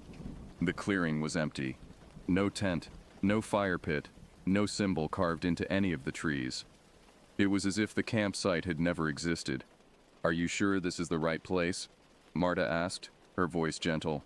I nodded. too stunned to speak. I walked to where the tent had been, searching for any sign of its presence. The ground was undisturbed, covered in a thick layer of pine needles and leaves. "I don't understand," I muttered. "It was right here. I know it was." Marta placed a comforting hand on my shoulder. "Maybe we should head back, Arthur. You've been under a lot of stress lately." Perhaps her words were cut off by a blood-curdling scream that echoed through the forest. We both froze, eyes wide, as the sound faded away. "What was that?" Marta whispered. Before I could answer, we heard it again. Closer this time. It wasn't human. It wasn't animal. It was something. "Run," I said, grabbing Marta's arm. "Run." We tore through the forest, branches scratching our faces, roots threatening to trip us at every step. The screams continued, always just behind us, getting closer and closer. We burst out onto the main trail, gasping for breath. The screams had stopped, but the forest around us was deathly silent once again. "We need to call this in," Marta said, her voice shaking. "Whatever that was, it's not normal." I nodded, still trying to catch my breath. "Agreed. But who's going to believe us?" The next few weeks were a blur of activity. We reported what we'd heard, of course, but without any physical evidence, there wasn't much the authorities could do. They conducted a cursory search of the area, but found nothing out of the ordinary. But things had changed in the forest. More hikers reported strange noises, unexplained shadows moving through the trees, and then the disappearances started. It began with a solo hiker who never returned from a day trip. Then a pair of campers vanished without a trace. As summer wore on, more people went missing. Search parties were organized, but they never found anything. No bodies, no equipment, nothing. The forest that had once been my sanctuary now felt like a prison. Every day, I'd patrol the trails, my eyes constantly scanning the trees, my ears straining for any unusual sound. More than once, I caught glimpses of something moving just at the edge of my vision. Something tall and thin, with unnaturally long limbs. But whenever I turned to look, it was gone. Months passed, and the disappearances continued. The authorities were baffled. Theories ranged from animal attacks to a serial killer hiding in the woods. But I knew the truth was something far stranger and more terrifying. As winter approached, I made a difficult decision. I couldn't stay in Clearwater any longer. The constant fear, the sleepless nights, the weight of knowing something was out there and being powerless to stop it. It was all too much. I put in for a transfer, citing stress and health concerns. My superiors were understanding. They'd seen the toll the recent events had taken on me. Within a month, I was reassigned to a small park in southern Idaho, far from the dense forests of Clearwater. But even as I drove away from Clearwater for the last time, watching the trees recede in my rearview mirror, I knew that this wasn't over. Whatever was in those woods, whatever had taken those people, it was still out there. And someday, somehow, I knew our paths would cross again. Years passed.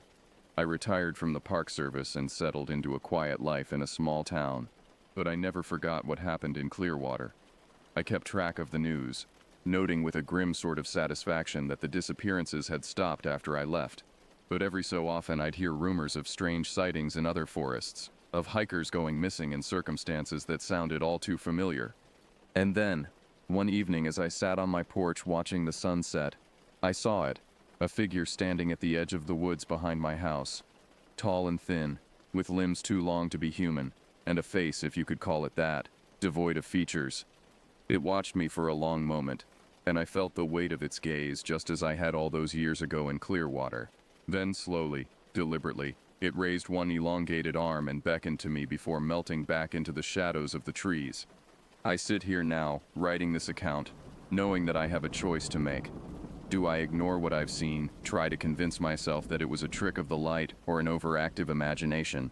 Or do I acknowledge the truth I've known deep down all these years, that there are things in this world beyond our understanding, things that lurk in the shadows of our forests, waiting? As I look out my window at the darkening woods, I know what I have to do. There are truths out there waiting to be uncovered, mysteries that need solving, and if not me, then who? Tomorrow, I'll pack my old ranger gear. I'll lace up my hiking boots, sling my rifle over my shoulder, and step into those woods. Whatever's out there, whatever has been watching and waiting all these years, I'll face it head on. Because some mysteries demand to be solved, no matter the cost, and some calls must be answered, even if they lead us into darkness. This is Arthur Williams, signing off. If you're reading this, and I haven't returned, well, you'll know where to start looking. But be careful. Be very, very careful, because in the depths of the forest, in the spaces between the trees where shadows linger, something is waiting, and it's hungry.